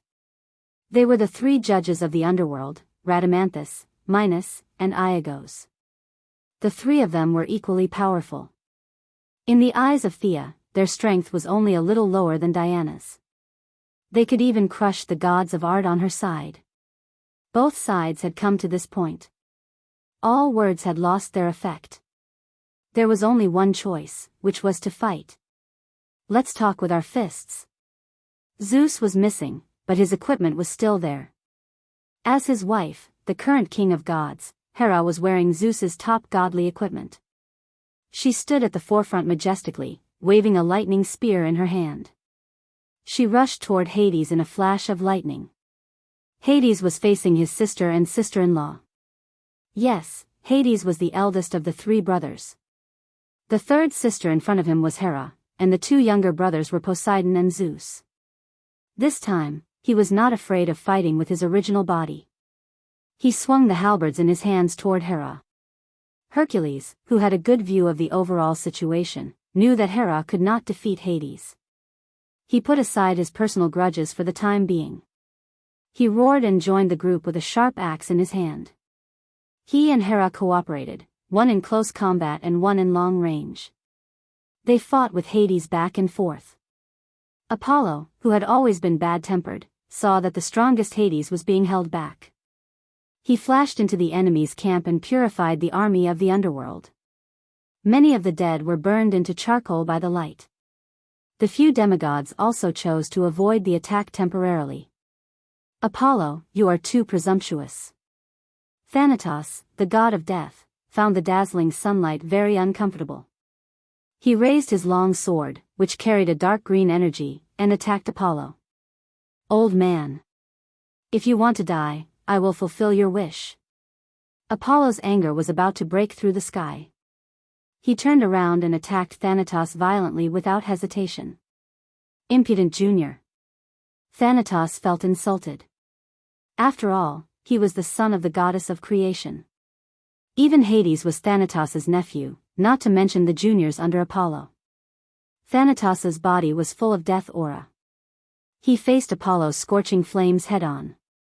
He had lived for a long time, but the power of a god had nothing to do with seniority. On this battlefield, excluding Hades, who was the fiercest, and Supergirl, who could completely defeat him, Thea and Poseidon were clones. The firstborn was seriously injured, and Hercules was weaker than him. Apollo could be said to be the strongest. In the original timeline, he could become the god of death and fight Hades and Poseidon on his own.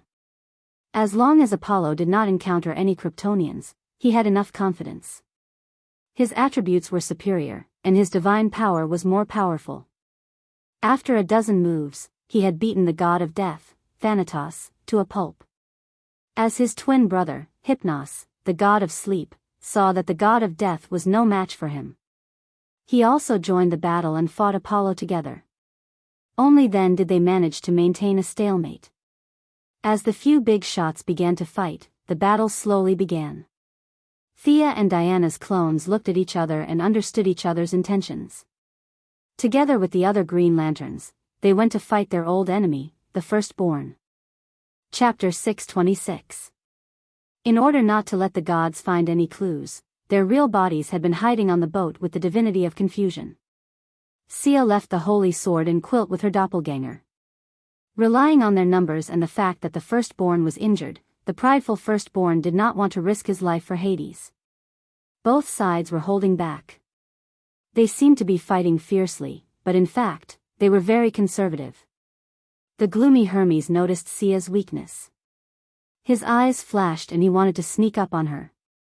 However, as soon as he took 2 steps forward, he was stopped by a golden lightning. Barry, who was wearing a red anti-friction suit, looked at him with a smile. Damn it! Hermes cursed in his heart. What did he see? What an unconventional speed. So it's you. Hermes said something that Barry couldn't understand. At this moment, he had forgotten about Sia and Hades. He only knew that the person in front of him was the one who almost killed him, the one who had to beg Hades for mercy. Perhaps if he could obtain Hermes' speed, he could become the speed god again? Barry didn't know that he was secretly mocking Hermes. Keeping in mind the task that Sia had given him, all he had to do was to stall this birdman. He also didn't plan to fight Hermes head-on, so he started to run wildly with his 2 long legs. Hermes pulled out a shiny thin sword from his staff and chased after him. Hades shouted at him twice, but he did not hear. Of course, Supergirl would not watch her new friend being chased. Her speed could catch up with the 2 of them. The 3 of them chased and ran in circles around the battlefield. It was very lively. The rest of the gods also found their own opponents. The goddess of agriculture, Demeter, faced her daughter, Persephone, the queen of underworld. There was no warmth at all. The clash of swords was very much in line with the main theme of the battlefield. The 3 judges of the underworld faced Ares, the god of war, Hephaestus, the god of blacksmiths, Dionysus, and the goddess of strife, Eris. Although it was 3 demigods against 4 true gods, the 3 judges were all peak demigods. Among them, Rhadamanthys was the most powerful, and the 4 weak gods were forced to retreat. If it were not for Ares, who had recently regained some of his former strength, the 4 of them would not have been able to withstand the onslaught of the opponent. The battle was in a stalemate for a while, and the strength of the underworld could be seen from this. Hera had played almost all the cards in her hand, but she was still on par with Hades. If she was trapped in Mount Olympus without the help of Apollo or Hercules, she would only be able to escape if Hades attacked. Overall, Hades still had the upper hand. This was the underworld, and their recovery speed was much faster than the gods who came from afar. The longer the battle dragged on, the greater the underworld's advantage. The most obvious example was Apollo. He was too far away from his own world, and he had already gone from suppressing the god of sleep to a draw. Looking at the situation on the battlefield and carefully weighing his own gains and losses, Poseidon pondered for a long time and finally made up his mind. He was not afraid of the gods who were barely united, but he was afraid of the underworld who was united and powerful. Now was a golden opportunity. With a wave of his hand, he ordered his rough giant sons to join the battle and help the gods. At the same time, he also held a trident in his hand. This was not the high-quality imitation of the Atlanteans, but the top-level artifact of the original body. It controlled the power of the flood and carried the power of thousands of pounds. He wanted to join forces with Hera and Hercules to defeat Hades. Although it was only a clone, the majesty of Poseidon could not be ignored. Hades was already barely able to fight 1 against 2. Now that there was a stronger one, he could not hold on any longer. He forced the 3 gods to retreat with one move and looked around the battlefield.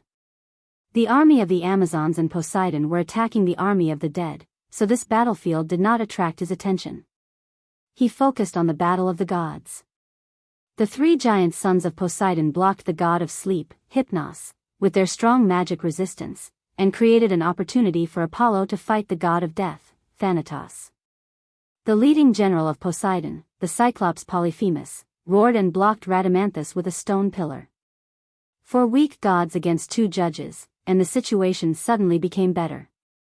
With the addition of Poseidon, this new force, the underworld began to show signs of weakness in the battle against the gods. Hades had no choice but to use his trump card. He took out a silver-gray horn and blew the song that the living could not listen to. Dozens of tyrannical auras woke up from their slumber. Some of them were the children of Zeus, and some were the demigod heroes of ancient Greece. They had already passed away, but their consciousness was so strong that even Hades could not force them to fight. Both sides had made an agreement that as long as they fought for Hades once, Hades would return their freedom. Now, these ancient human heroes kept their promise and woke up from their slumber to participate in this unprecedented battle.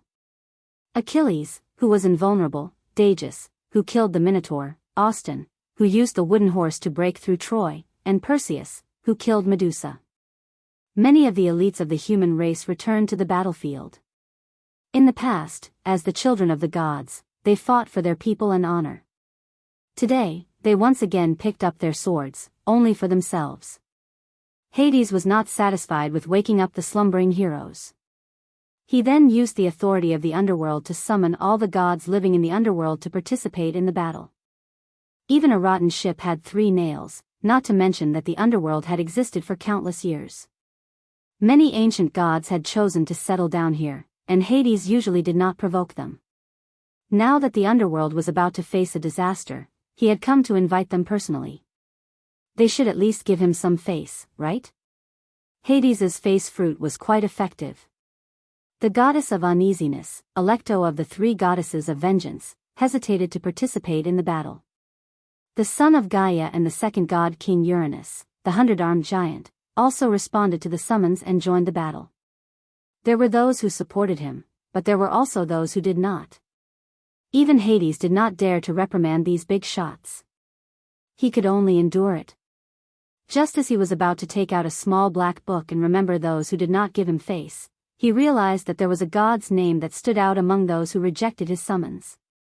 The god of distinction, Charon, also rejected his summons. Who was this guy? Wasn't this the lonely old man who rowed a boat on the river Styx? Hades started to think as he dealt with Poseidon's attacks. Damn, my authority has fallen to such a level. A greedy miser is not even putting me, the king of the underworld, in his eyes? Hades, who had always been as cold as ice, burst out with a rare emotion called anger. Hera dared to bring the gods to cause trouble, and the Ocean Emperor dared to surround and attack. These were all within his tolerance range. To be honest, there was no need to be angry. It was very normal. They were all existences of the same level.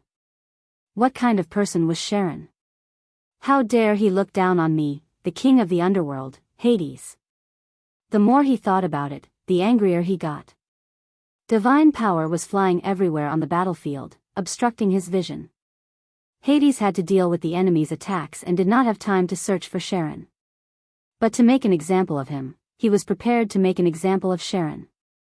He immediately shouted, "Charon, you bastard, I, Hades, swear in the name of the king of the underworld that once I end today's battle, I will personally chop off your dog head." Chapter 627. Hades's voice was very loud, and the entire underworld was his territory. Naturally, his words were like a world channel. As long as one had a hearing system and a brain, they would be able to hear him. The wretched old man, Charon, who was rowing the boat quickly and was happily thinking about robbing Pluto's treasure, naturally heard it too. Hades's divine power instantly shattered the confusion effect that Thea had set in his mind. Charon suddenly woke up. Where am I? Looking around, he was currently at the lower part of the river Styx, the river of sighs. What did I do just now? Although he was confused, his memory was still there. He had just wanted to rob Pluto's treasure. Therefore, with this thought in mind, he rejected Hades's summon without thinking.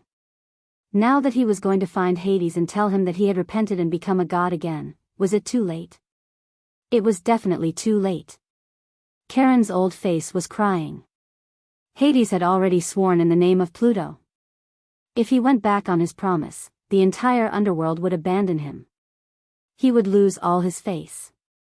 The old man didn't think that he could make Hades make such a big sacrifice. Looking at the 2 passengers on the boat with hidden bitterness, Thea returned a very amiable smile. It's over. Charon looked at the river Styx that he had served for tens of thousands of years and was dejected. He was about to lose his job. What was more painful than losing his job was that he might not even be able to keep his life. If he had known earlier, he would have compensated Thea directly. He could have paid in installments. Hades's shout could be heard by the entire underworld. Thea felt that her plan had taken a big step forward. Seeing the old man so regretful that his intestines turned green, she hurriedly comforted him. The gods have already discussed. In the future, the river Styx will be under the jurisdiction of the Ocean Emperor. You don't have to be afraid of Hades. The Ocean Emperor will support you. She directly reassured him. Hearing that he had another job, Charon's despair improved a little. The intelligence of gods wasn't low. After all, they were old. Charon was speechless. Even if he saved his old life for now, what could he do in the future? He couldn't leave the river Styx, and Hades wouldn't leave the underworld.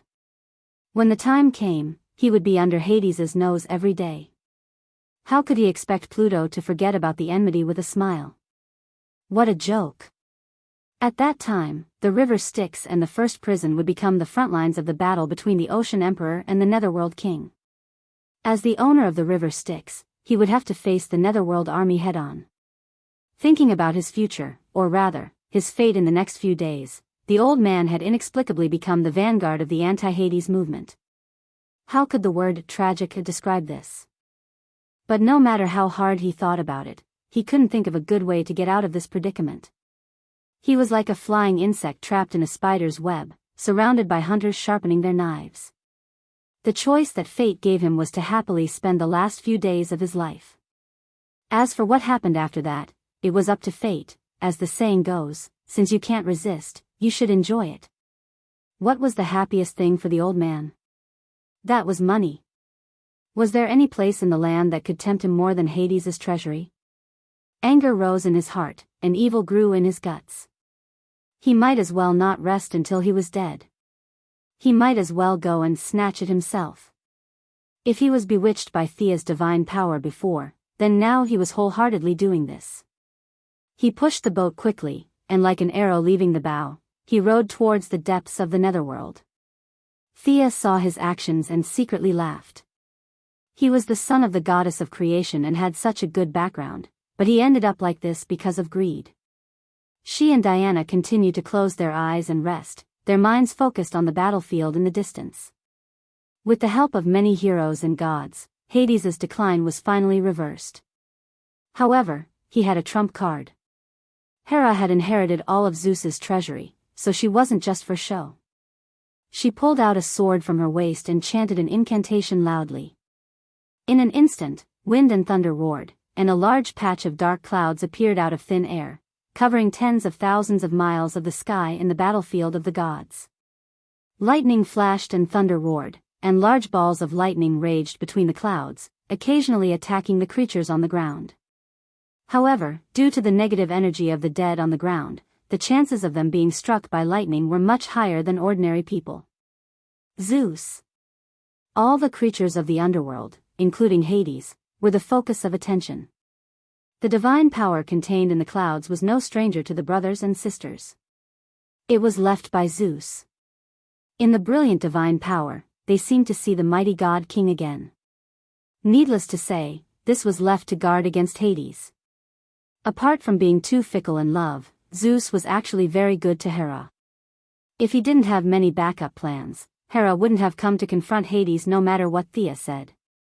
Because this thundercloud contained the divine power left by Zeus, it lasted for a long time. Within the range of the thundercloud, all the dead suffered varying degrees of damage. The gods were only slightly embarrassed, but the army on the ground was annihilated. Under the leadership of Antiope, the Amazon female warriors rode tall horses and penetrated the army of the dead several times. The warriors of the sea race and the giants also chased after them.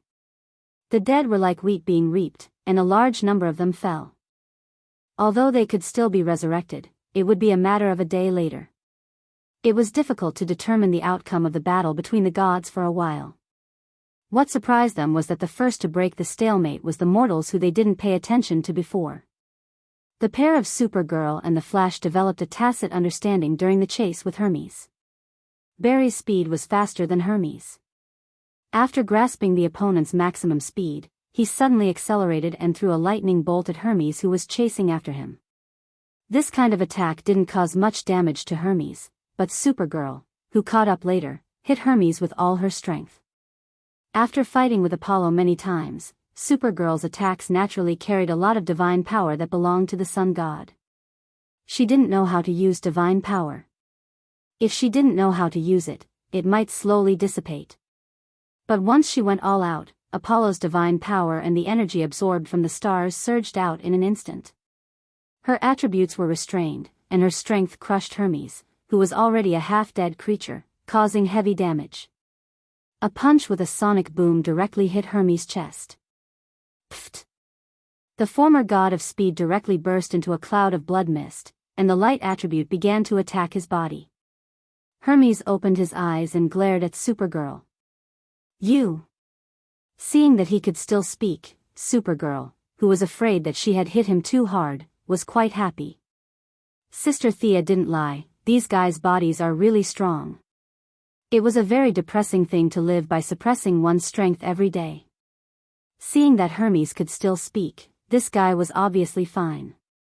There was nothing to say. Let's give him another punch.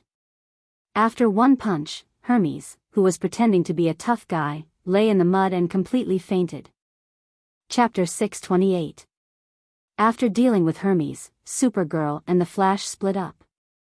The Flash went to help the Amazons, while Supergirl went to help her old friend, Apollo. Apollo, who had the upper hand, was shocked when he saw a red cloak flying to his side. He was traumatized by Supergirl. When he knew that she was here to help him deal with Thanatos, he snorted unhappily. Although she was not a god, Supergirl's attack naturally contained the energy of a star, which was very effective against Thanatos. Facing two unreasonable human-shaped suns, it was only a matter of time before Thanatos was defeated. At the same time, in the depths of the underworld, Thea's small team, Rob the Rich to help the poor, also arrived at the door of Pluto's treasury. Seeing the two women stepping on the land on the shore, Sharon, the boatman, finally breathed a sigh of relief. The transaction was completed, and the shackles of the divine power were gone. However, he was not happy at all. He, who had not been ashore for tens of thousands of years, thought of Pluto's treasury, and his heart seemed to be lit with evil fire. After a little hesitation, he also jumped ashore.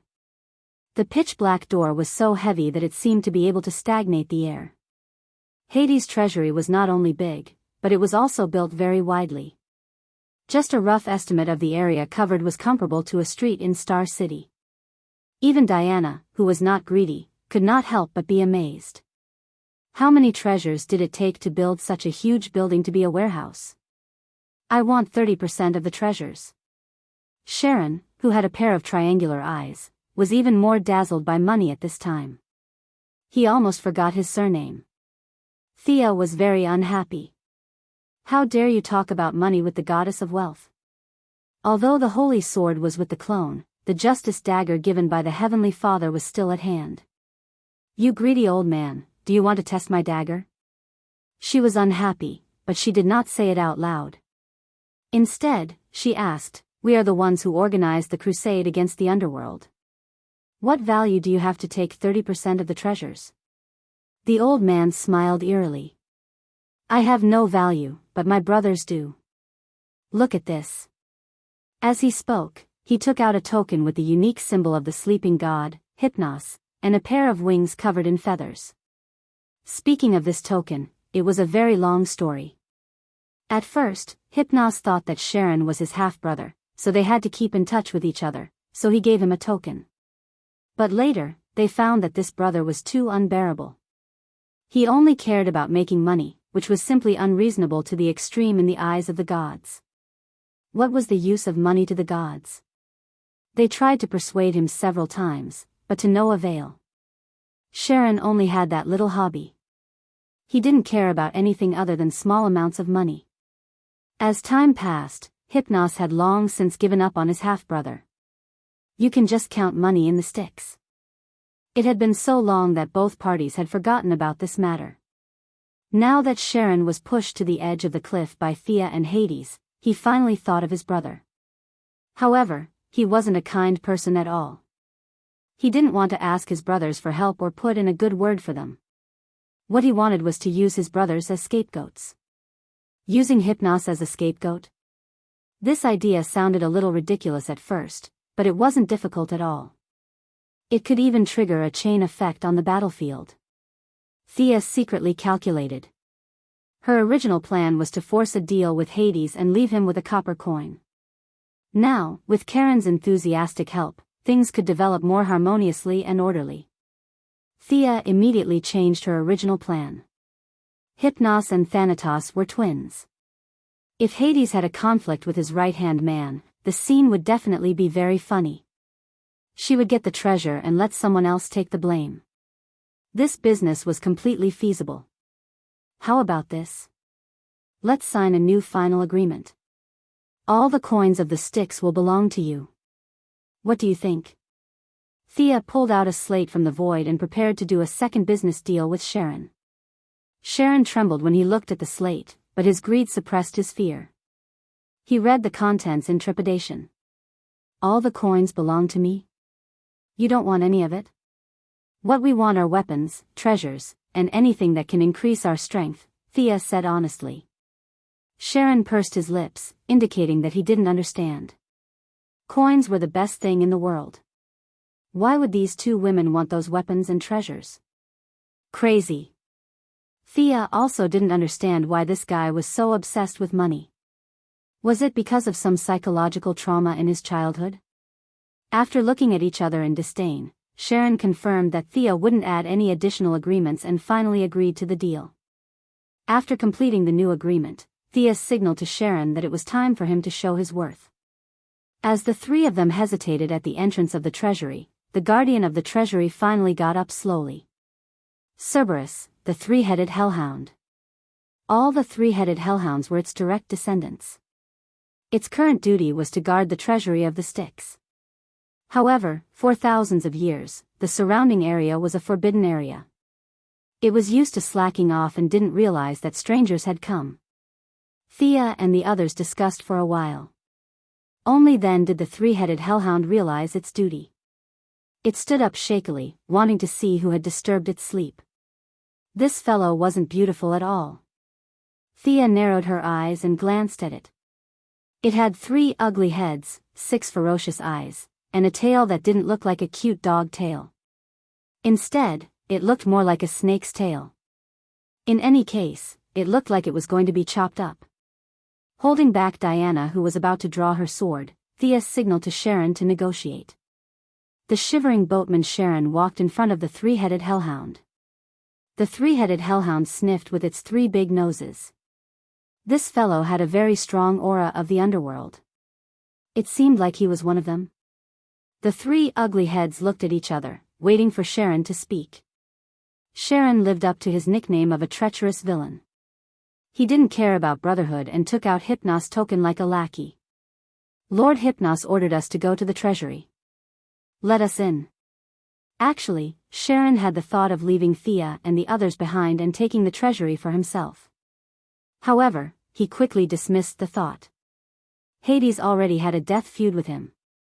If he offended Hera and Poseidon as well, would he still be able to live? At that time, even if his mother, the goddess of creation, appeared, she wouldn't be able to save him. As it turned out, Hypnos' token was quite useful. The three-headed hellhound's 3 thoughts were all tangled up and its consciousness was a little chaotic. It usually needed the help of Hypnos to sleep. To a certain extent, it had to give face to the god of sleep. The 3 heads had a messy conversation. Sharon tossed the token to one of the heads. The other party carefully identified it and confirmed that it was indeed the token of Hypnos, the god of sleep. Only then did it slowly step aside. Sharon, who had rowed the boat on the river Styx for tens of thousands of years, had a lot of strength. He anxiously placed his hands on the door. The 10,000-ton stone door was slowly pushed open by him. Chapter 629. Exerting all his strength, he pushed open the door. Before he could rest, the old man's eyes were blinded by the jewels in the room. Fortunately, his hobbies and rationality reminded him. After identifying the direction, he rushed to the left side hall at a speed comparable to Hermes. A large amount of money was waving at him.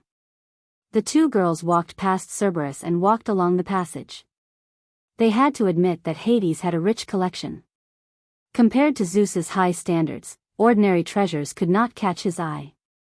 Hades, on the other hand, did not reject anything. This was also the main reason why he built such a large treasury. Refined gold, mithril, and orichalcum were piled up in piles. Even Diana was a little surprised by the brilliance of the jewels and jades. Take them all. Diana, who had always regarded money as dirt, could not help but have some hope in her eyes when she saw the jewels. Thea waved her hand and put all the jewels into her wealth dimension. She was going to split them up when she got home. After all, they were going to participate in the battle later. It would be awkward if they were discovered carrying the jewels. At the same time, she muttered in her heart. No wonder the underworld queen did not mention anything about going home after she was kidnapped. She was most likely moved by these tons of jewels. Along the way, their eyes were filled with the weapons and armor of ancient warriors, demigods, and gods. There were also magnificent works of art. There were also divine weapons, demigods, quasi-divine weapons, and many magic equipment. They even saw a huge set of armor. According to Diana's appraisal, this was the armor of the second god king, Kronos. The two girls, of course, mainly Thea, were as happy as mice that had fallen into a rice bowl. No matter what it was, they put it all into their wealth dimension and looked at it carefully when they got home. Wow, so beautiful. The long-legged goddess suddenly stopped walking. Thea followed her gaze and could not help but be stunned. Not far away, four unusually strong black warhorses were looking at the two girls. Behind the four horses was a luxurious chariot. Hades' chariot. Thea was a little surprised. Can we take this away? Diana also asked carefully. This thing was alive, so it definitely couldn't be put into the wealth space. Besides, it was Hades's personal belongings, so he would definitely sense it if the two women took it away. However, Diana really liked these horses. Her eyes were fixed on Thea. To be honest, eldest Mrs. Love for horses was just that. It was better to drive a car than to ride a horse. These horses were not the cute type. However, for the sake of Diana's happiness, it was not too troublesome. She could take anything she wanted, but she had to change her method when it came to this object that was close to Hades and was a living creature. Forced buying and selling. This was her response.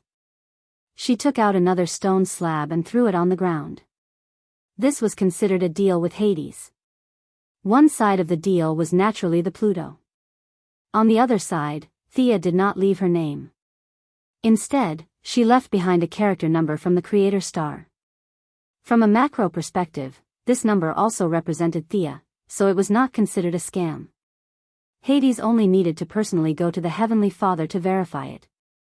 Thea left behind a copper coin, which was considered a forced deal. Unfortunately, Hades was being beaten up by a group of gods in the distance. He had no time to pay attention to such a small fluctuation of divine power. The four strong horses were originally looking at the two women warily. After the deal was completed, their expressions immediately became playful. Two of them even had fawning expressions. I want this one. Valkyrie happily chose a mare. In order to accompany her, Sia also chose a mare. As for the remaining two stallions, she didn't want to waste them. She put them into the space ring and let them keep the elk company. Since the horses were taken away, they naturally would not give up on the chariot. Thea felt that after today, Mr. Hades would no longer need a chariot. Wherever the two women went, not a single blade of grass grew. This was such a rare opportunity. They almost dug up the floor tiles. At this time, Cerberus could no longer sit still. Didn't they say that they were only here to take something on Lord Hypnos' orders? Why did it take so long? The three heads began to argue again. However, Hades had given strict orders to this guard. In order to prevent him from stealing, Hades had ordered him to not enter the treasury several times. Sharon was so greedy that he could ignore Hades, but Cerberus was not that crazy. He was worried that the people inside would not come out, but he did not dare to enter. Anxiety, uneasiness, fear of the unknown, all kinds of emotions filled the three heads that were already in a mess. What should they do? In the end, they came up with a solution that was not really a solution. They would not go in and just watch from outside. That would be fine, right? Along the door that Sharon opened, the three heads stood side by side and peeked behind the door. Thea and Diana had already walked into the depths of the treasury, so Cerberus could not see them. However, they discovered a busy figure in the left side hall. Old Sharon was full of energy. His footsteps were like the wind, and his body was full of energy. Although he loved money, he did not have much space ring. He could only use his divine power to wrap up the coins and move them out bit by bit. Was he tired? Running back and forth dozens of times was definitely tiring, but he was extremely happy. Regardless of whether he was a human or a god, wasn't happiness the most important thing? As the son of the goddess of creation, he loved small amounts of money. It was a hobby that did not affect the big picture. In the past, he would happily accept a few copper coins from a dead person. But now, facing the wealth that Hades had accumulated over tens of thousands of years, he was so excited that he wanted to jump up and down. Old Mr. Sharon was right under the 6 eyes of the Cerberus, moving the money over and over again. He was preparing to move all the money onto his ship, then lie down and sleep in the pile of money. Beautiful. What was this fellow doing? The Cerberus outside the door did not have any concept of wealth. At first, it was not clear what Charon's goal was. It was only when this fellow was like an idiot, mumbling to himself about his goals and motives, that the Cerberus finally understood. This fellow was actually a thief. Unfortunately, the loyal Cerberus could not go in. It was extremely anxious and could only pass the message to the Netherworld King. It had been asleep for too long, and with the heavy responsibility of guarding the ship, the Netherworld King did not summon it to participate in the battle. Thus, it did not know that its boss was being ganged up on. In order to tell the truth, or perhaps to shirk responsibility, it also sent Hypnos token over. Hades, who was being beaten up badly by Hera, Hercules, and Neptune's clone, suddenly received a message from the Cerberus. At first, he really did not have the time to read it. Fighting 3 gods alone, even with his tyrannical strength, he could not hold on much longer. There was a bloody hole in his left shoulder from Hera's lightning spear, and his right leg had been hacked by Hercules' axe. Due to the fierce battle and the wounds caused by divine weapons, his self-healing ability had been cut in half. He could only barely hold on. Seeing that he could still hold on for so long, Hera and Poseidon could not let him go. If they did not take this opportunity to beat him into submission, who would be able to withstand it next time? Neptune's clone, who was originally helping to pick up the spoils, also began to attack fiercely. The trident, which was also a top-grade divine weapon, was wielded vigorously by him. Every strike of the trident carried an irresistible pressure, forcing the injured Pluto to retreat step by step. Hades was not a fool. He knew very well that he might have a chance of winning against 2, but he definitely could not win against 3.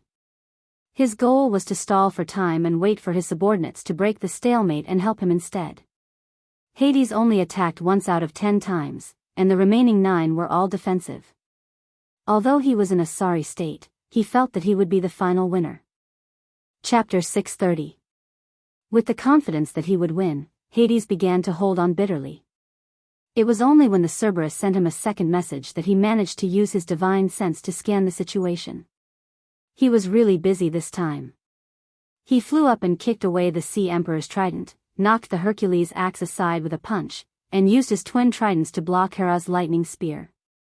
When he scanned it with his divine sense, he was given a fright. Sharon. What the F***ck, was this guy's guts too big? Normally, he would lick his shoes whenever he saw him, but today, he actually burst forth with unparalleled courage. He had just said that he would teach this guy a lesson, but this guy didn't hide and wait for death. Instead, he turned around and robbed him. If he was defeated by Hera or Poseidon, it wouldn't be a humiliation. After all, they were all brothers and sisters. But now, he was being bullied by this old guy. Hades couldn't accept this. He had known that this old guy loved money since 10,000 years ago. But how did he have the guts to commit such a heinous crime? Very soon, the Cerberus sent him a command token. His eyes narrowed. Hypnos. The reason he was so daring was because the Death God and Sleeping God brothers were backing him up. Was this what Sharon was relying on? Hades instantly thought of the answer. While he was being attacked from all sides, he automatically filled in the blanks. Was Hypnos plotting a rebellion? Was he colluding with the gods? Had the brothers made some kind of deal with the gods behind his back? The more Hades thought about it, the more afraid he became. After all, the Death God and Sleeping God brothers had always been his left and right hands. Their prestige wasn't inferior to his. Thoughts surged in his mind, and he couldn't help but look at the death god and sleeping god brothers. The two brothers were fighting side by side against Apollo and Supergirl. In addition, Sea Emperor's three giant sons were also helping nearby. The two brothers had a tacit understanding of each other and worked together seamlessly. It was already fortunate that Supergirl Apollo didn't fight with her own people. Thus, even though it was 2 against 5, they still looked quite calm. If it was before he received the message from the Cerberus, Hades would feel that Sleeping God's attacks were extremely graceful and agile. It was like he was dancing, silently affecting the enemy's 5 senses. But now, he had a grudge. No matter how he looked at the Sleeping God, he felt that this guy was just slacking off. He had been beaten black and blue by the 3 gods, and he had been waiting for reinforcements. Yet, they had been taking their time with the enemy. Hades's expression was a little gloomy. After exchanging a few more blows with the 3 gods with an ashen face, Hades relaxed a little and was heavily slapped in the face by Hera's spear. Only after receiving a real slap in the face did Hades shout, "Thanatos, come and help me." God of Death and God of Sleep were a little stunned. The direct result was that God of Death's elegant gray robe had 2 holes burned by Supergirl's heat ray. The 2 brothers were in a hurry to regain control of the situation. They were very puzzled. You need support when fighting against 3, but we don't need support when fighting against 5? In addition to the commanding tone in Hades's voice, the 2 brothers were very unhappy. Their seniority was high, their abilities were strong, and the brothers were of one mind. Usually, Hades would not speak to the 2 brothers like this. The 2 of them did not make any verbal or eye contact and chose to ignore him. We are also the second and third figures in the underworld. We are not your servants, Hades. You have to respect us. The 2 of them acted as if they had not heard him, which made Hades even more sure that they were disloyal. Which was more hateful, the enemy or the family thief? Hades's answer was the family thief. In particular, he knew that God of Death and God of Sleep were very prestigious. Many of the underworld's fighting forces were under their command, which made Hades even more afraid. Now, he had used all his trump cards, but he was still beaten badly by the allied forces of the gods. Was it because of their secret obstruction? The more Hades thought about it, the more frightened he felt. He wanted to frighten his subordinates and let them know who the real boss of the underworld was. Taking advantage of the time when he was competing with Hercules, he flew up and came to God of Death and God of Sleep. He shouted gloomily, "Hypnos." Ah! God of Sleep, who did not know the truth, thought he was going to say something. He turned to look at Hades. However, what greeted him was a black double-pronged halberd. The halberd was sharp, and Hades's eyes showed a cruel light. He wants to kill me. Hypnos did not know why Hades would do such a thing in front of the 2 armies. He only knew that he had to dodge. During the Trojan War, Hypnos, the god of sleep, had done a sensational thing. In order to prevent the war from breaking out, he tried to use his ability to make all things fall asleep to sleep Zeus. Unfortunately, he failed and was directly banished to the underworld. Now, at the critical moment of life and death, this handsome sleeping man, who had always been elegant, burst out all the potential of his body and dodged the stab at the critical moment. The gentle Prince Charming was so scared that his face turned pale. He scolded Hades, "You're crazy." Seeing that his fatal blow was dodged by Hypnos, Hades misunderstood him even more. He felt that Hypnos had been hiding his strength to give him a critical blow. He snorted and released the real power of Pluto. He wanted to take down this traitor in the shortest time and use it to frighten all the gods of the underworld. Unfortunately, he underestimated the telepathy of the god of sleep and the god of death.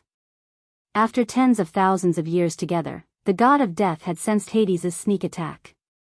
Now, seeing that Hades was not going to let him go, the god of death could only join forces with his brother to fight against Pluto. What kind of conspiracy was this? This question lingered in the minds of Hera, Poseidon, Hercules, and Apollo. As for the naive Supergirl, she did not react. Why was her opponent fighting with someone else? The rest of the gods who were fighting a little further away were only stunned. The head of the 3 judges, Radamandes, who had already suppressed the Cyclops, was affected by the shock and was hit in the face by the Cyclops rod. His handsome face was a little twisted, but he did not care about his enemy. He did not understand why the boss of the underworld was fighting with the 2nd and 3rd at this critical moment. This was going to be the end of him. Thea's doppelganger, who was playing with the firstborn, received a message from the main body. It was not difficult to figure out the truth. Money moved people's hearts. It could only be said that Sharon, a nobody, had inadvertently become the key factor that determined the outcome of the war. Thea's doppelganger hurriedly reminded Hera. Now, they had to prove that the 2 brothers could not clear their names even if they jumped into the Styx.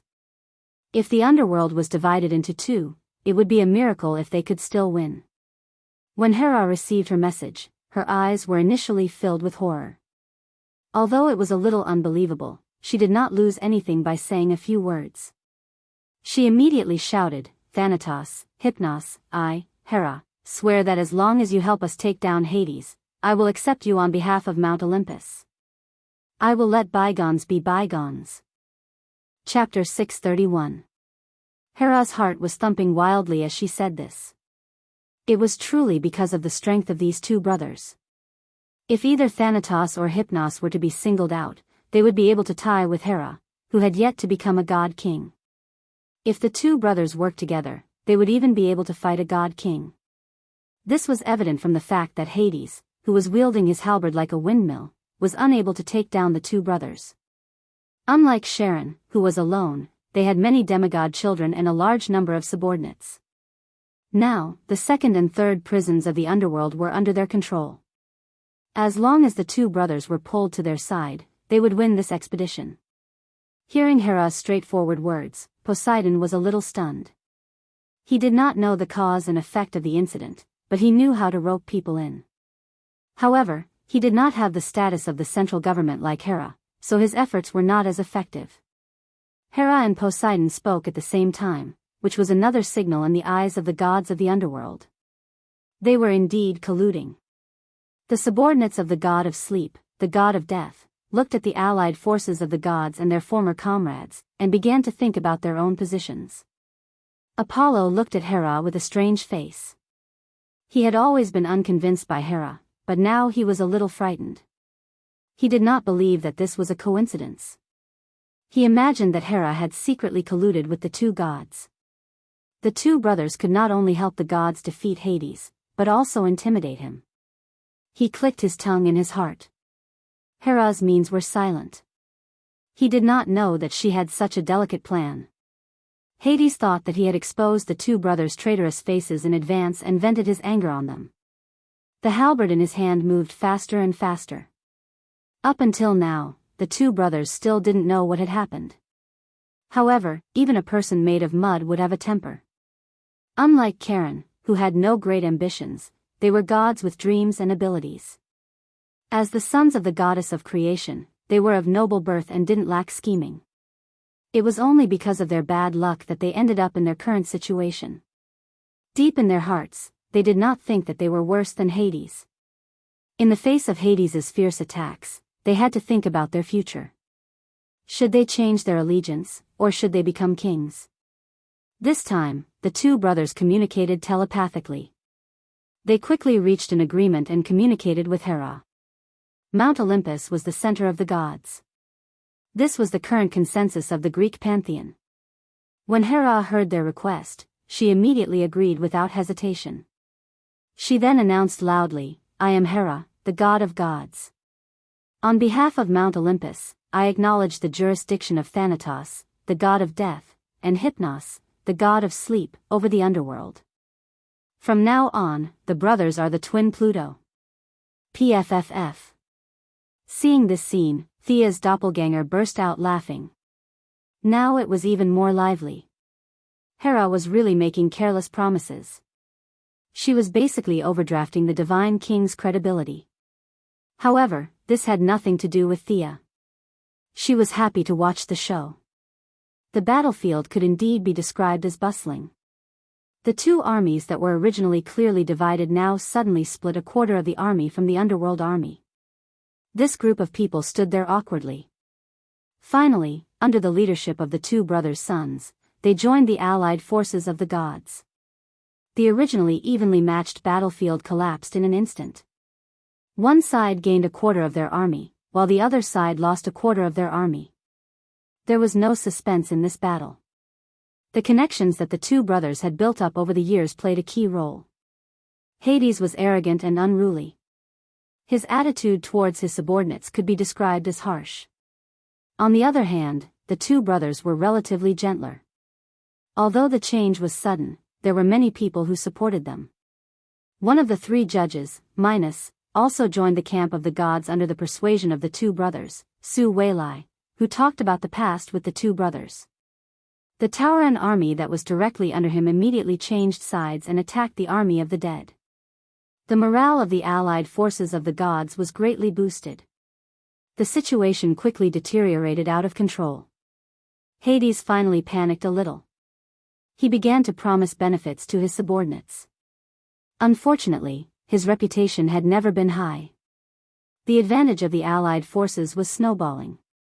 Everyone could see that it might be better if the ruler of the underworld was changed. A few gods who had joined the battle because of his face left one after another. Many Greek undead heroes automatically ran to the two brothers' camp. They had originally promised to serve Hades once.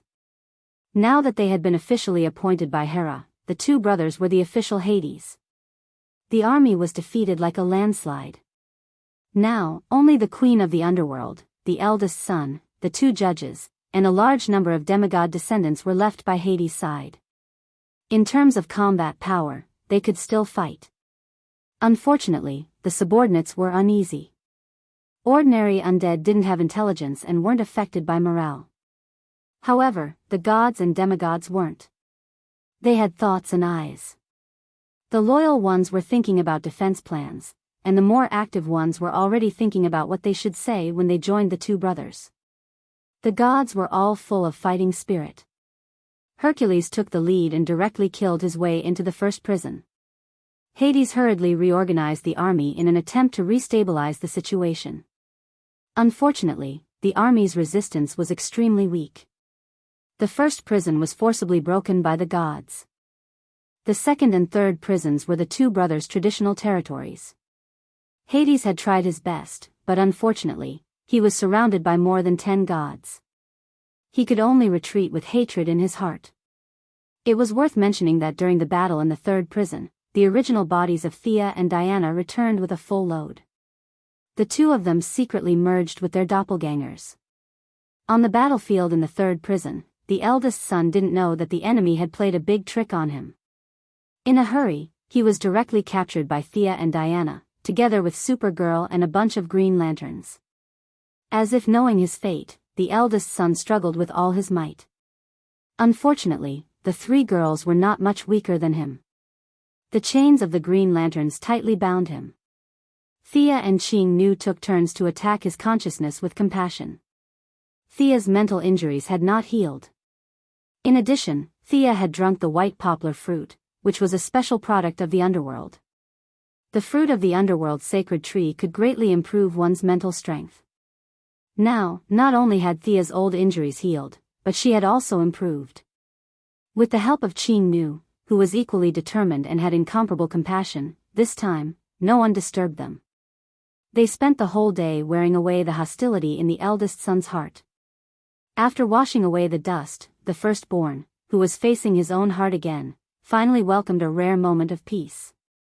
The monstrous hatred, 10,000 years of loneliness, and 6,000 years of perseverance had all turned into the nourishment of compassion. The eldest son, who was originally surrounded by countless wronged souls, burst into tears when he put on the Green Lantern ring. He hugged Hera and buried his head in her arms as he cried. When Thea saw the eldest son again, she, as the initiator, was very surprised. 10,000 years of grievances had disappeared in a single day. Now, the eldest son was like a wise scholar. He was not driven at all. His eyes automatically emitted compassion. At this level, even Jianghu was not as good as him, let alone Thea, who used compassion as a weapon. Thank you for your help. I'm really relaxed now. The eldest son exhaled and looked relieved. I've already said goodbye to my mother. I want to go around the world and see how big the universe is. It's incredible. I was too short-sighted before, tsk. After that, he laughed at himself and waved at them in a carefree manner. He carried his sword and left the underworld alone. As for whether he would go to the outside world or the universe, no one knew. The eldest son's strength was too strong. Even the Green Lantern ring could not restrain him. The Green Lantern ring was more like a communication device to him. The eldest son left the group of friends and family of Hades. Not only did the god of death and god of sleep leave the group, but they also dragged a bunch of people to join the other group. The situation of Hades was a perfect example of what it meant to be defeated like a landslide. Now, he was the only one left who could fight. Every time he fought, 10 powerful gods would jump out to beat him up. How could he stand it? Chapter 632. Zeus might be able to fight 10 gods at once, but he couldn't. Fighting 3 gods at once was his limit. The situation was so bad that he had no choice but to do something shameless. Hades. Surrender. The gods won't make things difficult for you. Hera shouted from the bottom of the 4th prison. Even she didn't believe what she said. If she didn't take this opportunity to kill Hades, when would she? However, she had underestimated Hades' viciousness. She saw Hades standing within the boundaries of the 4th prison. He looked at the gods with disdain in his eyes. Hera, look at who this is. Hades waved behind him, and a large number of dead people pushed a giant coffin in front of the gods. A 10-meter-tall giant lay in the coffin. It was obvious that the giant had died long ago, but his body still emitted a bronze luster, accompanied by a strong oppressive aura. The few powerful gods all sensed the great power contained in the corpses. Sia really did recognize this corpse. Back then, when she and Hera had wreaked havoc in the underworld, the young mistress had pulled out the holy sword in a fit of rage and stirred up the entire underworld, awakening many dead people. This corpse was one of the strongest people back then, Hades, Poseidon, Zeus's father, the second god king, the Titan Kronos. At that time, Kronos' consciousness was very limited. It was probably less than 1% of his peak state, but he had already caused a great deal of damage to the underworld. Now, Hades had dragged out their father. What was he going to do? Chop him up and make soup? Then share a bowl with his brothers and sisters? Hera and Poseidon were also puzzled. They didn't say anything and just looked on coldly. They wanted to see what Hades was up to. Hades didn't let them think too much and revealed the answer himself. He took out a ball of unknown green substance and waved it at the gods. This old thing's soul is still in my hands. As long as you take a step forward, I will revive him. With a body and a soul, plus my authority of Hades, Kronos can be revived. Do you dare to bet with me? Let's see if this old thing will kill you first or hit me first. At this time, Hades' hair was disheveled, and he looked like a madman. When Sia saw this scene, she clicked her tongue. This tactic of not being able to defeat old daddy was very creative. In the outside world, the reunion of father and daughter would be a joyous occasion, but it was not the case for the King Greek gods. Their father was not benevolent. Kronos was afraid that his children would overthrow him. Every time his wife gave birth to a child, he would swallow the child into his stomach. Similarly, his son was unfilial. Zeus overthrew his father and saved his siblings. After that, he silently killed them. From the huge hole in Kronos' chest, it could be seen that this was done by Zeus. No one else had the ability to do so. Now that Hades was really anxious, he threw out a huge bomb. If you guys hit me again, I'll resurrect my old man. Today, there was no Zeus to deal with Kronos. This former god King Titan was filled with rage, and he could easily crush the gods. Mount Olympus had taken everything away from him, and Hades had resurrected him. Hades was betting on Kronos' attitude and the gods' fear of the Titan King. His ruthlessness had indeed shocked the gods. Hera, who was astute in small matters, immediately hesitated. Once Kronos, the son of Gaia, was resurrected, he would definitely absorb the power of the underworld to recover his divine power. It would be difficult for the underworld to escape. However, Mount Olympus and Hera would be the ones to take revenge. In fact, Hera already had the intention to retreat, but she was too prideful to admit defeat. She lowered her head and pondered.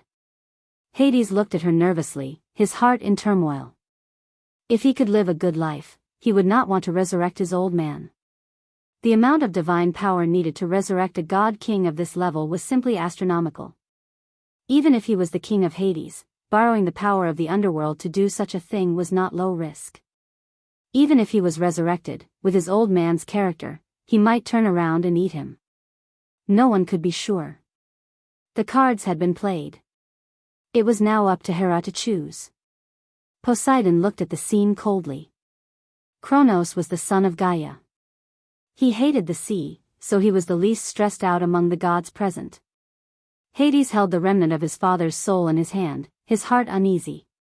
He was the most stressed out among the gods present. Seeing Hera unable to make up her mind, he felt bitter.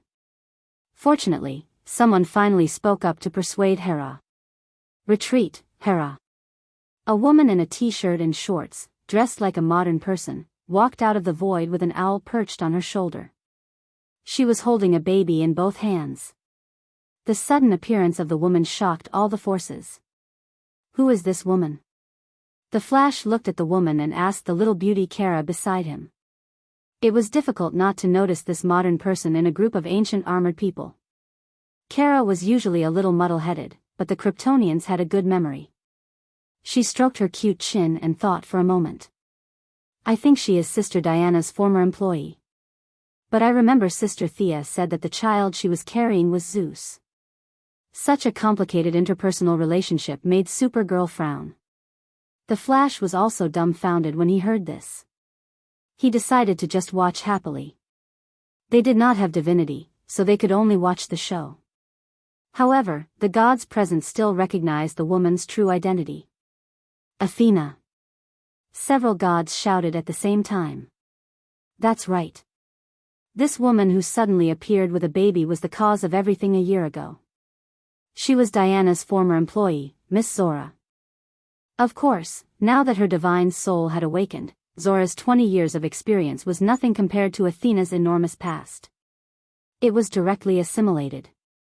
Back then, it was because of her and Hermes' respective plans that they had pulled Diana into this whirlpool. Unfortunately, due to Hermes' repeated interference, the original plan did not even have a trace of its shadow. Hermes was severely injured and imprisoned by the gods, and she had long retired to the third line to give birth to a baby. With a helpless expression, she sat and watched the situation develop to such a strange state. She silently gave birth to Zeus's Smuff, but faced with such a complicated situation, even the goddess of wisdom was very puzzled. How did things develop to such a stage? Originally, she was hiding in the dark, sorting out the situation, analyzing the causes and results, and trying to redirect the situation to her desired state. Unfortunately, Hades' desperate gamble had completely messed up her plan. If Kronos revived, everyone would be unlucky. Hera felt that she would bear the brunt of it. In fact, Zeus's hatred was the greatest. Zeus's main body was now sleeping, and he was creating a Smuff again. It could be said that he was at his weakest. The gods could not find his hiding place, but the second-generation god-king, Kronos, could. At that time, facing his son, Zeus, who could not resist at all, should Kronos braze him or steam him? Chapter 633. Athena had no choice but to step in personally. Things were already bad enough. She couldn't let it get any worse. Hades didn't expect his big move to expose Athena. When Hermes brought the mortal Miss Zola to the underworld, Hades didn't see anything special about her and didn't take her seriously. Now, reality slapped him in the face. This woman was Athena's incarnation. The problem became complicated. There was an even bigger conspiracy behind his niece. It didn't take much intelligence to figure it out. Hera, Apollo, Eris, Diana, and Thea, who pretended not to know anything. These gods who participated in the battle for Zola on Paradise Island all looked at Athena in confusion. Athena enjoyed the strange looks of the gods. In the past, she would be proud of her intelligence. Now, she only felt bitterness. The war should end here, she said to Hera earnestly. In the past, Hera's attention was usually on Zeus's illegitimate children. This was why Athena was so nice to her. However, now that she enjoyed the taste of power and the sense of accomplishment of commanding an army to decide the direction of the world, Hera's jealousy was washed away. She couldn't be jealous even if she wanted to because Zeus had too many illegitimate children. More than half of the 12 main gods were illegitimate children. There were also many demigods on the battlefield, such as Diana and the ancient Greek heroes who had joined them. Even Hades as queen of the underworld and the 3 judges of the underworld. All the handsome demigods were basically Zeus's children. Now, she was leading a bunch of her husband's illegitimate children to fight her own brother. If she was her usual self, she would have died from anger. Thus, she enjoyed Athena's respect. She looked at the baby in Athena's arms with a strange expression. She didn't feel anything strange. But how was this possible? How could Zeus and Athena give birth to an ordinary person? Athena must be plotting something. Hera was sure of this, but this wasn't the time to talk about it. Hera looked at Hades again. Her cold expression returned to being dignified. Okay, the war of gods ends here. When she said this, she was very happy. Could the era of Zeus attack the underworld? He couldn't, but she could. Your Majesty, what about us? If she wants to retreat, the god of death and the god of sleep will suffer.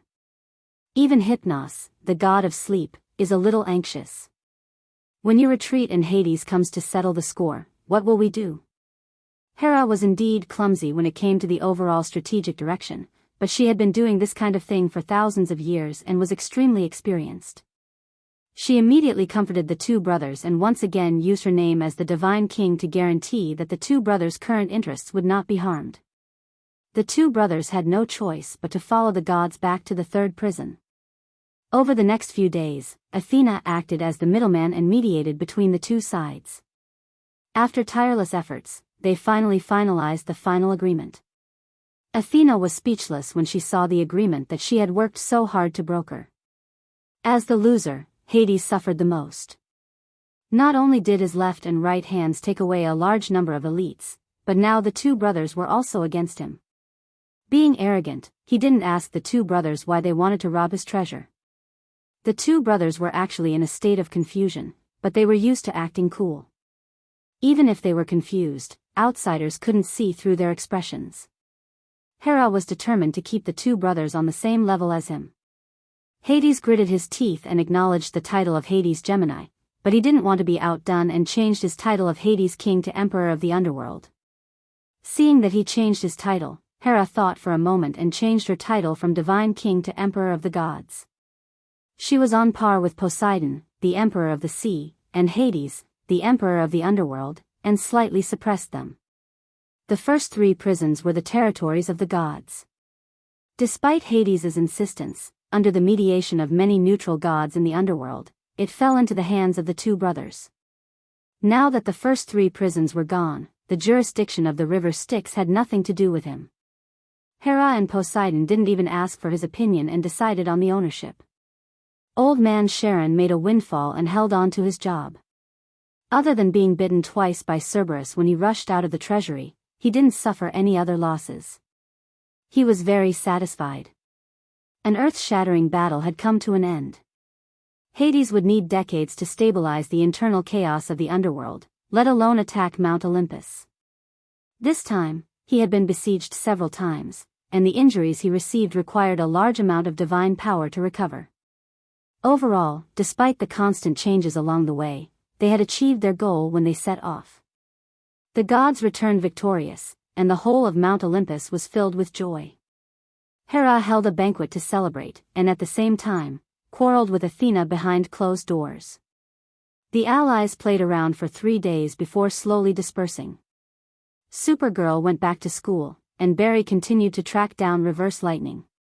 Thea didn't feel anything unusual from the baby. In the end, whether Zeus continued to act as his smurf or talk to his wife in detail, that was other people's business. It had nothing to do with her anymore. She and Poseidon still needed to discuss the issue of the god of death's staff. After setting a time, they went home. There were too many items to check. Mount Olympus and the underworld were too crowded, so it wasn't a good place to check. They returned to Paradise Island.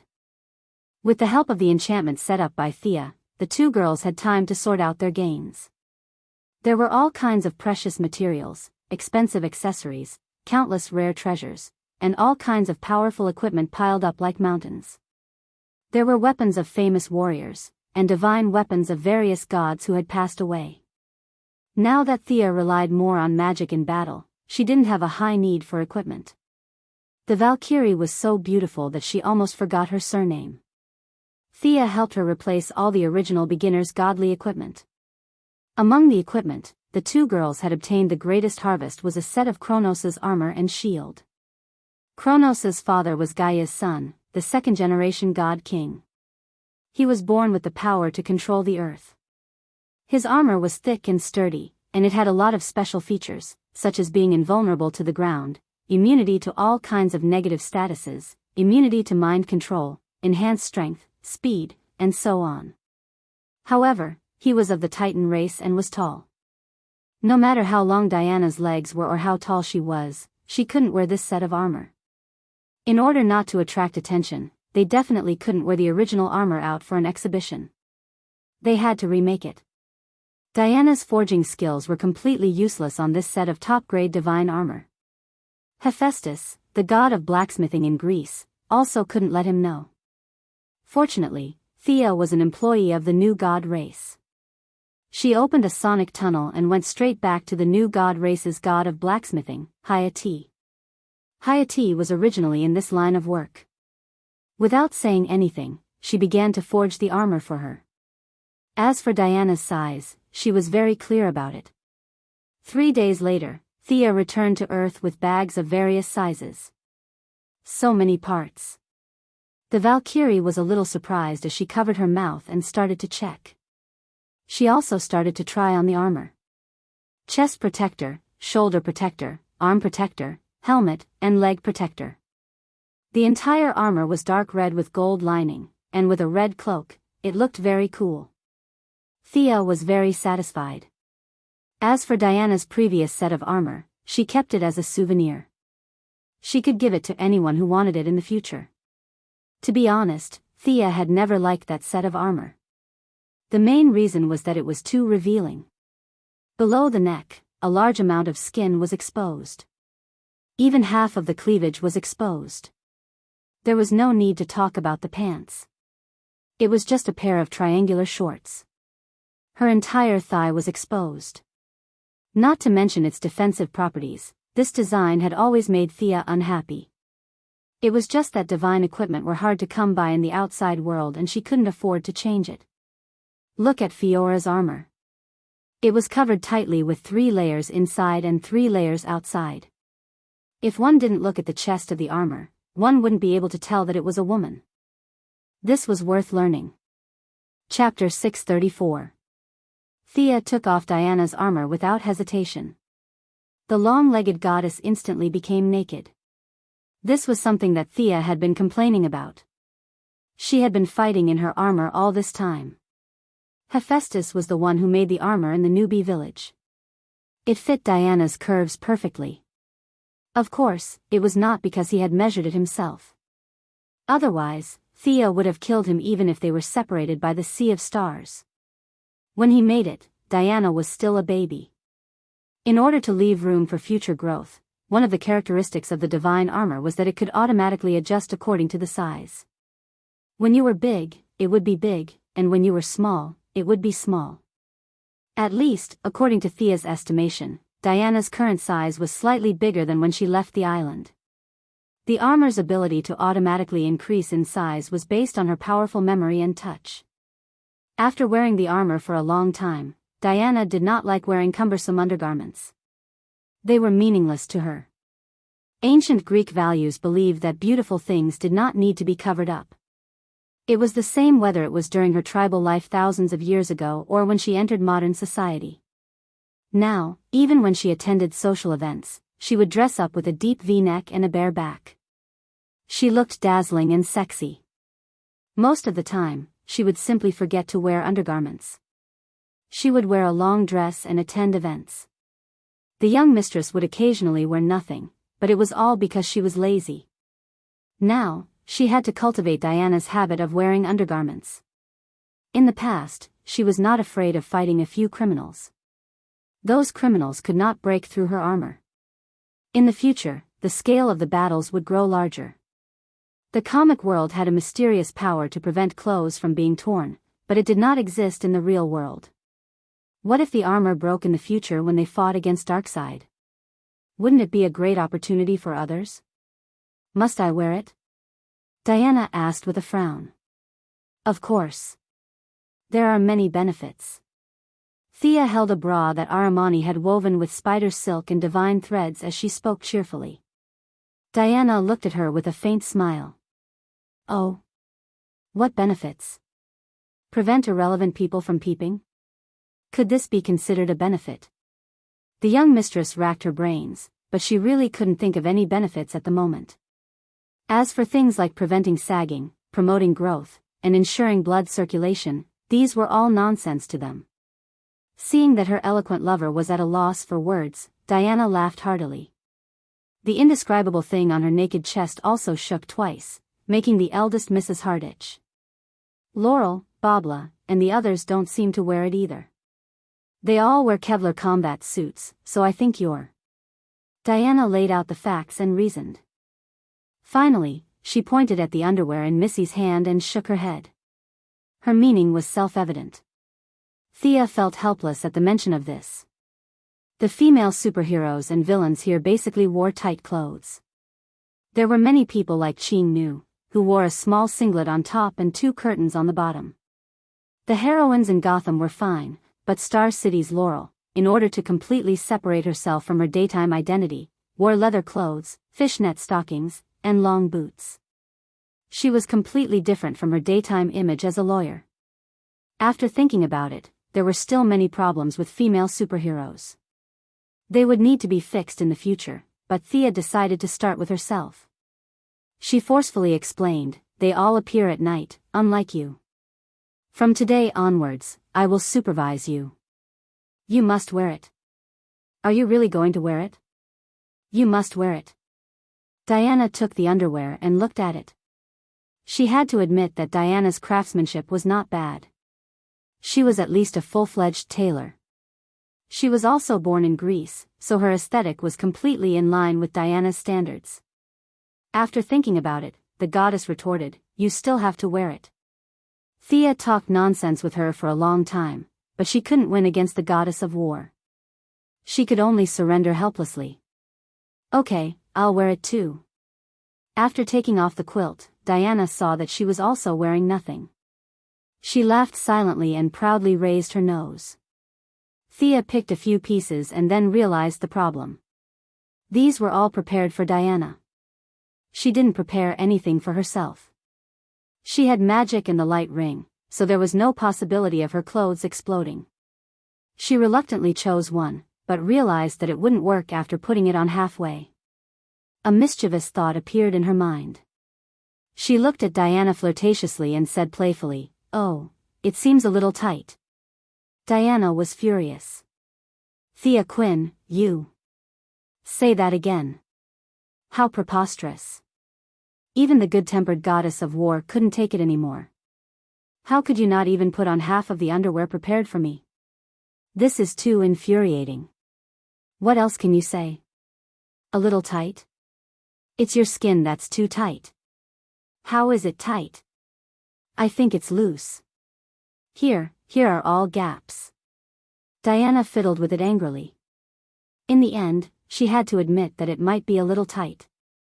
The 2 girls had different chest shapes. Thea was originally slender.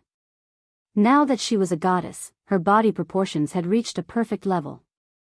From the shape, it looked like a beautiful water droplet. The bottom half was fuller than the top half. It looked trembling and full of temptation. Diana, on the other hand, had the traditional Greek shape of Venus. From the side, it looked like a semicircle. From the indescribable points, her upper half was larger than Thea, while her lower half was smaller than Thea. This made it so that Milady could put it on at first, but it was a little tight in the end. It took her a long time to put it on. Seeing this, the goddess of war was very unhappy. "I want to ascend to godhood too," Diana roared in her heart. She had never been so desperate for a perfect divine body. Since Milady set the example, Diana could only put it on speechlessly. To be honest, she was really not used to it. The two girls agreed to supervise each other. Only then did this little episode come to an end. After playing around for a long time, she finally remembered that there was still the armor. Thea put on a t-shirt and sat aside to watch Diana try it on. This new armor was forged from the giant armor of Kronos. The design was considered from several aspects, and it was a bit like the holy garment in a certain anime. In the end, it was not as tight as Fiora's, but it looked much more dignified than Diana's previous style that exposed her chest and back. With a deep red base and golden lines, it occasionally revealed some skin between movement and stillness. Diana's majesty revealed a kind of wild nature. Diana was a pure warrior. Her bloodline also made her magic resistance extremely high. It was just that magic was strange and unpredictable. Even the high magic resistance of the gods needed to be protected. Thea installed a gem on each of the shoulders and knees of the new armor. Ordinary gems could not store high-level magic, but these gems were the treasures of the underworld that Hades had contributed. She stored 2 time-stop spells, 1 long-distance teleportation spell, and 1 powerful healing spell in the gems. "Why did you fix the gems in the equipment?" The goddess of war was a little puzzled. Wasn't it better to hold it in the hand? The space ring was not a high-level equipment. Thea also made one for her after she ascended to godhood.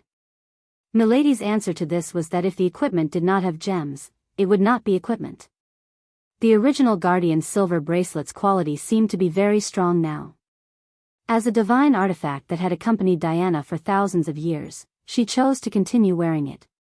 The divine power that she usually did not use was accumulated and then burst out. Such a strong special effect made Thea envious. The original shield was made from a nameless metal that Zeus found in some corner. Now, it was a little behind the times. After obtaining the treasures of Hades for thousands of years, she could have as many rare metals as she wanted. The shield did not need to trouble the new creation star. Diana could reforge it herself. Chapter 635. Diana's original shield was smelted again, and a large amount of adamantine was added to it.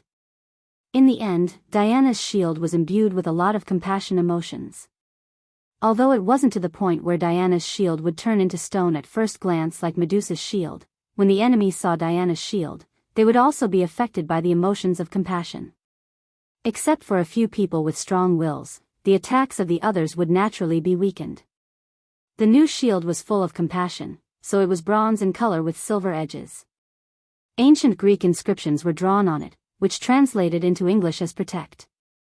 In addition, the edges of the shield were thickened. In Thea's view, the shield was for defense. There was no need to throw it out to hit people. The edge of the shield was too thin and was not good for defense. If she had the time to throw the shield, she could just jump over and slash with the sword. As for the weapon, she still had to use the previous twin swords. There were many weapons in Hades' treasury, but they were of the same level as the twin swords and were not worth replacing. Diana's equipment was brand new. Feeling the deep affection of her lover, she did not stay idle for the next few days. Artemis's silver moon longbow was returned to the Amazons, leaving only the arrow of Zeus that could travel through time. Thea did not know why Thea worked so hard to help her. In order to thank her for her selfless help, she took the initiative to use the power of the divine emperor to erase the mark of Zeus and the moon goddess on the arrow. The arrow would be Thea's own in the future. Diana had collected a lot of precious materials before, and now she had the treasury of Hades. She wanted to make a divine longbow for her lover. She used the spine of the black dragon that was cut off by the great sword of the firstborn that day as the body of the bow, mixed with a handful of fine sand that was blessed by Rhea, the mother of Hades, the mother of Poseidon and Zeus, and Diana's grandmother, the goddess of time. The spine of the black dragon, mixed with the sand of time, gave the bow an eternal and indestructible characteristic. The bowstring used the tail of the Hydra, which also had the characteristic of regeneration. In the final stage of making the bow, Thea injected the divine power of wealth into the bow, and the divine artifact was finally completed. Thea Quinn's wealth longbow was the name of the new bow. Thea didn't have a time-related divine concept, so she couldn't use most of the temporal sand's functions. However, with her wealth, the temporal sand would add a depreciation function on top of the temporal sand's forceful purchase.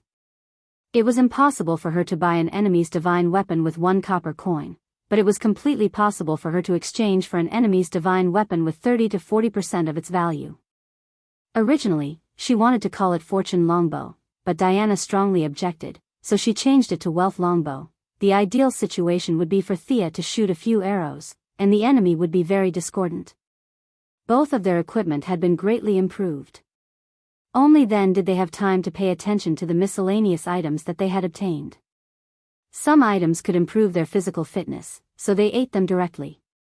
Some items had various additional effects when worn, so they chose to wear the items that they liked. There were still many items that even Diana's erudition and Thea's divine eye of wealth couldn't identify their uses. For example, the scepter beside Thea's hand. Diana frowned and looked at it for a long time before giving up helplessly. Thea could only look for the archaeologist Dr. Savannah. This old man was really knowledgeable. He looked up several books and finally confirmed the origin. Thea was a little speechless when she received the answer. Hades had too many hobbies.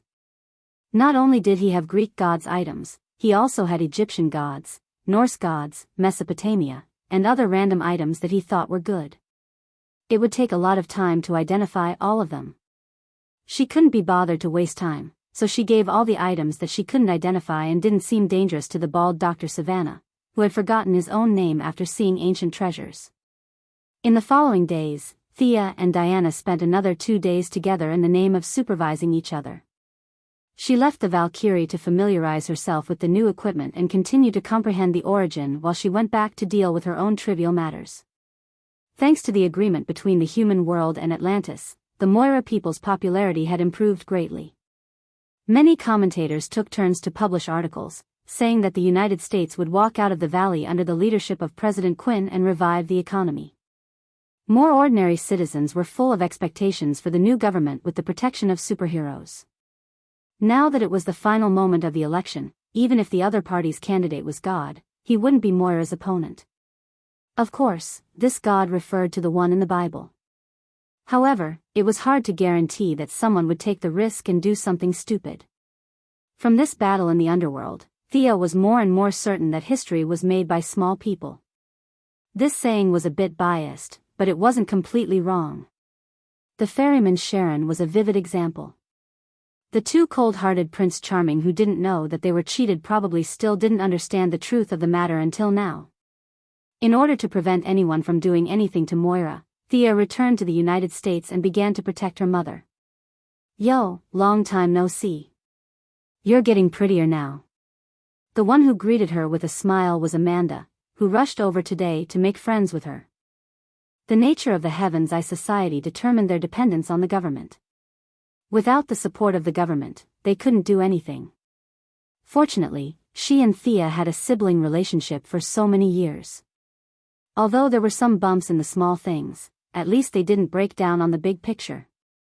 Now that they were on the same side, she immediately came to express her goodwill. One doesn't slap a smiling face, and Thea wouldn't embarrass her. Besides, although the relationship between the two had been going back and forth, it was generally harmonious. "Did the Heaven's Eye Society make any big moves recently?" she asked casually.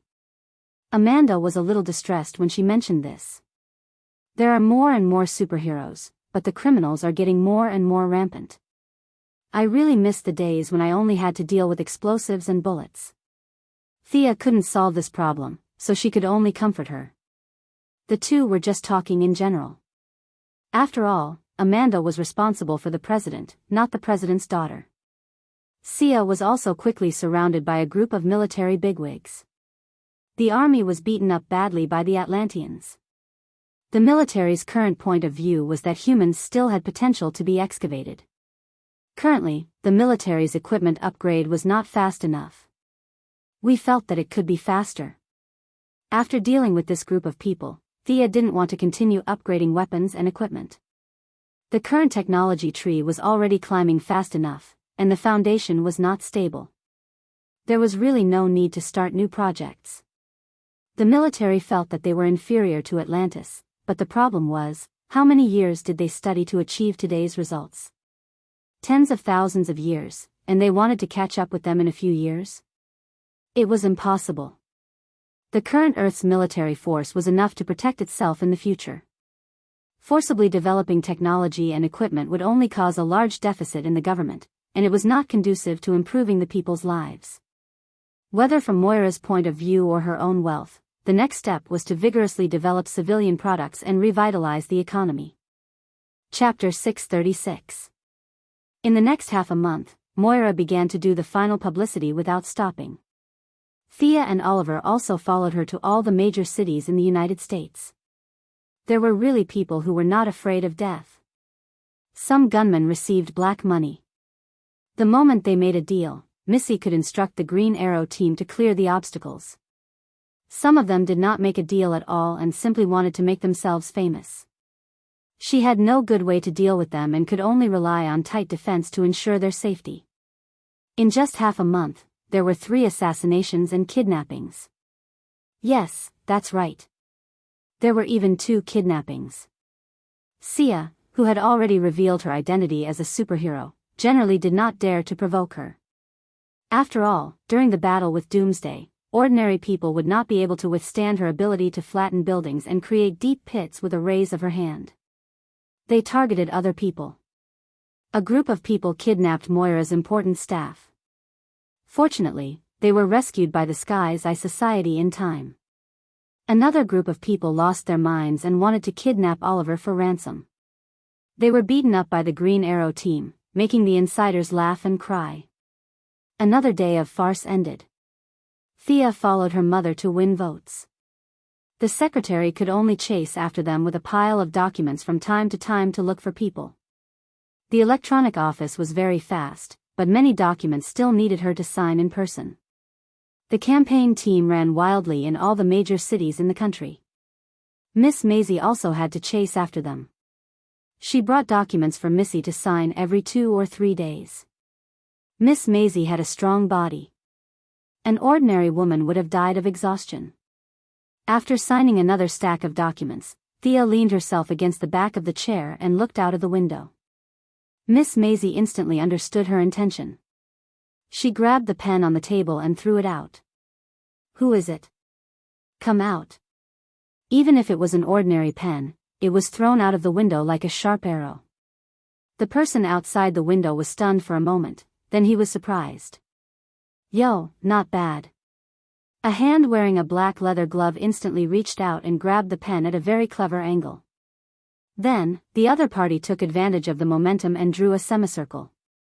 The original throwing force was skillfully used, and with a new force, it flew straight towards the secretary. Miss Secretary didn't try to catch the pen. Instead, she stomped on the ground and did a beautiful backflip to avoid the attack. A vigorous man in black jumped in through the window. Miss Maisie narrowed her eyes and looked at Thea first. However, Miss Maisie pretended to look at the documents and didn't show any expression because of the sudden appearance of the man. It didn't seem to be an enemy, but the other party didn't seem to have any intention of revealing his true identity after entering the room. This was something worth pondering. "May I ask who you are?" Miss Maisie still maintained her elegant etiquette, as if she wasn't facing a man in black, but a business negotiation. Seeing that Thea had no reaction, the other party's face twitched slightly, and he deliberately said in a hoarse voice, "If you win, I'll tell you." Mercy glanced at Thea again, and the young lady made a hand gesture for her to do as she pleased. "All right." The secretary's words were concise and comprehensive. Then, she quickly kicked off her high heels, tore off her skirt, and took off her glasses. From stillness to movement, the whole process took less than a second.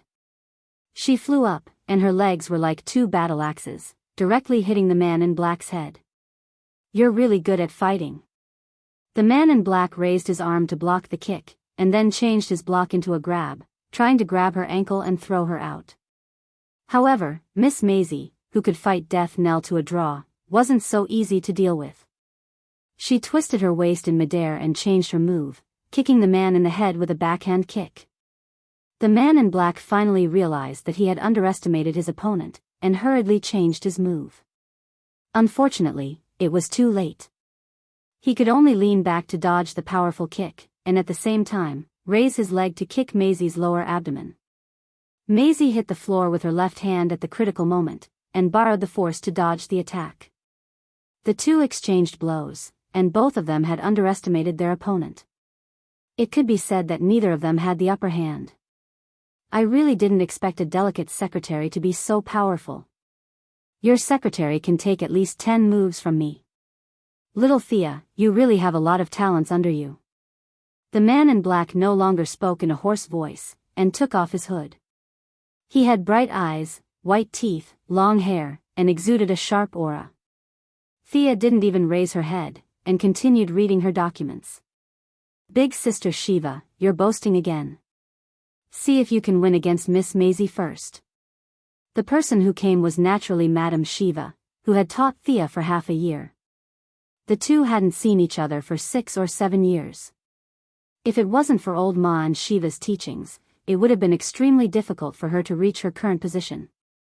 Thea had looked for Shiva a few times over the years, but it was as if the other party was deliberately avoiding her, and they never met again. It wasn't appropriate to use force to invite her, so it had been delayed until today. Shiva was like a sister to her, and taught her everything. She had always remembered this kindness in her heart. However, Shiva had a stubborn personality, and Thea had never found a good way to repay her. Now that the other party had come personally, it was no surprise that she needed her help with something. However, Shiva stopped outside the window for a while, and it didn't seem to be urgent. Shiva's biggest hobby was fighting with all kinds of martial arts masters. For a long time, she had made Batman suffer. Now, Miss Maisie definitely couldn't fight with her.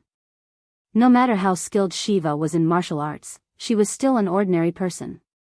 It was humiliating for both of them to fight with her with a divine body. Miss Secretary was just right. She accompanied Luther all year round, and her reputation was unknown to the outside world. Otherwise, it wouldn't be a problem for her to be a martial artist with her skills. In addition, the green lamp had improved Miss Maisie's physique, so she could be used to fight with Shiva. The fact was similar to what she had guessed. Seeing that she had no intention to stop them, the two immediately started fighting again. In terms of physical fitness, Miss Maisie was slightly better, but unfortunately, the gap in experience was too big. No matter how good her fighting intuition was, she had been with Luther and Thea every day, and her fighting experience was fundamentally different from Shiva's, who fought 3 times a day. Even so, the secretary still relied on her strong physique and excellent battle instincts to fight against Shiva with all her might. She fought for more than 60 moves before she was kicked in the waist. Miss Shiva naturally didn't use any strength. She just gently brushed it, but the outcome was already decided. Miss Secretary really couldn't beat her, and she would lose if they continued fighting. Fortunately, she didn't have any sense of honor as a warrior. She put on her glasses and high heels again, and continued to gather the documents as if nothing had happened. "You have such a good fighting intuition, but you're doing these trivial things?" Miss Shiva looked regretful, and her face was full of a "young girl, come and cook with me" look. "These things are what I'm happy to do." Miss Secretary put on a professional vase smile again, as if the aggressive female warrior just now was not her. Chapter 637. Thea knocked on the table when she saw the look of pity on her face. "Sister, don't try to poach her in front of me. Mercy just wants to live a normal life. She won't walk the same path as you." This was true. After interacting with her for a long time, Sia had long discovered that the secretary was a very easy person to satisfy. She just wanted to live a stable life. She wasn't like Thea when she was learning martial arts, punching Darkseid and kicking God's father every day. She learned martial arts to protect herself because Luther was too good at courting death. How could she survive without a good fighter? Sigh. Madame Shiva seemed to have thought of her own troubles and sighed.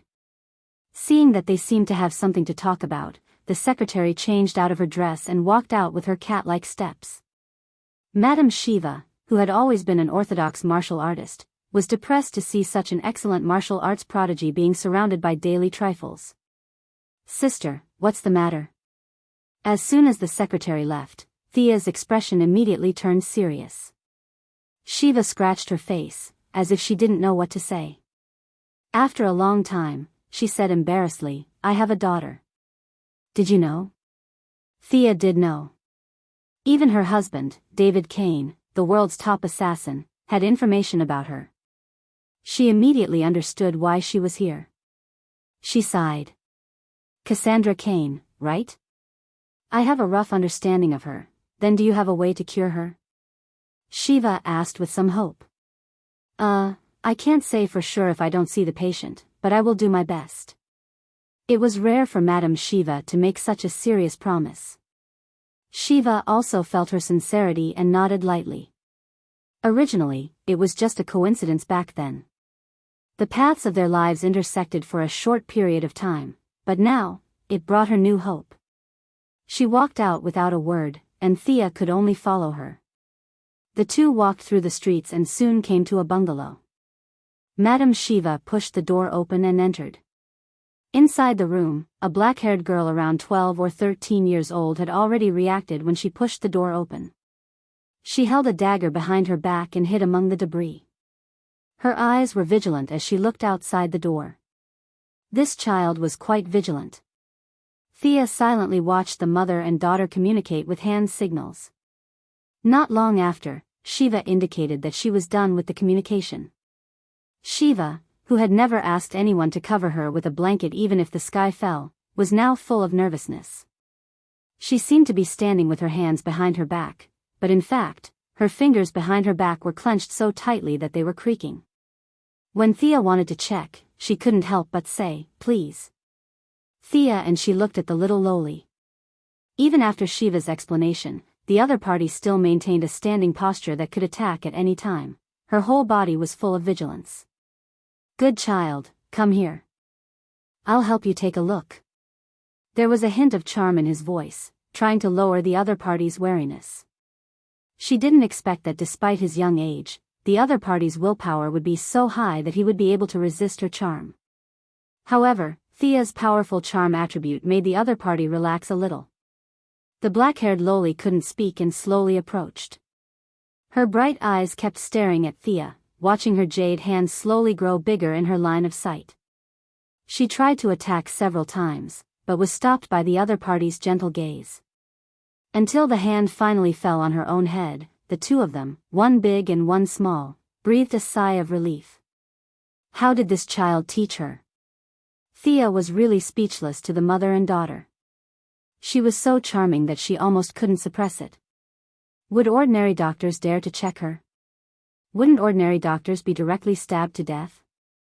Fortunately, the most difficult step was passed. The two of them had a preliminary contact, and she began to inject her magic power to check. The other party couldn't bear the divine power, and the more inclusive and applicable magic power was very suitable for the current situation. The examination lasted for half an hour before Sia stopped and began to think with her elbows in her arms. The black-haired loli named Cassandra Kane didn't suffer from any injury, but was born with a speech disorder. This defect wasn't obvious in infancy, which was why Shiva didn't look for her in the first few years. However, when she reached puberty, her physical fitness was strengthened, and the original defect was directly magnified, to the point where she couldn't speak now. Her vocal cords, trachea, and cartilage were all intact, but there was a small defect in her brain. This defect made it impossible for her to effectively recognize the signals transmitted by her vocal cords, so she couldn't speak normally. The general view in the world was that 9 out of 10 people were deaf and 9 out of 10 were mute. Many mutes couldn't speak because of problems with their hearing system. However, this little girl's hearing was completely fine, and even sharper than ordinary people. Her symptoms, according to modern science, were caused by genetic loss. She, who had mastered all the genetic knowledge of Krypton, could be said to be unmatched in the field of genetics. Using modern scientific methods, a simple addition to the genes, and then the brain damage, the black-haired Loli's speech function would be restored to normal. I have good news for you. I can completely cure it.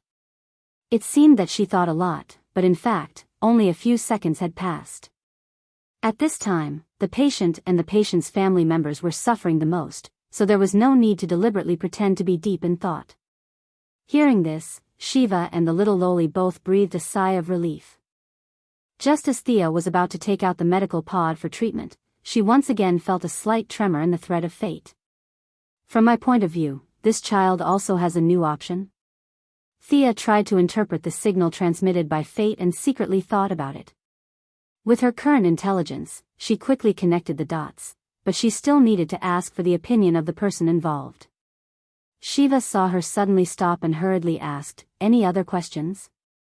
"Sister Shiva, you are almost like my biological sister, so I won't hide it from you. Cassandra's current disease is very easy to treat. With only modern medical technology, I can restore her speech function in about a week, but now there is a better option in front of you." "What?" Shiva was too lazy to pretend to be an expert and asked a little anxiously. "Don't you reject supernatural abilities? Actually, Cassandra can benefit from this disaster and obtain a relatively powerful ability." Thea thought of Cassandra in the Battle of the Gods, the spirit princess of Troy. The two of them had the same name, and now their circumstances were similar. One's vocal cords had exploded, and the other was born unable to speak. Now, the strange fate of the two seemed to be showing signs of intersection because of her. Although the demigod was crippled, her innate talent had not completely disappeared. Taking out the imprint rooted in her soul could completely make up for the deficiency in the little Loli's genes. Like the original spirit princess, she definitely could not use her words to make the law, but at the mortal level, the ability of the spirit princess of speech combined with the little Loli's combat skills would be very powerful. However, Thea knew that Madame Shiva was a little against supernatural abilities. She was a pure warrior, and so was her daughter who wanted to take over her mantle. This decision was not easy for them to make. As for whether the demigod Cassandra was willing or not, it was not within the scope of consideration. With her reputation with Hera, it was not a problem to ask for a cripple. Cassandra, who was in prison, should be grateful if she could walk out of Mount Olympus alive. Shiva and her daughter were not righteous heroes, so it was easy to transplant someone else's ability. Now it was up to them to make a choice. Time passed by, and Shiva still could not make up her mind. What kind of ability? Like when you fought that monster in Metropolis on TV?